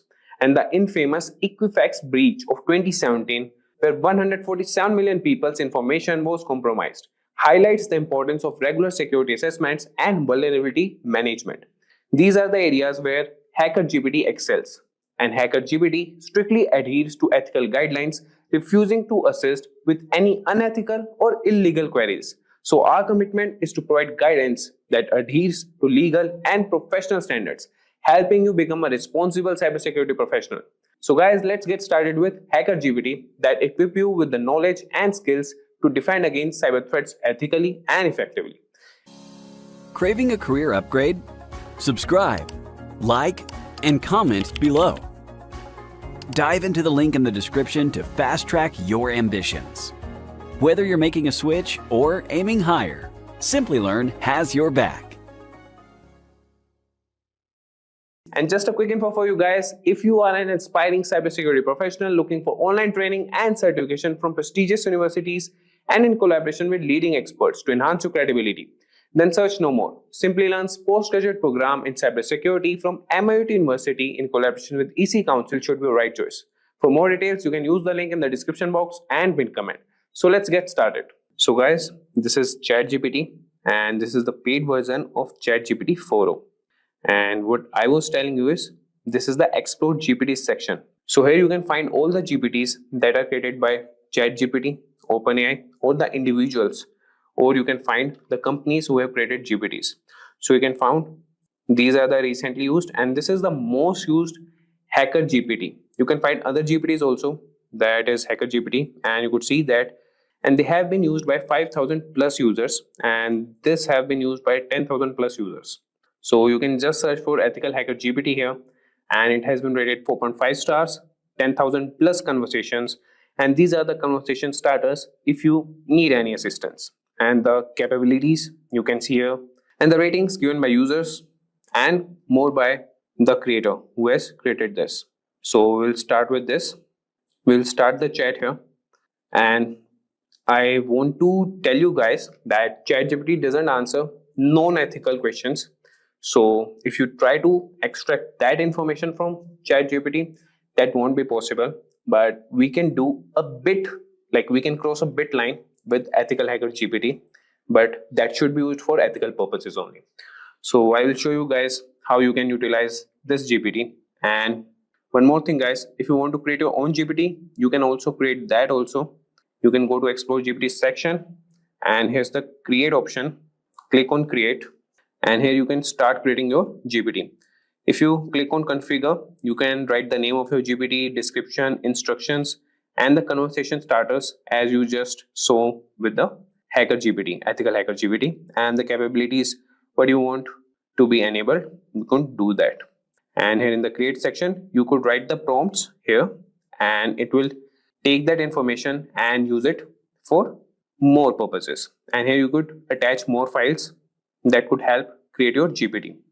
Okay guys, so here you could see the configuration and the preview of your GPT, and you can finalize that. So moving back, we'll get back to Ethical Hacker GPT and start with our conversation with him.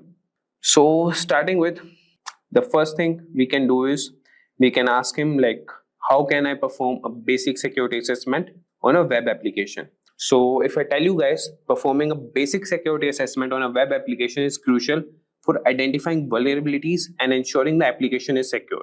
And this process involves using various tools and techniques to test the application for common security issues. So you could ask him that, how can I perform a basic security assessment on a web application?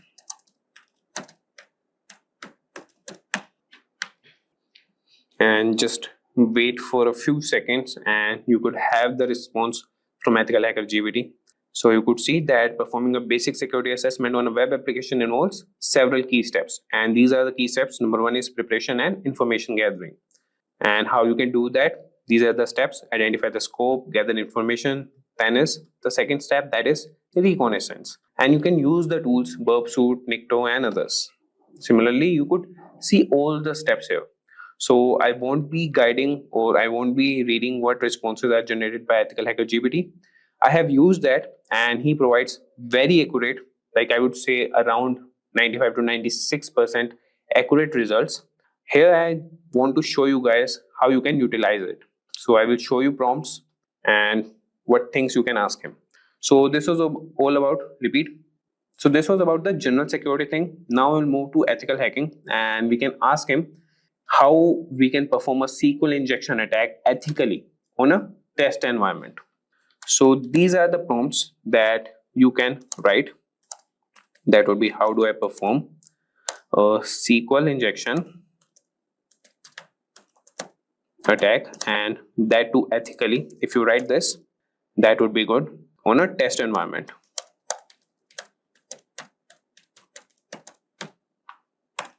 And if I tell you guys, so SQL injection is one of the most common web application vulnerabilities, and understanding how to perform a SQL injection attack ethically on a test environment can help you identify and mitigate this risk in your own applications. And you could see he has responded, and he has provided you the steps that you can set up a controlled test environment first thing, then preparation, and you could use these tools.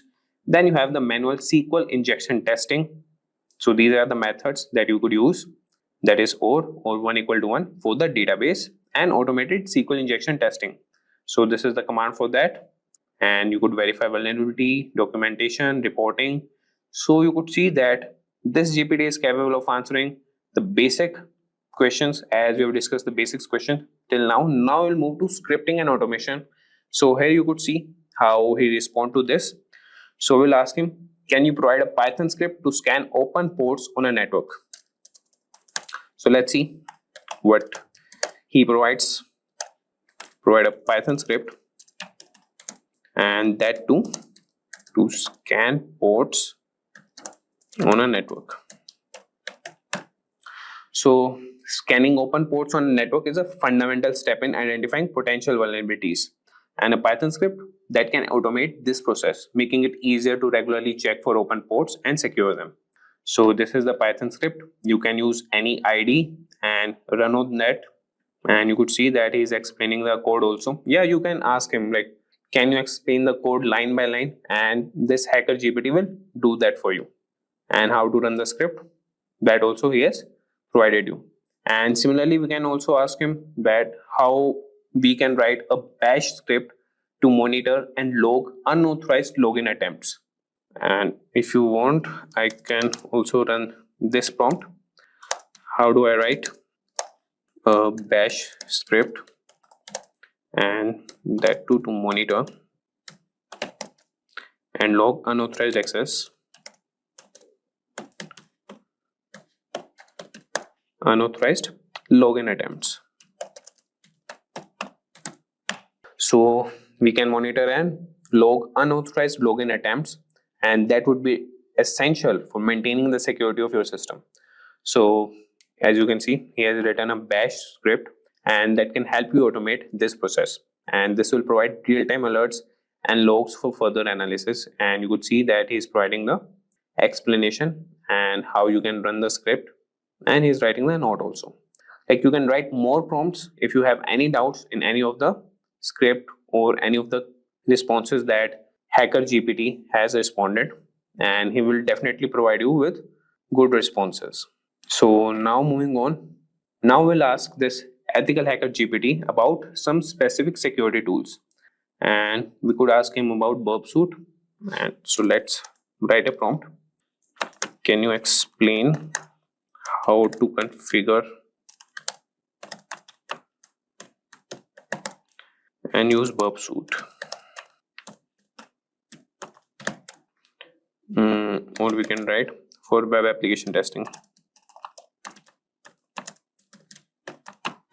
So if I sum you up, so burp suit is a powerful tool for web application security testing, and understanding how to configure and use it effectively can help you identify and address a wide range of security vulnerabilities in your applications.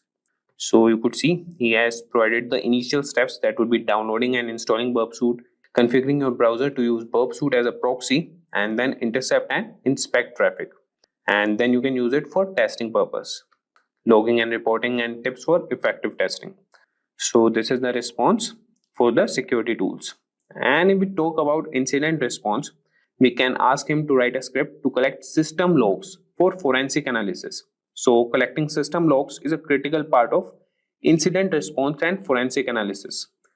And this script can automate processes that can ensure that you have all the necessary data to investigate security incidents effectively.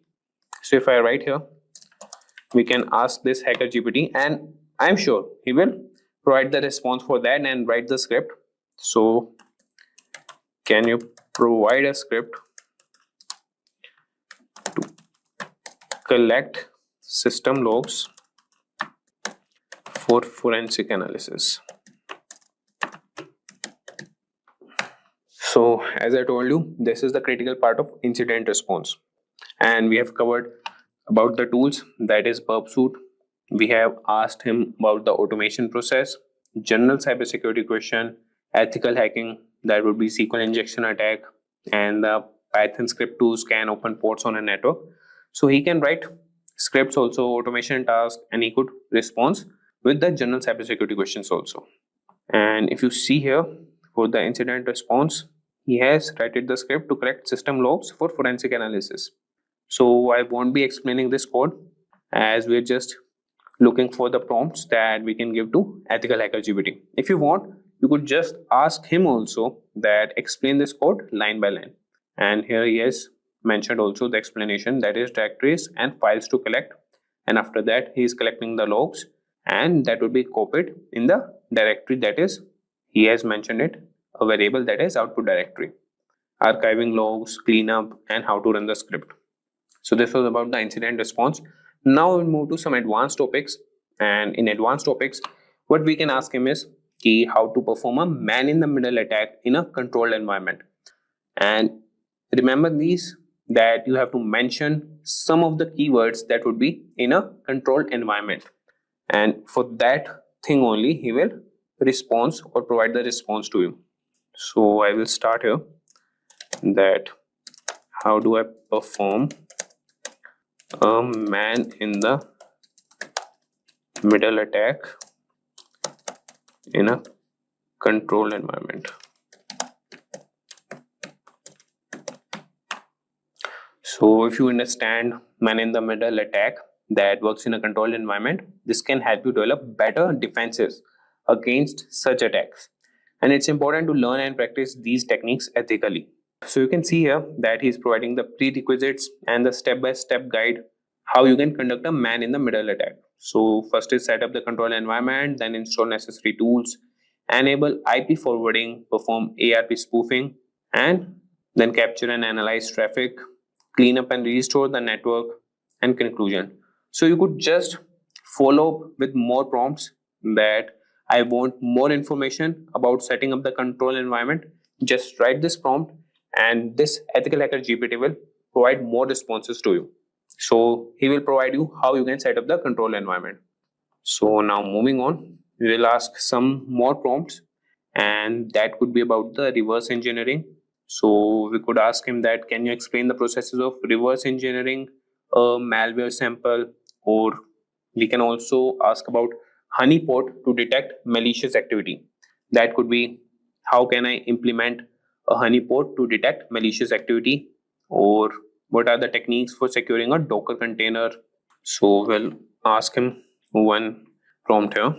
Let's see what he responds to that. So how can I implement a honeypot to detect malicious activity?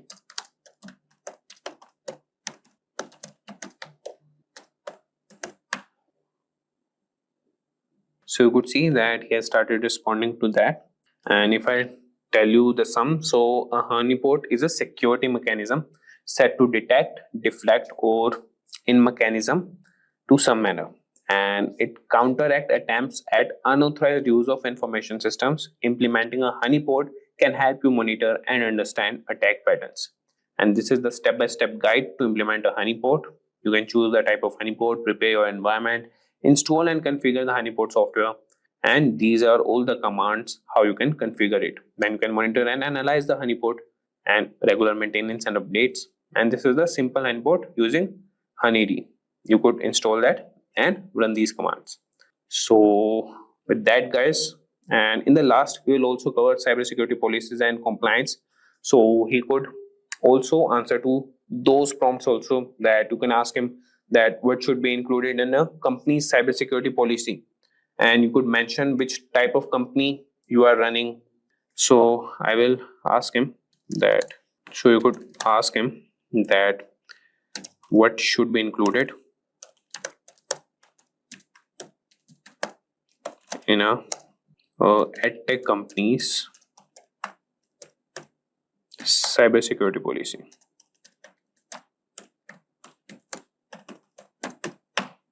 So let's see. So you could see here that creating a comprehensive security policy for an edtech company involves adding various aspects, and that would be introduction. First is the purpose for cybersecurity policy, scope, roles and responsibilities, data protection and privacy, network security, application security, user security awareness and training, incident response and management, compliance and legal requirements, physical security, device and endpoint security.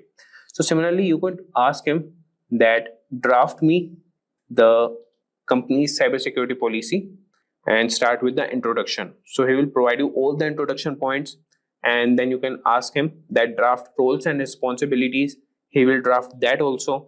So you could like break it into parts and ask the ethical hacker GPT, and he will respond to you, as it has some limitations of some words and some of the responses.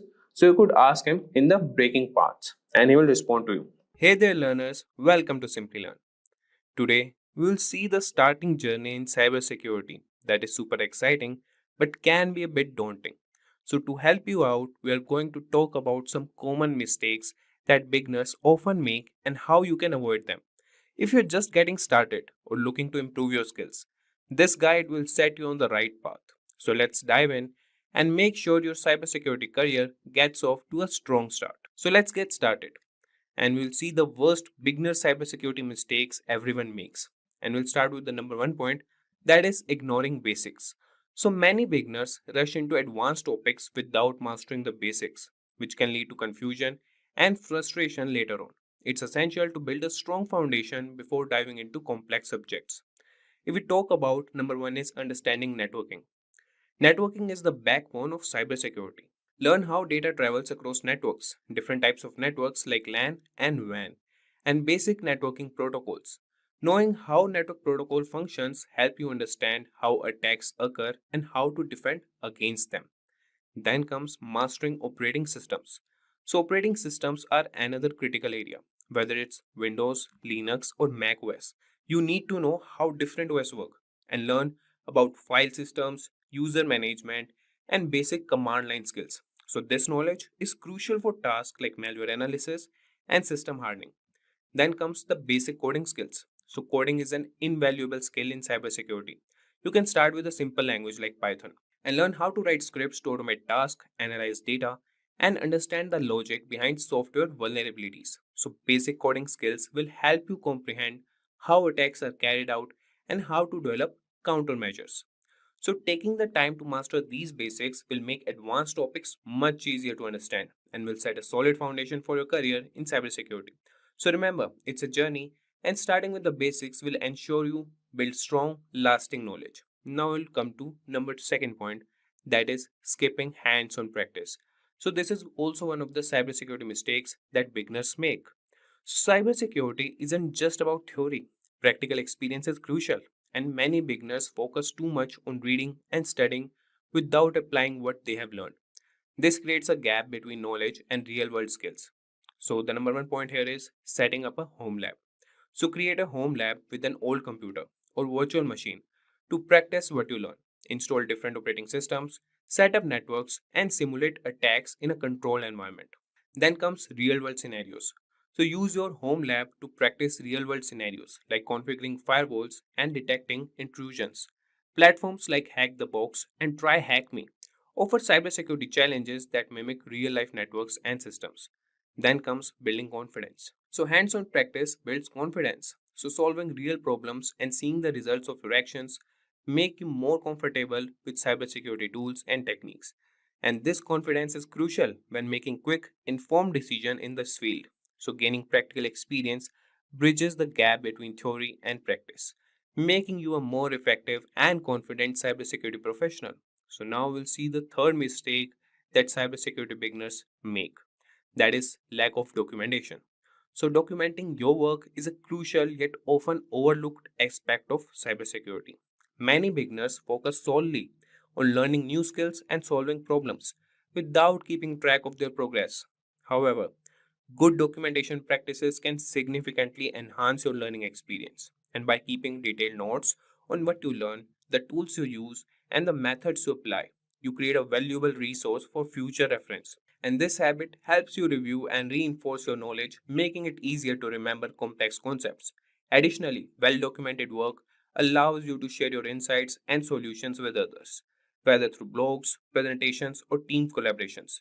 It also helps in troubleshooting, as you can quickly revisit your steps to identify where something might have gone wrong.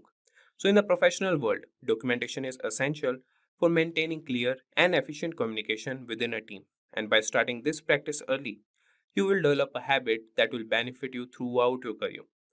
And now we'll move to the fourth cybersecurity mistake for beginners, that is waiting too long to start applying for jobs.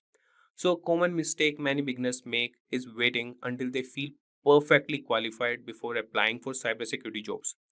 This approach can be counterproductive. The truth is, you might never feel completely ready, and waiting too long can cause you to miss out on an valuable opportunity.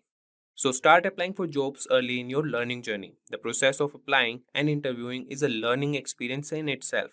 It helps you understand what employers are looking for, and it can highlight areas where you need to improve. So, early job applications also provide you with real world feedback and networking opportunities. Remember, many entry level positions are designed for people who are still learning and growing in this field. So, employers often value enthusiasm, willingness to learn, and problem solving skills as much as they do technical knowledge. So, by starting early, you can gain experience and build confidence, even if you are not yet perfectly qualified. And then comes the next mistake, that is trying to qualify for all jobs. So, in the vast field of cybersecurity, trying to qualify for every job out, there is a common but misguided approach. Cybersecurity encompasses a wide range of specialties, from network security and ethical hacking to incident response and security analysis. Instead of spreading yourself thin trying to learn everything, focus on a key few areas and become proficient in them. Specializing in special fields make you more valuable to potential employers.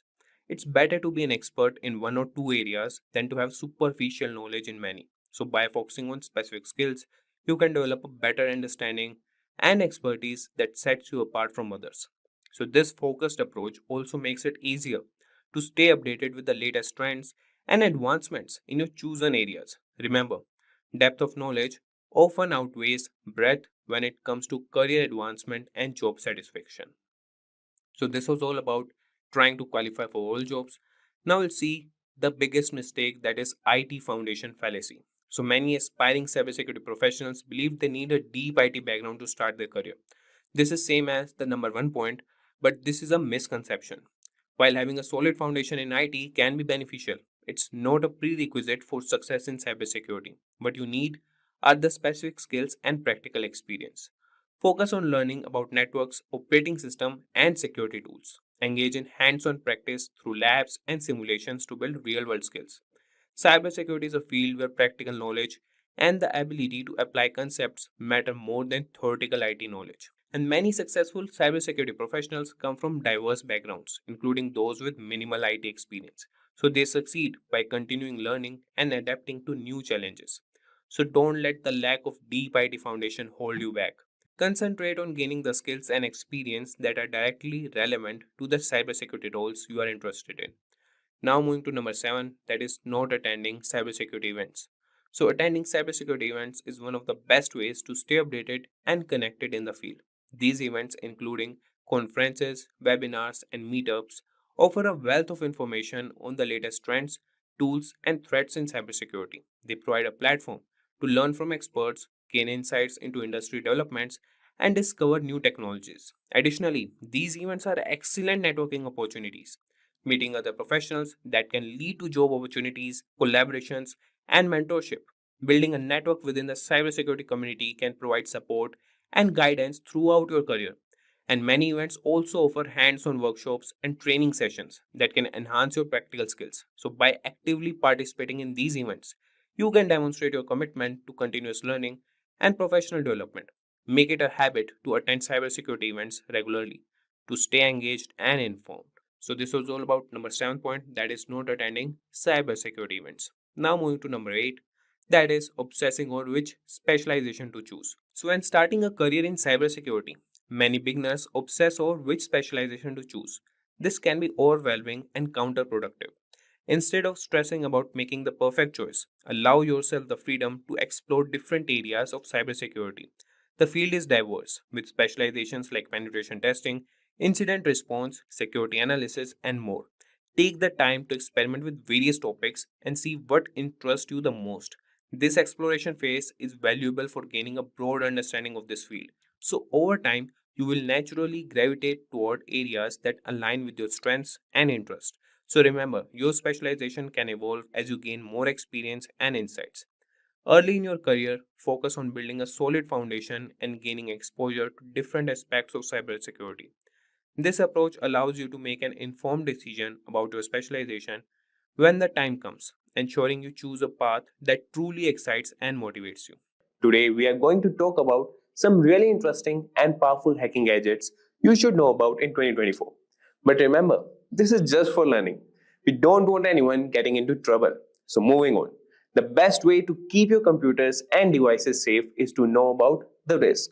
So, some risks are easy to cater using strong passwords, and don't download from bad websites, and don't hand your unlocked device to strangers. But there are also hidden dangers that can cause big problems. Some tools look innocent but can be very dangerous. Here are 7 gadgets that look normal but are actually powerful hacking tools. These tools are made for security experts to test systems, but they can be misused. So let's kick things off with a device that's small but incredibly powerful. That is Raspberry Pi. So Raspberry Pi is a compact and affordable computer that has revolutionized the tech world. Originally designed for educational purposes, it has become a favorite among hobbyists, makers, and even professionals. Despite its small size, it boasts impressive capabilities, including multiple USB ports, HDMI output, and support for various operating systems like Linux and Windows 10 IoT Core. The Raspberry Pi can be used for a wide range of projects, from simple programming and gaming to complex IoT systems and home automation. The Raspberry Pi can also be a dangerous hacking tool. With the right software, it can be used to perform a variety of hacking tasks. For example, it can run Kali Linux, a popular operating system for penetration testing. This allows it to be used for network scanning, password cracking, and even setting up rogue access points to intercept data. Its small size makes it easy to hide, and its affordability means it's accessible to many. In the wrong hands, this innocent looking device can become a powerful tool for malicious activities. Now that we have seen the potential of the Raspberry Pi, which by the way is one of the personal favorites for tinkering, let's move on to another seemingly simple but powerful device, the Wi-Fi adapter. So Wi-Fi adapter might seem like a simple device used to connect to wireless networks, but it can be a potent hacking tool in the wrong hands. These adapters, when paired with the right software, can intercept and monitor wireless communications, making them invaluable for network analysis and penetration testing. For example, they can be used with tools like AirCrack-NG to crack Wi-Fi passwords. Hackers can use Wi-Fi adapters to perform attacks such as packet sniffing and man-in-the-middle attacks. These activities can lead to unauthorized access to networks, data theft, and severe security breaches. It's like having a digital spy in your pocket. While essential for legitimate security testing, it's crucial to be aware of their potential misuse and to secure your own wireless networks against such threats. Speaking of Wi-Fi, you won't believe how sneaky this next device is. Let's take a look at a device that takes wireless hacking to a whole new level, the Wi-Fi Pineapple. The Wi-Fi Pineapple looks like a standard router, but it is a sophisticated device used for hacking wireless networks. It allows attackers to create rogue Wi-Fi access points, tricking users into connecting and revealing their login credentials. Imagine connecting to what looks like a free public Wi-Fi only to have your data intercepted. This device is capable of advanced man-in-the-middle attacks, monitoring, and recording data from all connected devices. Additionally, the Wi-Fi Pineapple can capture Wi-Fi handshakes, which can then be used to crack network passwords. Its powerful feature makes it a favorite among penetration testers for assessing network security, but in the wrong hands, it can be used for malicious activities, highlighting the importance of robust wireless security. So from Wi-Fi to Bluetooth, which is everyone these days, right? Let's now explore a powerful tool for Bluetooth hacking, the Ubertooth One. The Ubertooth One is an open source Bluetooth testing tool that appears to be a simple USB dongle. Despite its unassuming appearance, it can monitor and analyze Bluetooth communications, making it a valuable asset for those testing the security of Bluetooth devices.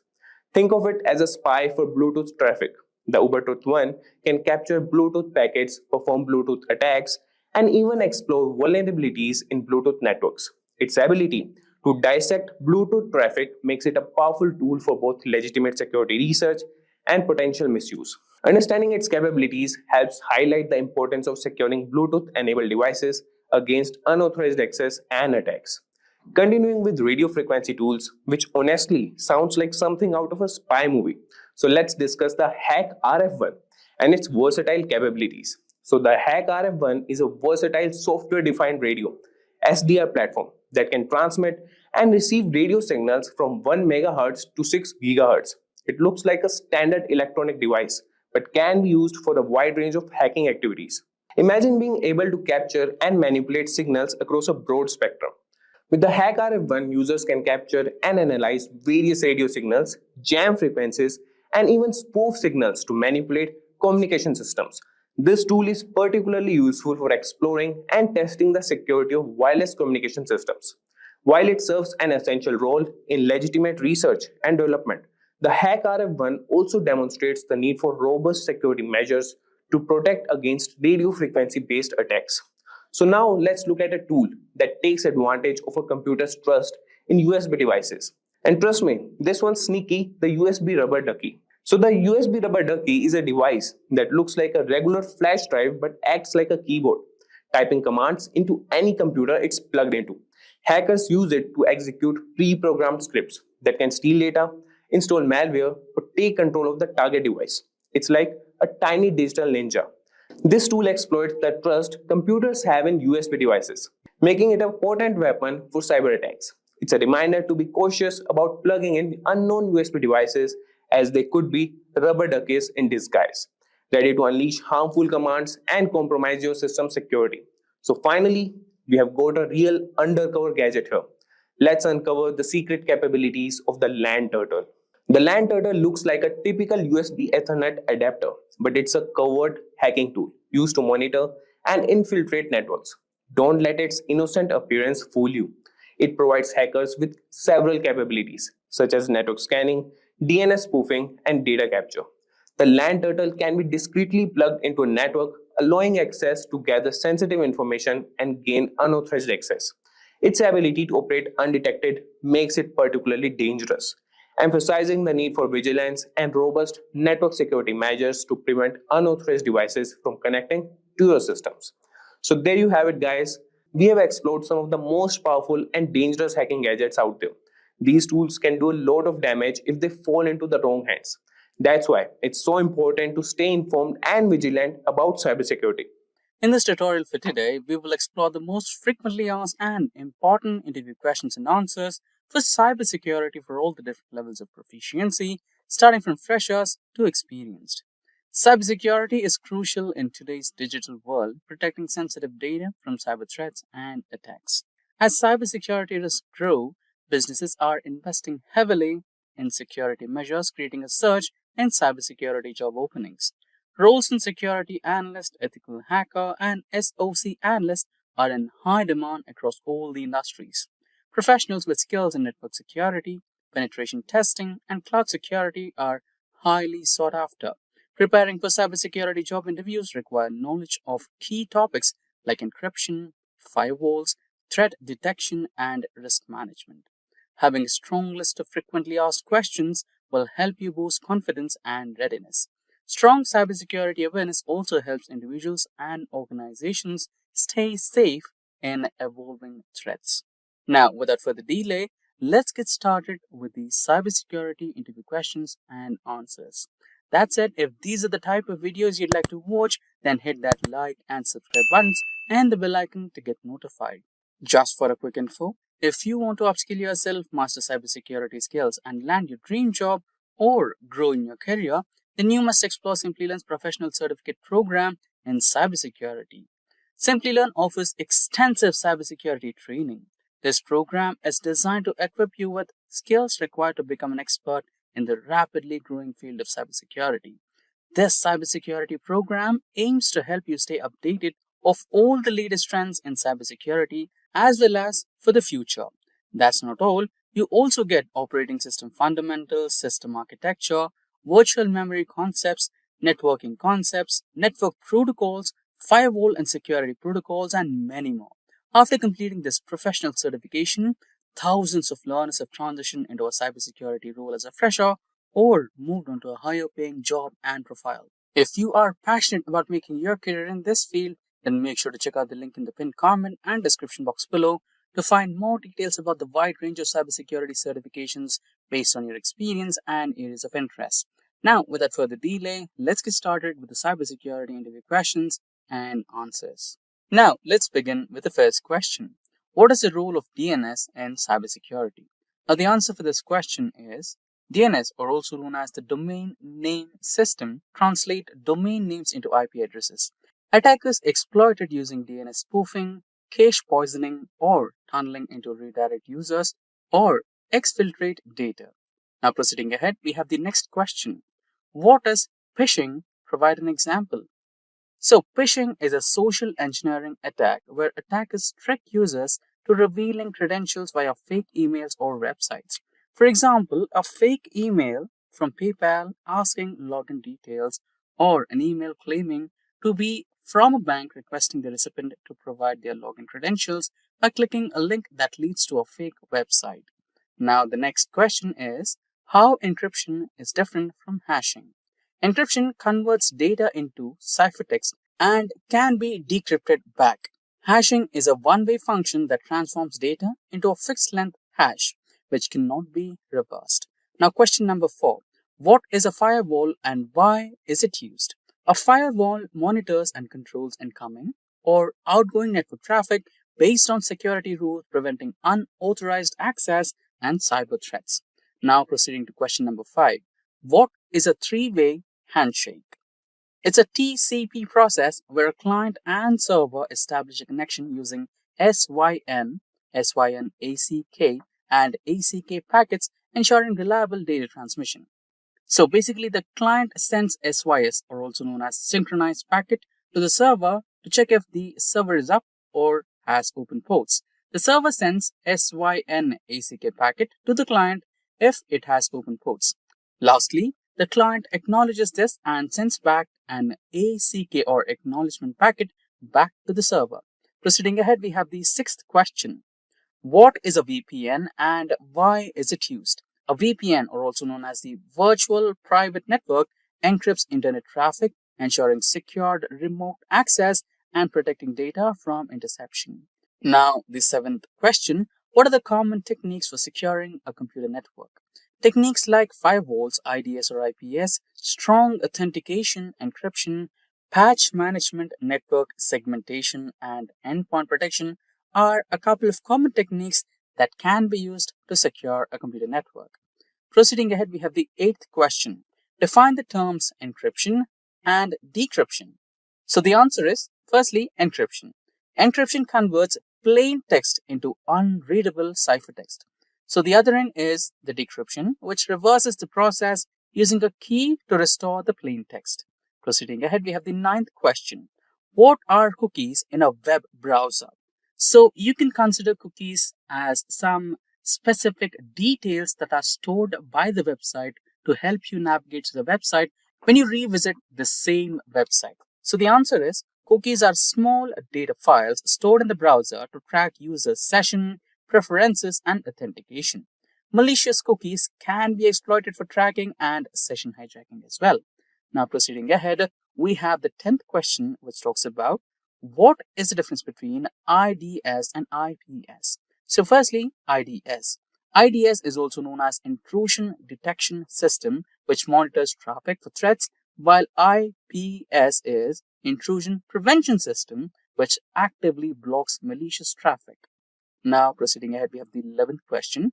What is two-factor authentication? So for all of those you're already using Gmails or any of the email accounts and you want to log in from a remote location which kind of seems different to your browser, then you get a notification. Authenticate yourself via mobile or your phone, etc., right? Send an OTP or some secured questions. So that is known as two-factor authentication. The security method requiring two independent authentication factors like a password or a one-time code to verify identity is called as two-factor authentication. Proceeding ahead, we have the 12th question. What is SSL encryption? Secured sockets layer encrypted data between a web browser and a browser to prevent eavesdropping and tampering. Proceeding ahead, we have the 13th question. Explain a data security audit. So a security audit is an organization's security control, policies, and vulnerabilities to identify and mitigate risks. Now, the 14th question. Explain cross-site scripting and SQL injection. XSS injects malicious scripts into web pages to steal data. SQL injection manipulates database queries to gain unauthorized access. Now, the 15th question. What is a zero-day vulnerability? So, it refers to a security vulnerability present in software or hardware that is undisclosed to the vendor and lacks an existing solution. This loophole can be leveraged by malicious actors before a remedy is created. So, proceeding ahead, we have our 16th question. Discuss the ISO 27001 and 27002 standards. So, it is a framework for information security management systems, which is ISMS, while ISO 27002 provides guidelines for implementing security controls and practices within an organization. Now, proceeding ahead, we have the 17th question. Explain the principles of ethical hacking. Ethical hackers identify vulnerabilities legally, following rules and engagement, ensuring data integrity, and reporting findings responsibly. Now we have the 18th question. What are the different types of network security? So the 18th question. What are the different types of network security?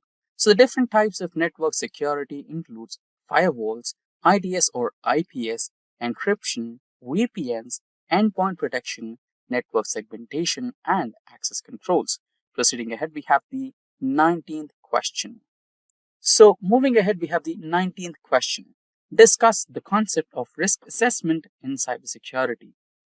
Risk assessment evaluates threats, vulnerabilities, and potential impacts to prioritize security measures. Now, moving ahead, we have the next question, which is what is the incident response and how is it managed? So, the answer is incident response is handling security breaches using a structured approach, which is detection, containment, eradication, recovery, and lessons learned. Now, moving ahead, we have the 21st question, which talks about what is the CIA triad in cybersecurity. So, CIA stands for C, confidentiality, which is data privacy, I for integrity, which is data accuracy, and A for availability, which is for data access when needed from the CIA triad. Proceeding ahead, we have the 22nd question. What is network sniffing? Capturing and analyzing network traffic using tools like Wireshark, which attackers exploit to intercept sensitive data, is called as network sniffing. Now, the 23rd question. How do you manage cryptographic keys? Using key management systems like KMS, rotate key regularly, use strong storage methods, and enforce least private access, you can manage the cryptographic keys. Now we have the 24th question. Define the terms virus, malware, and ransomware. So the answer for this question is, firstly, a virus. Virus replicates and spreads. Next is malware, includes all malicious software. And lastly, the ransomware, where data gets encrypted and the attacker demands payment for decrypting the data. Now, the 25th question. What is the difference between HIDS and NIDS? So, HIDS is host-based IDS, which monitors systems activity on a device, while NIDS is network-based IDS, which analyzes network traffic for threats. Now, proceeding ahead, we have the 26th question, which asks about explain data leakage. So, unauthorized data exposure via breaches, insider threats, or misconfigurations prevented by DLP or data loss prevention tools is known as data leakage. Now, proceeding ahead, we have the 27th question. What is port scanning? A technique used to identify open ports on a system, often used by attackers to find vulnerabilities, is called as port scanning. Proceeding ahead, we have the 28th question. How often should you perform patch management? So, standard-wise, the answer for this question is it should be done as soon as it is released. And in some cases, it should be done regularly based on risk-based approach, and typically for monthly standard patches and immediately for critical vulnerabilities. Proceeding ahead, we have the 29th question. How would you reset a password protected BIOS configuration? Now, the answer for this question is, since BIOS is a pre-boot system, it has its own storage mechanism for setting and preferences. A simple way to reset is by popping out the CMOS battery so that the memory storing the settings lose its power supply, and as a result, it will lose its setting. Now, proceeding ahead, we have the 30th question. What is a botnet? So the answer for this question is a network of compromised devices controlled remotely to launch cyber attacks such as DDoS or spam campaigns is known as a botnet. Now the 31st question. What is the difference between a threat, a vulnerability, and a risk? So the answer is a threat is a potential danger. A vulnerability is a weakness. And lastly, a risk is a probability of exploitation. Now 32nd question. What is cognitive cybersecurity? AI-driven cybersecurity that uses machine learning and natural language processing to detect and respond to threats is known as cognitive cybersecurity. Now, the 33rd question. What is a block cipher? A block cipher is a symmetric encryption method that encrypts data in fixed-size blocks such as AES. Now, 34th question. What do you mean by shoulder surfing? So, it's a very simple answer. Basically, someone which is observing your screen or keypad to steal credentials or sensitive data is called as shoulder surfing. Now, 35th question. What do you mean by system hardening? So the answer for this question is strengthening a system's security by removing vulnerabilities, disabling unused services, and enforcing strict policies is known as system hardening. Now, the 36th question for the day. How to prevent MITM? So the answer is, to prevent MITM, you have to use SSL or TLS VPNs, multi-factor authentication, and avoid untrusted networks to prevent man-in-the-middle attacks. Now, 37th question is, what is a ransomware? So, the answer for this question, before we get started, we briefly had a discussion about ransomware in our previous questions. Now, let's have a detailed explanation for this one. Ransomware is a type of malware that encrypts data to make it inaccessible to computer users. Cybercriminals use it to extort money from the individuals and organizations as well that hack the data and hold the data hostage until a certain amount of ransom is paid. Now, proceeding ahead, we have the 38th question. What is public key infrastructure? So, the PKI, or also known as the public key infrastructure, issues digital certificates to secure communication, protect data, and provide unique identities. It uses public-private key pairs, requiring a strong infrastructure to safeguard public keys from the attackers. Now, 39th question. What is a proxy firewall? A firewall that filters traffic at the application layer, acting as an intermediary between users and the internet, is called as the proxy firewall. Now we have the 40th question. What do you mean by penetration testing? So a penetration testing is a simulated attack on systems to identify vulnerabilities before real attackers exploit them. Now the 41st question.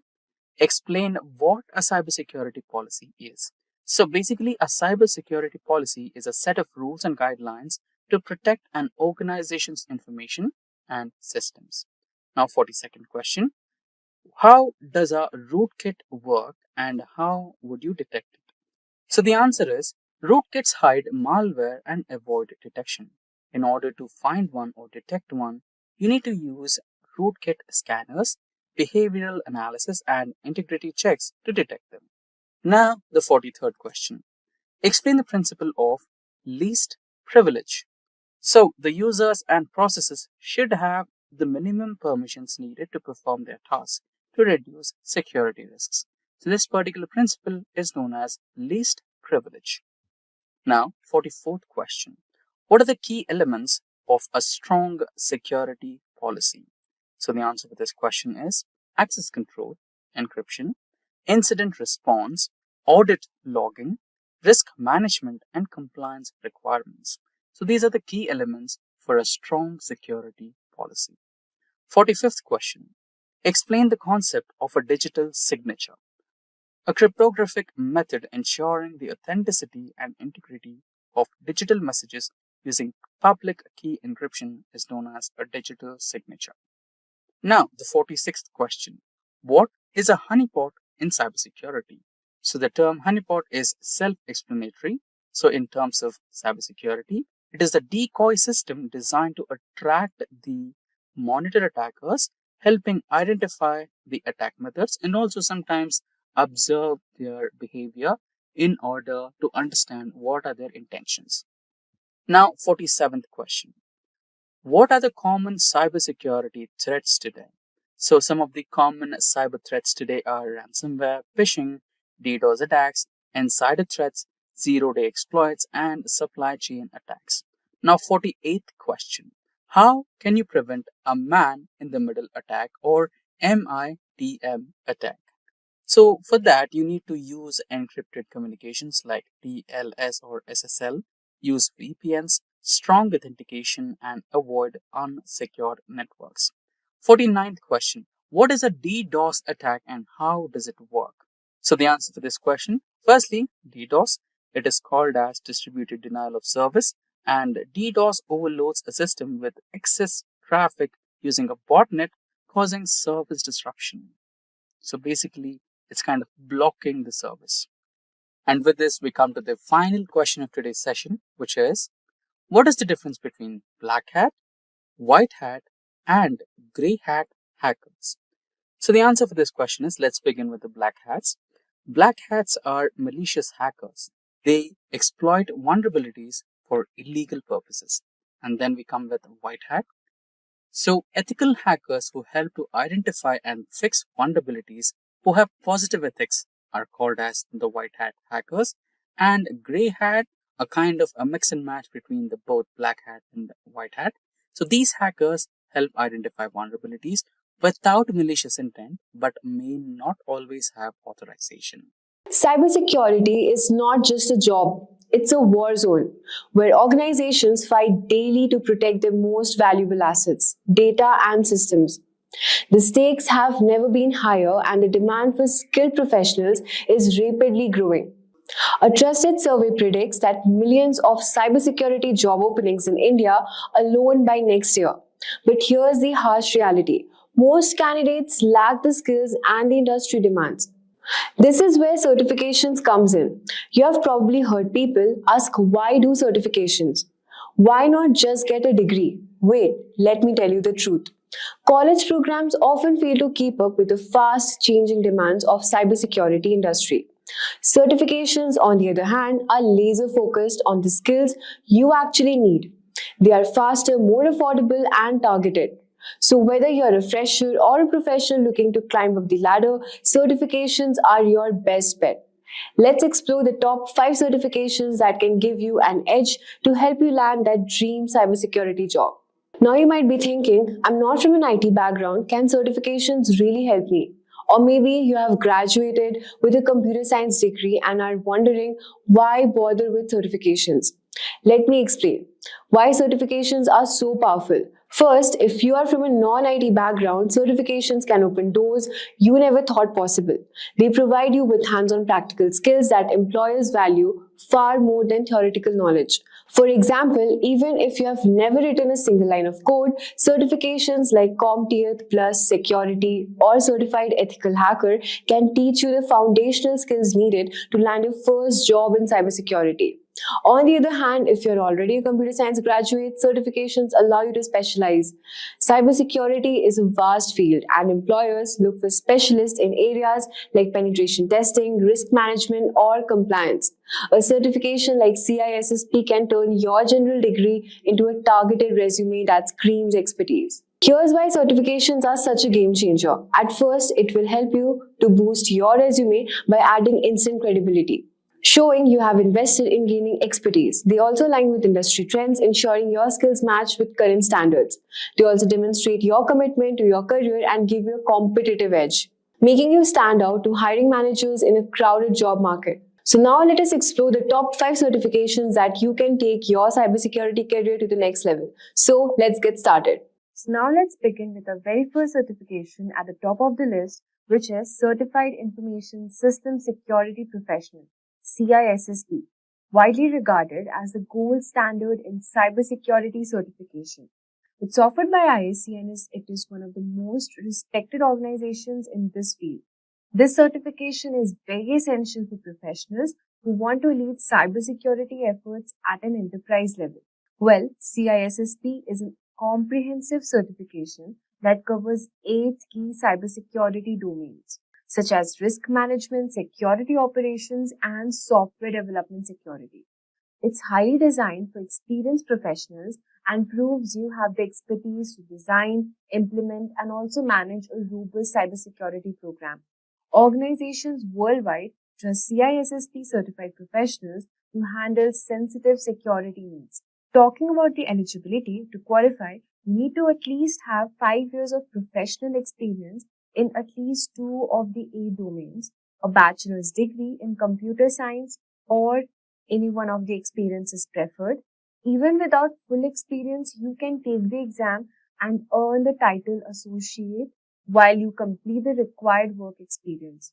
Let's talk about the exam details and cost. Well, the CISSP exam is about 6 hours long with 250 questions, and the cost of the exam is rupees 61,409 Indian rupees, and for US it's around $749. This is one of the fee to register and sit for the certification exam. CISSP opens doors to senior roles such as Chief Information Security Officer, who can earn around 76 lakhs a year in India and $150,000 plus per year in the US. Also, Senior Security Consultant, who can earn around 13 lakhs per year in India and $120,000 per year in the United States. Well, CISSP is more than just a credential. It's a symbol of expertise, leadership, and trust in the cybersecurity world. For anyone serious about advancing in this field, this is the certification you should aim for. Also, if you're looking for specialized training to ace the CISSP examination, consider Simplilearn CISSP certification training. This is globally acclaimed program and is aligned with the latest ISC exam pattern, offering comprehensive coverage of all the 8 domains with live online classes, hands-on lab, and also expert guidance with features like simulation tools, test papers, and included CISSP exam voucher. Simplilearn ensures you are exam ready, plus their 100% money back exam pass guarantee also adds extra confidence as you work towards elevating your cybersecurity career. Next on our list is CISA, which is Certified Information System Auditor, a highly respected certification from ISACA, focusing on auditing, compliance, and risk management. It's perfect for professionals responsible for evaluating and improving an organization's security framework. CISA is recognized worldwide, especially in highly regulated industries like finance, healthcare, and government. It demonstrates expertise in identifying vulnerabilities, ensuring compliance, and improving security controls. Let's talk about the eligibility for this certification. Well, to qualify, you need to have at least 5 years of work experience in IT audit, control, or security. You also need to have a bachelor's degree that can waive up to 2 years of this requirement. Let's talk about the exam details and cost for this certification. Well, the exam is 4 hours long with 150 questions testing your knowledge of auditing and compliance. Exam fee is around 47,141 Indian rupees and $575 for ICACA members. And if you're not a member of ISACA, then you have to pay 62,000 in Indian rupees and $760 for USA. Let's talk about the career opportunities and salaries. Well, CISA certified professionals can secure roles like IT audit manager, who can earn around 20 lakhs per year in India and $130,000 per year in the United States. Compliance program manager also can earn around 24 lakhs per year in India and $140,000 per year in the United States. With organization increasingly prioritizing governance and compliance, CISA has become a critical certification for professionals in these areas. It's must-have for those who want to specialize in auditing and risk management. Also, if you want to boost your career in IT auditing and compliance, you can consider Simplilearn's CISA certification training. As an accredited training partner of ISACA, Simplilearn offers comprehensive preparation including live classes by industry experts, access to the official ISACA learning kit, and simulation tests to help you master the 2024 CISA exam and domain. This training provides you up-to-date curriculum and practical insights to help you excel your career. With an exam pass guarantee and flexible learning options, Simplilearn also ensures that you're fully prepared to achieve CISA certification and advance your professional journey. Let's talk about the third certification on the list, which is Certified Information Security Manager, CISM. Coming at number 3, this is another certification from ISACA aimed at managers and leaders in cybersecurity. It's ideal for professionals who want to transition into leadership roles. CISM focuses on the strategic and managerial aspects of cybersecurity, such as governance, incident management, and program development. It's valued by organizations seeking security leaders who can make informed, high-level decisions. Let's talk about the eligibility. To qualify, you need to have 5 years of experience in information security management, a degree of another relevant certification that can waive up to 2 years of this requirement.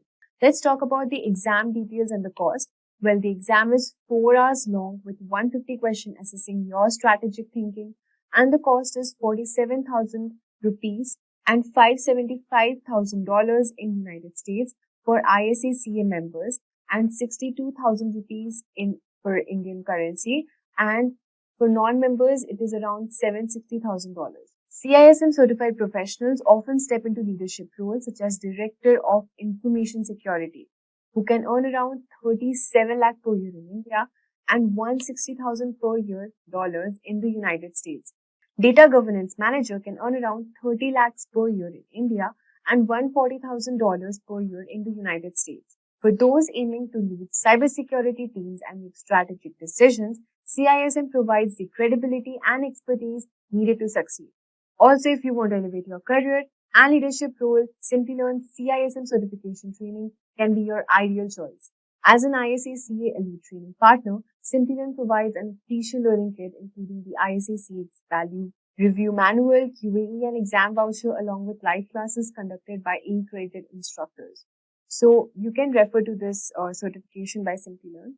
Let's move on to the fourth number on the list, which we have CompTIA Security Plus, the perfect entry-level certification for building core cybersecurity skills. It's a vendor neutral, which means it's recognized across industries and applies to various technologies. Security Plus covers essential topics like network security, threat management, and compliance. It's designed to give beginners a strong foundation in cybersecurity and prepare them for real-world challenges. Let's talk about the eligibility. Well, there are no strict prerequisites, but CompTIA recommends having basic IT experience or earning the Network Plus certification first. Let's talk about the exam details and cost. The 90-minute exam includes both multiple choice questions and also performance-based questions. The registration fee for the exam is 30,000 rupees and in USD it is around $370. With Security Plus, you can pursue roles like security engineer who can earn around 8.2 lakhs per year in India and $95,000 per year in the United States. Cloud engineers can earn up to rupees 6 lakh per year in India and $85,000 per year in the United States. Security Plus is an affordable, impactful way to start your cybersecurity journey, making it an excellent choice for beginners. Also, if you're looking to begin your cybersecurity career with confidence, consider Simplilearn's CompTIA Security Plus certification training. This will also provide you comprehensive coverage of all the exam objectives and focuses on real-world applications to prepare you for the industry challenges. Additionally, flexible learning options and 24/7 assistance makes it an excellent choice for learners worldwide. Finally, we have CEH, which is Certified Ethical Hacker on the list. The perfect certification for those who dream of thinking to become a hacker to protect systems. Offered by EC Council, this credential focuses on skills needed to become penetration testing and ethical hacking. CEH is a hands-on certification that teaches you to identify vulnerabilities, detect attacks, and secure systems. It's a great choice for professionals drawn to ethical hacking and proactive cybersecurity. Moving on to the eligibility part, to qualify, you need to have 2 years of experience in information security or at least completion of the EC Council's official training program. The exam details and the cost is, the exam is around 4 hours long with 125 multiple choice questions, and the exam fee is $98,000 and $1,199 USD in USD. CEH certified professionals often work as penetration tester who can earn around average of 5 lakh per year in India and $85,000 per year in the United States. Cybersecurity engineers can earn 7.3 lakh per year in India and $100,000 in the United States. CEH is perfect for professionals who want to specialize in offensive security and ethical hacking. It's an exciting certification that paves the way for dynamic, high-impact roles. That's a wrap on a full course. If you have any doubts or questions, you can ask them in the comment section below. Our team of experts will reply you as soon as possible. Thank you and keep learning with Simplilearn. Hi there, if you like this video, subscribe to the Simplilearn YouTube channel and click here to watch similar videos. To nerd up and get certified, click here.